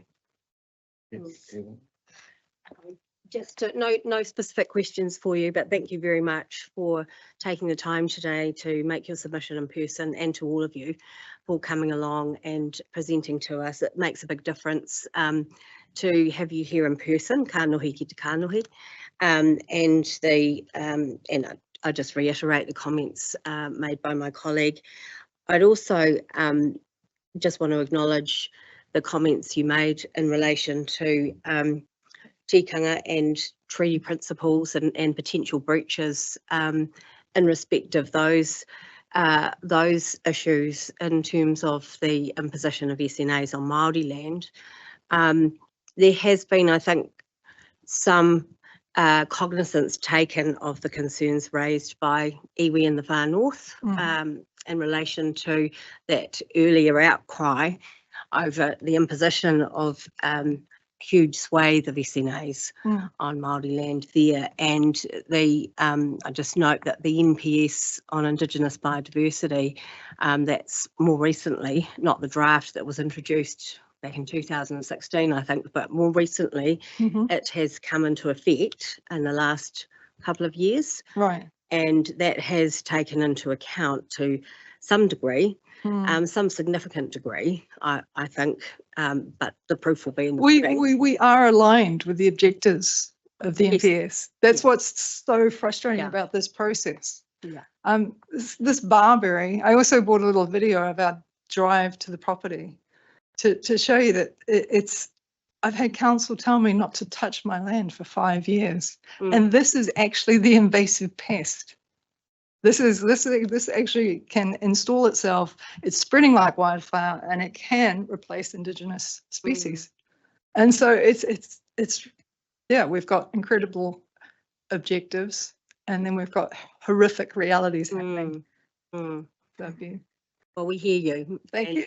And we hear the despair around the disconnect, and it's reassuring to know too that that despite the disconnect, that you are all on board and supportive with the objectives of Indigenous biodiversity protection. Absolutely. And I think your choice of whakatauki here, waka yaki noa, was absolutely appropriate in that regard. So kia ora koutou. okay, any more for any more? What? Because it was an underlier that has caused us a lot of grief, and there was a disconnect between one other rule. So, for example, all farmers think that they have their tracks. Discussing about tracks through SNAs. The new earthworks says that you are allowed only 200 square meters per 5 years. That means that you cannot update your track. You get exactly 6 meters per year.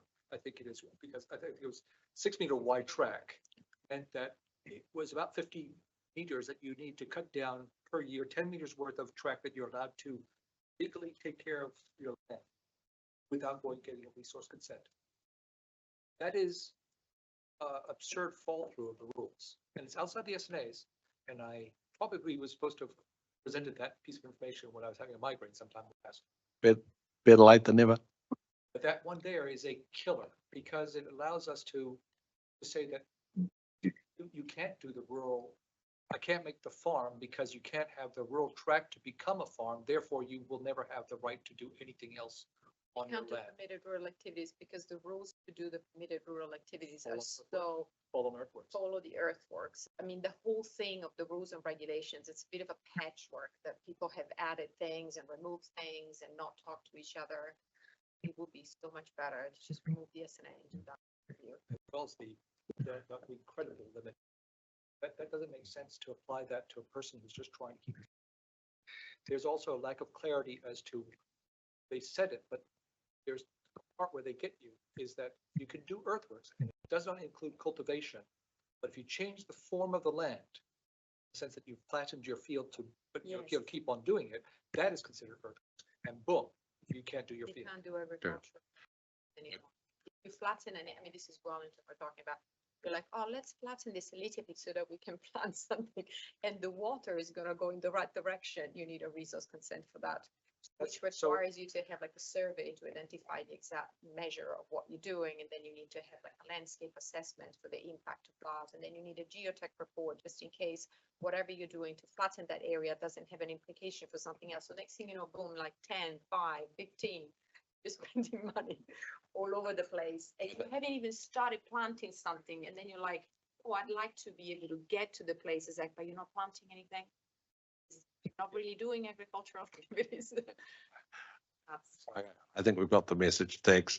But the answer is what happens next. That we're going to be sitting for the balance of the week, hearing submitters like yourselves. That at the end of the process,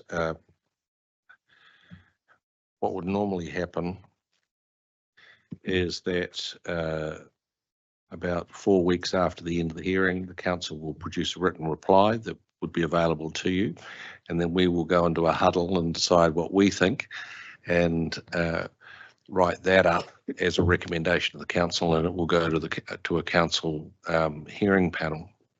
In this particular case, we have two extra elements. Firstly, the regional council is busy changing its regional policy statement.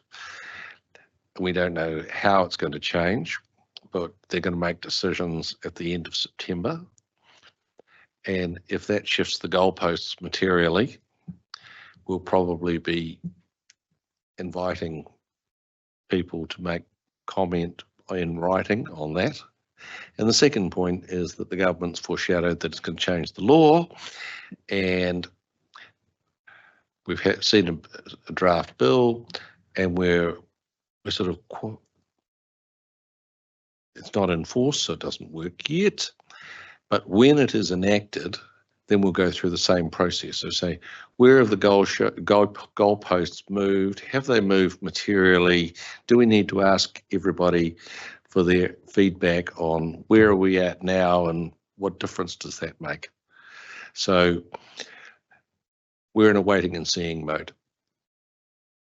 Like we're going to try and get this done as fast as we can, but these extra things are out of our control, and but the important thing is, from our point of view, is that we have a fair process and everyone has the chance. If the goalposts are going to shift because of higher order direction, either from the regional council or from the government, then we'll have a go round, and you'll have the opportunity to have further input if you want to have it.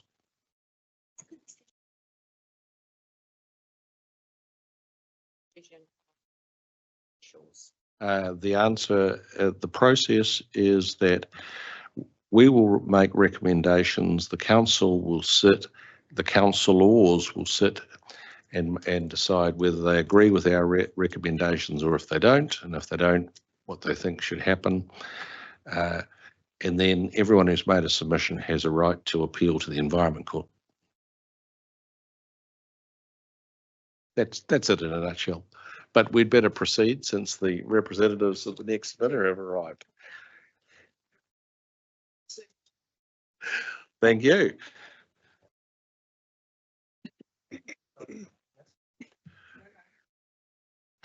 Don't drop it on your toe.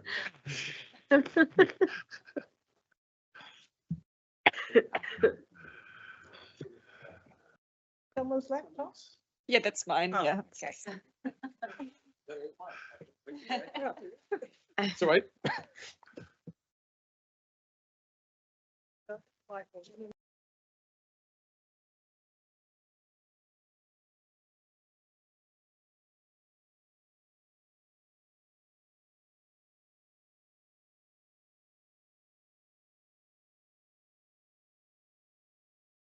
Welcome, Mr. Taylor, Ms. Therese. Once again, nice to see you.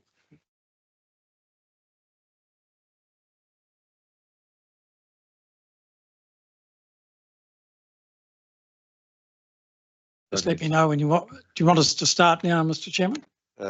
You know the ropes. We have your written statement, which we've read, so I do not want you to read it. But if there's anything you want to highlight in it, then please do. Please identify that, and we have some questions for you. Okay. To highlight a bit, not the whole thing. Right. Okay. So good afternoon. I'll start off with the JCA's overall preferred approach to SNAs.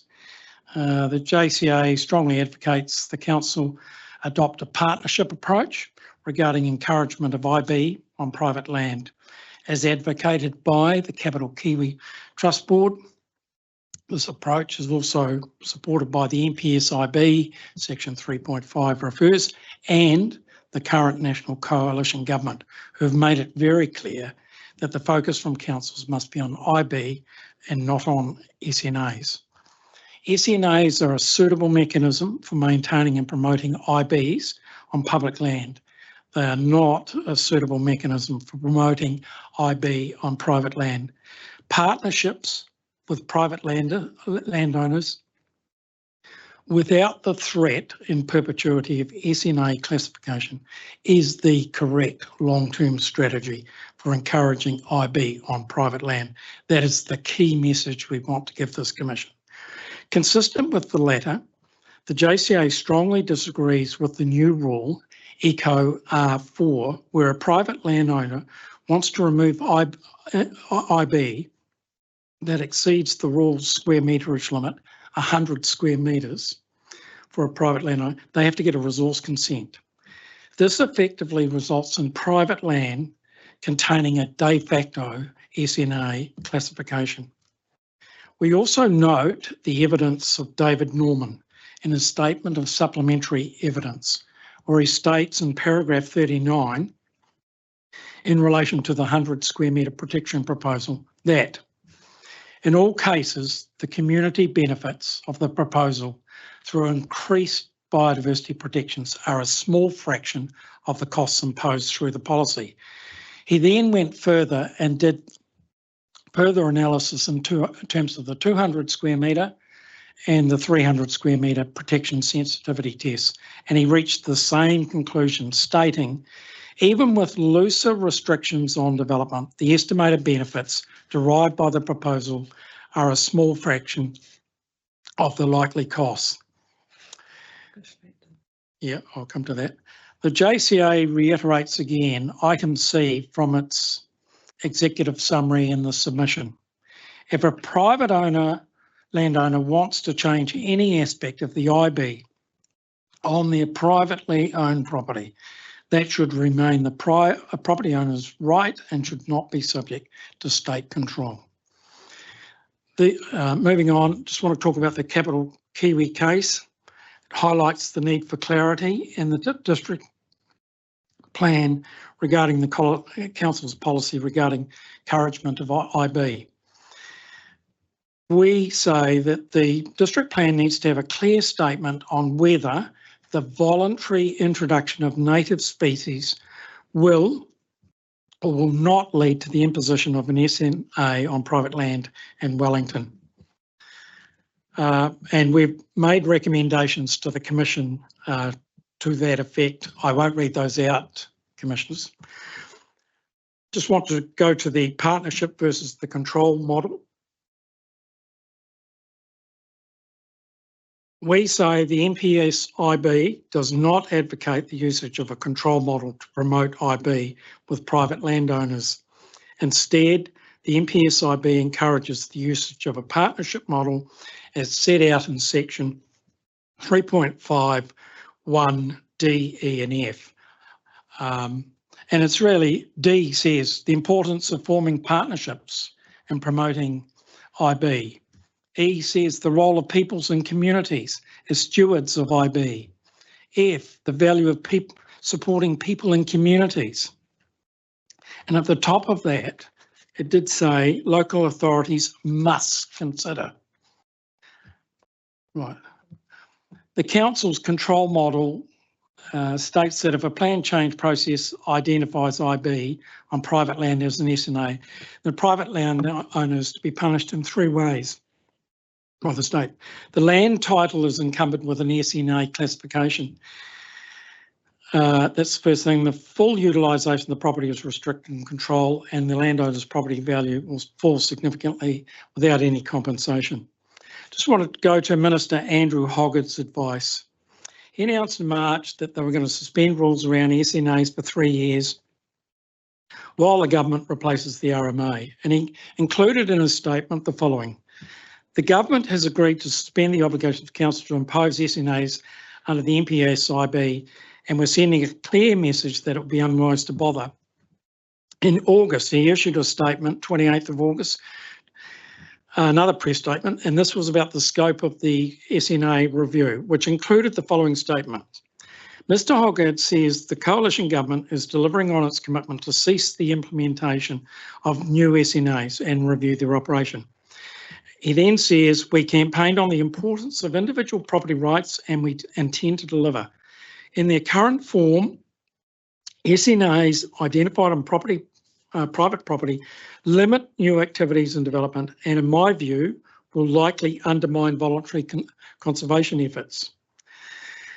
And he finishes, or further down he says, I want to make sure that the most unique environments, not all IB environments, the most unique environments are sensibly protected without putting undue restriction on land use change. So that the JCA wants change to the district plan to mandate a partnership approach for encouraging IB, and we've made recommendations to the Commission to that effect. Just want to now talk about the future effect of Zealandia on developing Wellington's Indigenous biodiversity. Bird life from Zealandia has in recent years been migrating across Wellington. It is clear that this is going to continue in future decades, and Wellingtonians are really welcoming this change to our natural environment. In effect, this is going to be the key game changer that encourages the further addition and restoration of IB on public and private land in Wellington. In other words, resurgence of IB will occur organically over the coming decades. As such, the council doesn't and shouldn't have to do anything in this space with private land, as this highly desirable outcome will occur naturally over time.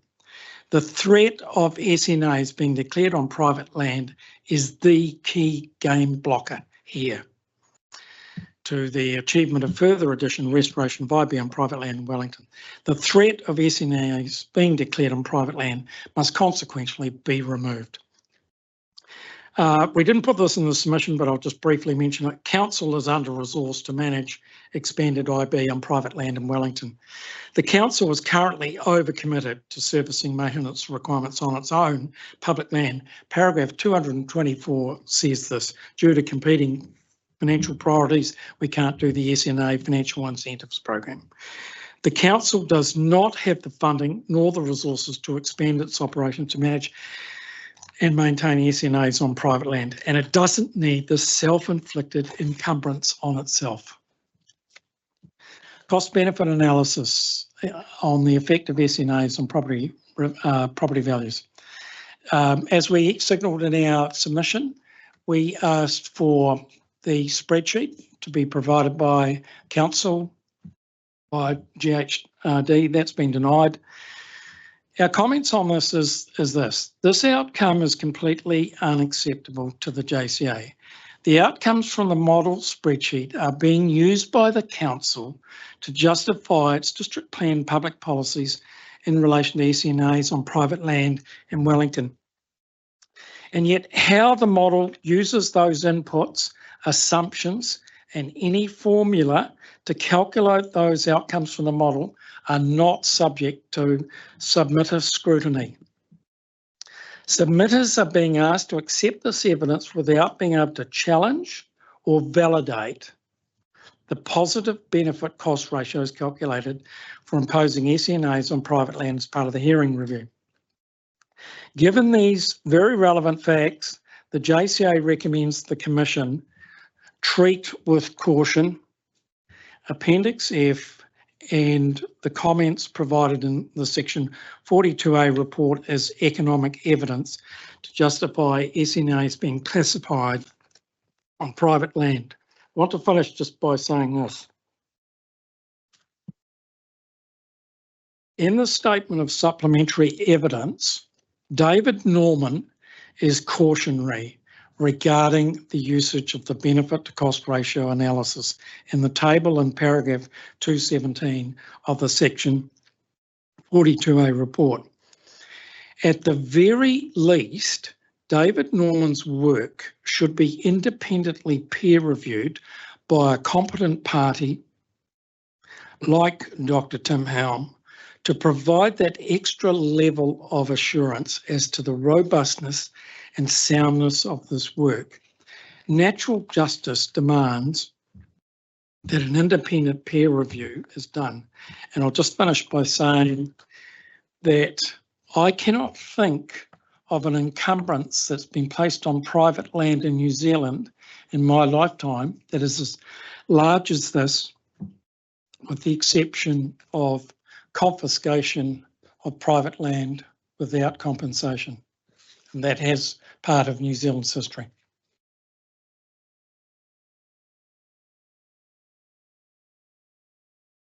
Thank you, Mr. Taylor. One of the benefits of seeing submitters on multiple occasions is that we get different perspectives on different issues.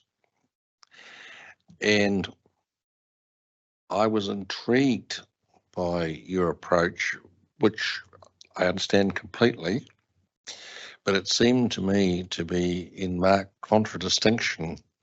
It seemed to me to be in marked contradistinction to the approach you took in relation to historic heritage, which seems to have similar sort of loss of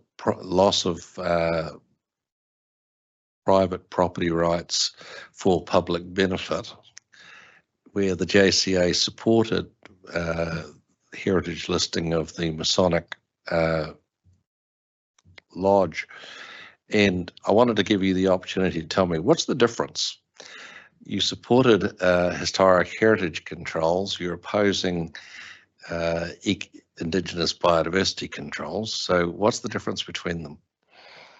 It's fair to say that we did not front to the Commission nor provide a submission, an additional submission in Stream 3. We most certainly discussed it, but we considered that in our discussions within the JCA that the Johnsonville Masonic Lodge, which I think is what you're referring to, yep, was not a matter of any significance to us. That is why, quite rarely for us, we did not make a submission to this Commission in Stream 3, nor make a presentation on that issue. We definitely discussed it, but it was not an issue of any magnitude to us whatsoever. Okay. I think there's also issues that when you purchase a property with historic, that you know is historic property, you accept those restrictions as part of it. And it is a very specific property and you know what you're going into.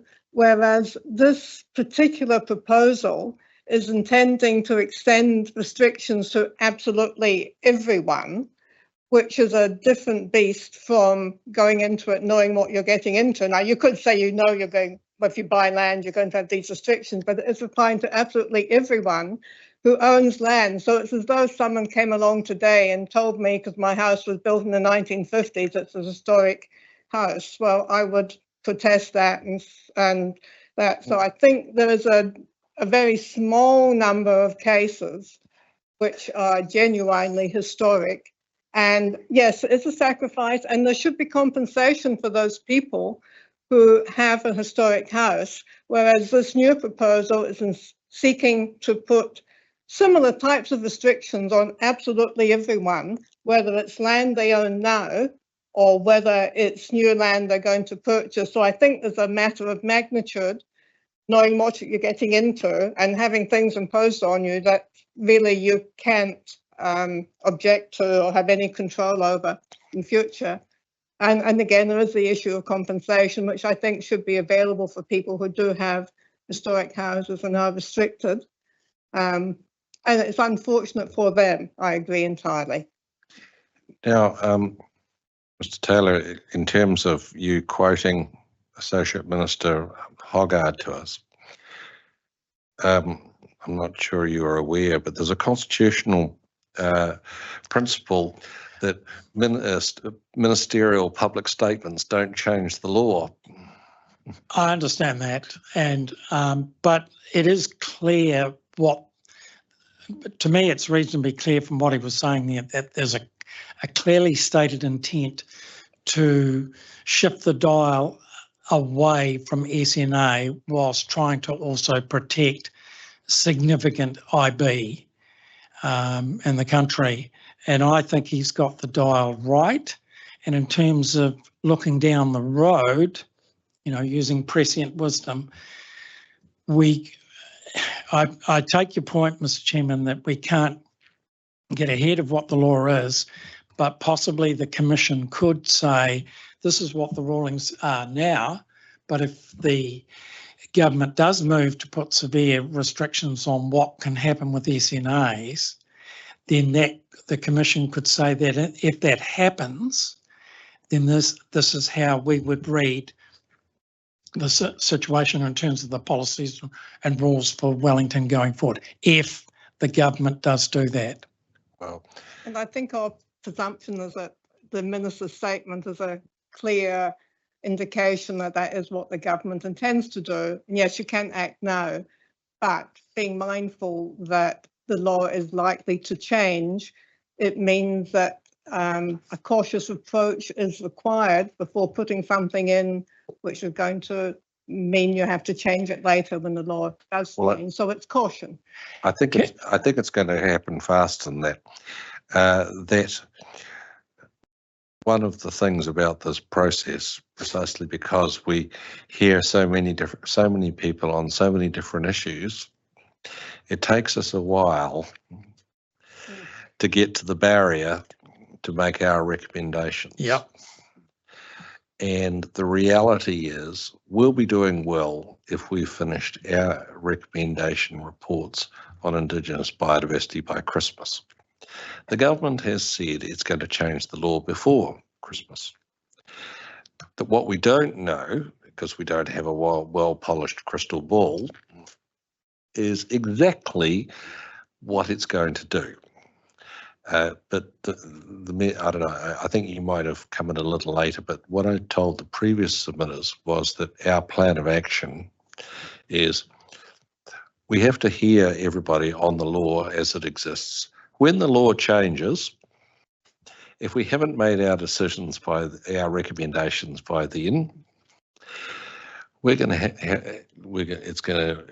have a go round. Say, how has the law changed? What difference does that make? And we're going to invite feedback from submitters on that issue. But of course, first the law has to change. and that so there is an element of suspension of disbelief that we're going through, but it's sort of like anything else. If you do nothing until the relevant third parties do everything they're going to do, we'd still be here in 2 or 3 years' time, and I think it's fair to say that the council wouldn't be very happy if we were still waiting around for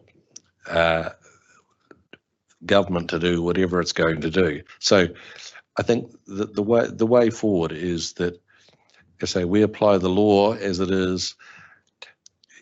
It is what it is right this minute. It's forecast to change. If it changes, we will try and figure out what that change means and what implications that has. We understand that, Mr. Chairman.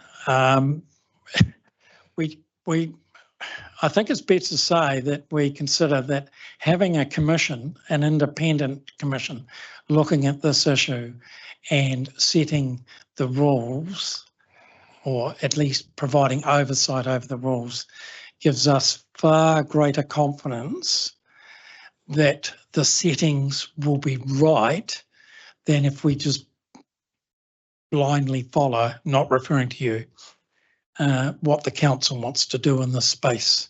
And that's the reason why I was pushing the boundary with Andrew Hoggard's statement.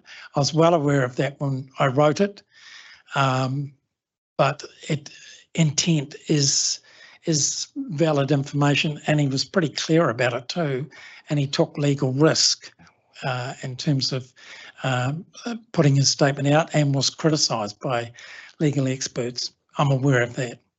Yeah. Looks like we'll be seeing you again, possibly. Let's just say we're hoping that we will not reconvene the hearing. Our plan is we will invite input on paper. Right. So while it would be a pleasure to see you again, Likewise. That's not high on our agenda of wish list. Going on to the concept of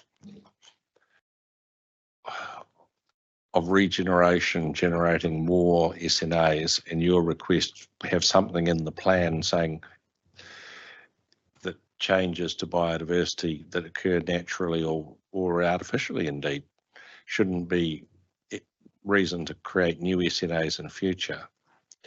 The problem I foresee is that what's written in the district plan today cannot stop the council doing something different tomorrow, provided it follows the proper process through a plan change, and that's what you'd be talking about, like a future plan change to have new SNAs. So the question I put to you is based on my feel that any sort of statement we could make about SNAs that might be identified in the future wouldn't be binding. Wouldn't be binding. Wouldn't be binding.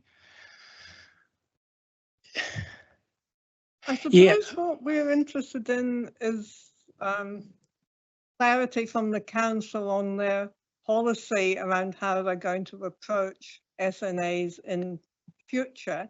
If they accept a partnership approach, I don't think we have any difficulty. Our issue is with them putting restrictions on people and requiring consent for various types of work.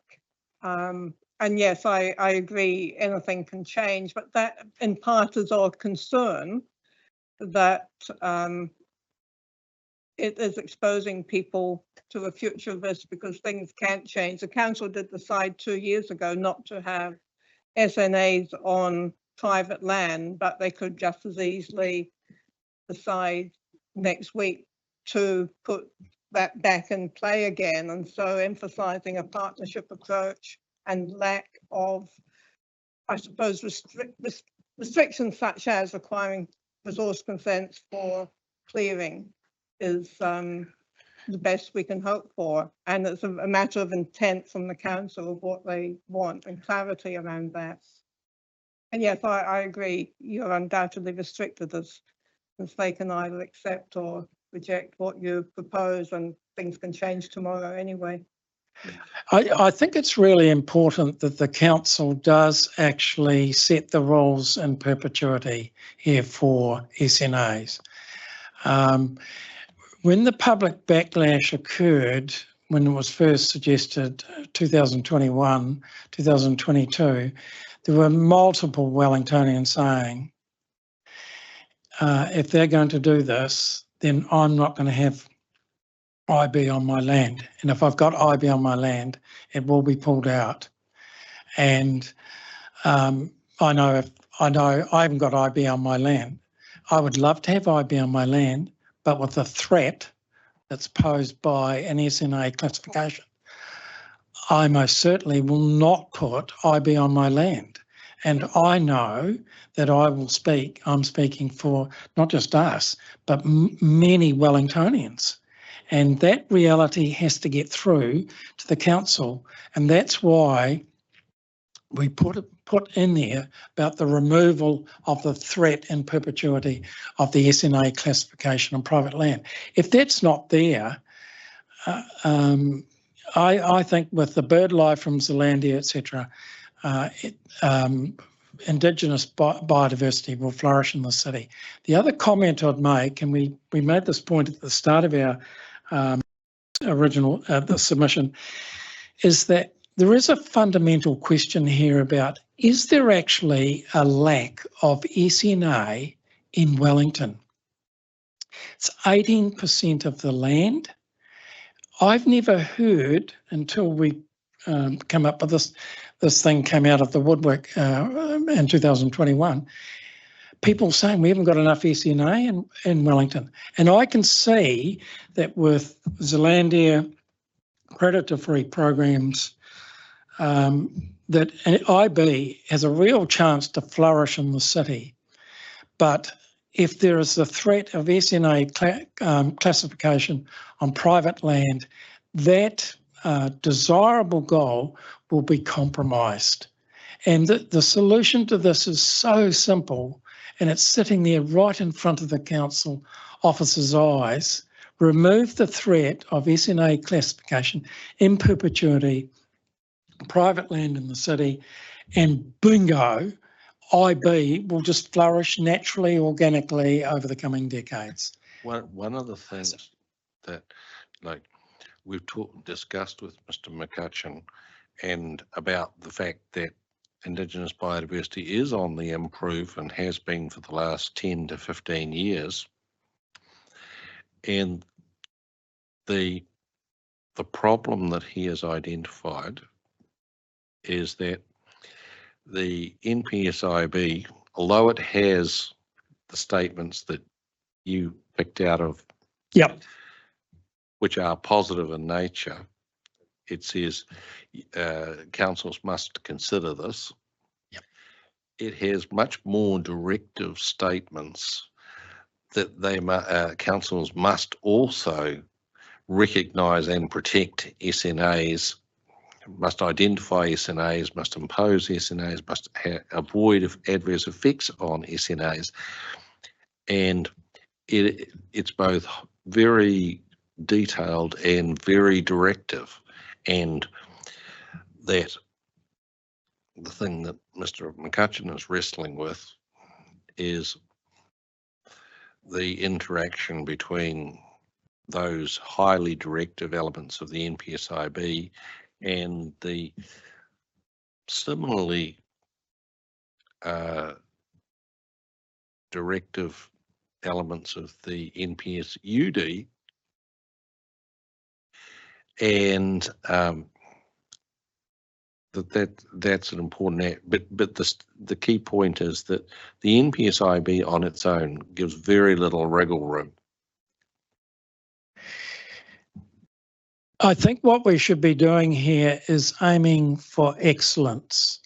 And we've put a comparison between the two approaches, the control model and the partnership model, in our submission. And it's crystal clear to any council official administering that regulation that one approach is going to be highly damaging to IB in the city, and the other approach is going to enhance it. And I mean, there's an issue there also about is the regulation right? But I realise that's outside of our remit. But it clearly, if it ends up creating an outcome where IB is withdrawn of private land in Wellington, you would have to say that MPS IB, with its highly directive control model approach, is a failure. Well, yeah. And I realise we can't change the regulation. Yeah. Yeah. I did note Mr. McCutcheon's attempts in the section 42 document that he was trying to find a balance between the two approaches. I suppose we just think that the partnership one is better than the requiring. And yes, undoubtedly he may be constrained by things I haven't gone through. So I do acknowledge that he was trying to find a balance between the two approaches. Just further to that, in terms of this is a regulation, government regulation, and it would be subject to fiduciary duty obligations, Mr. Chairman? I wouldn't call them fiduciary duty. It's certainly subject to legal constraints. It is subject to potential legal challenge, but unless and until it's successfully challenged, it is the law. No, that's fine. But in terms of administering the requirements of that government regulation, MPSIB, if the duty of care says if we use a partnership approach, we will be very successful. But if we use the control model approach, we will fail to carry out our duty of care in terms of promoting Indigenous biodiversity in Wellington. I suppose our disagreement is about the best way to promote yes, biodiversity. I suppose the problem that we face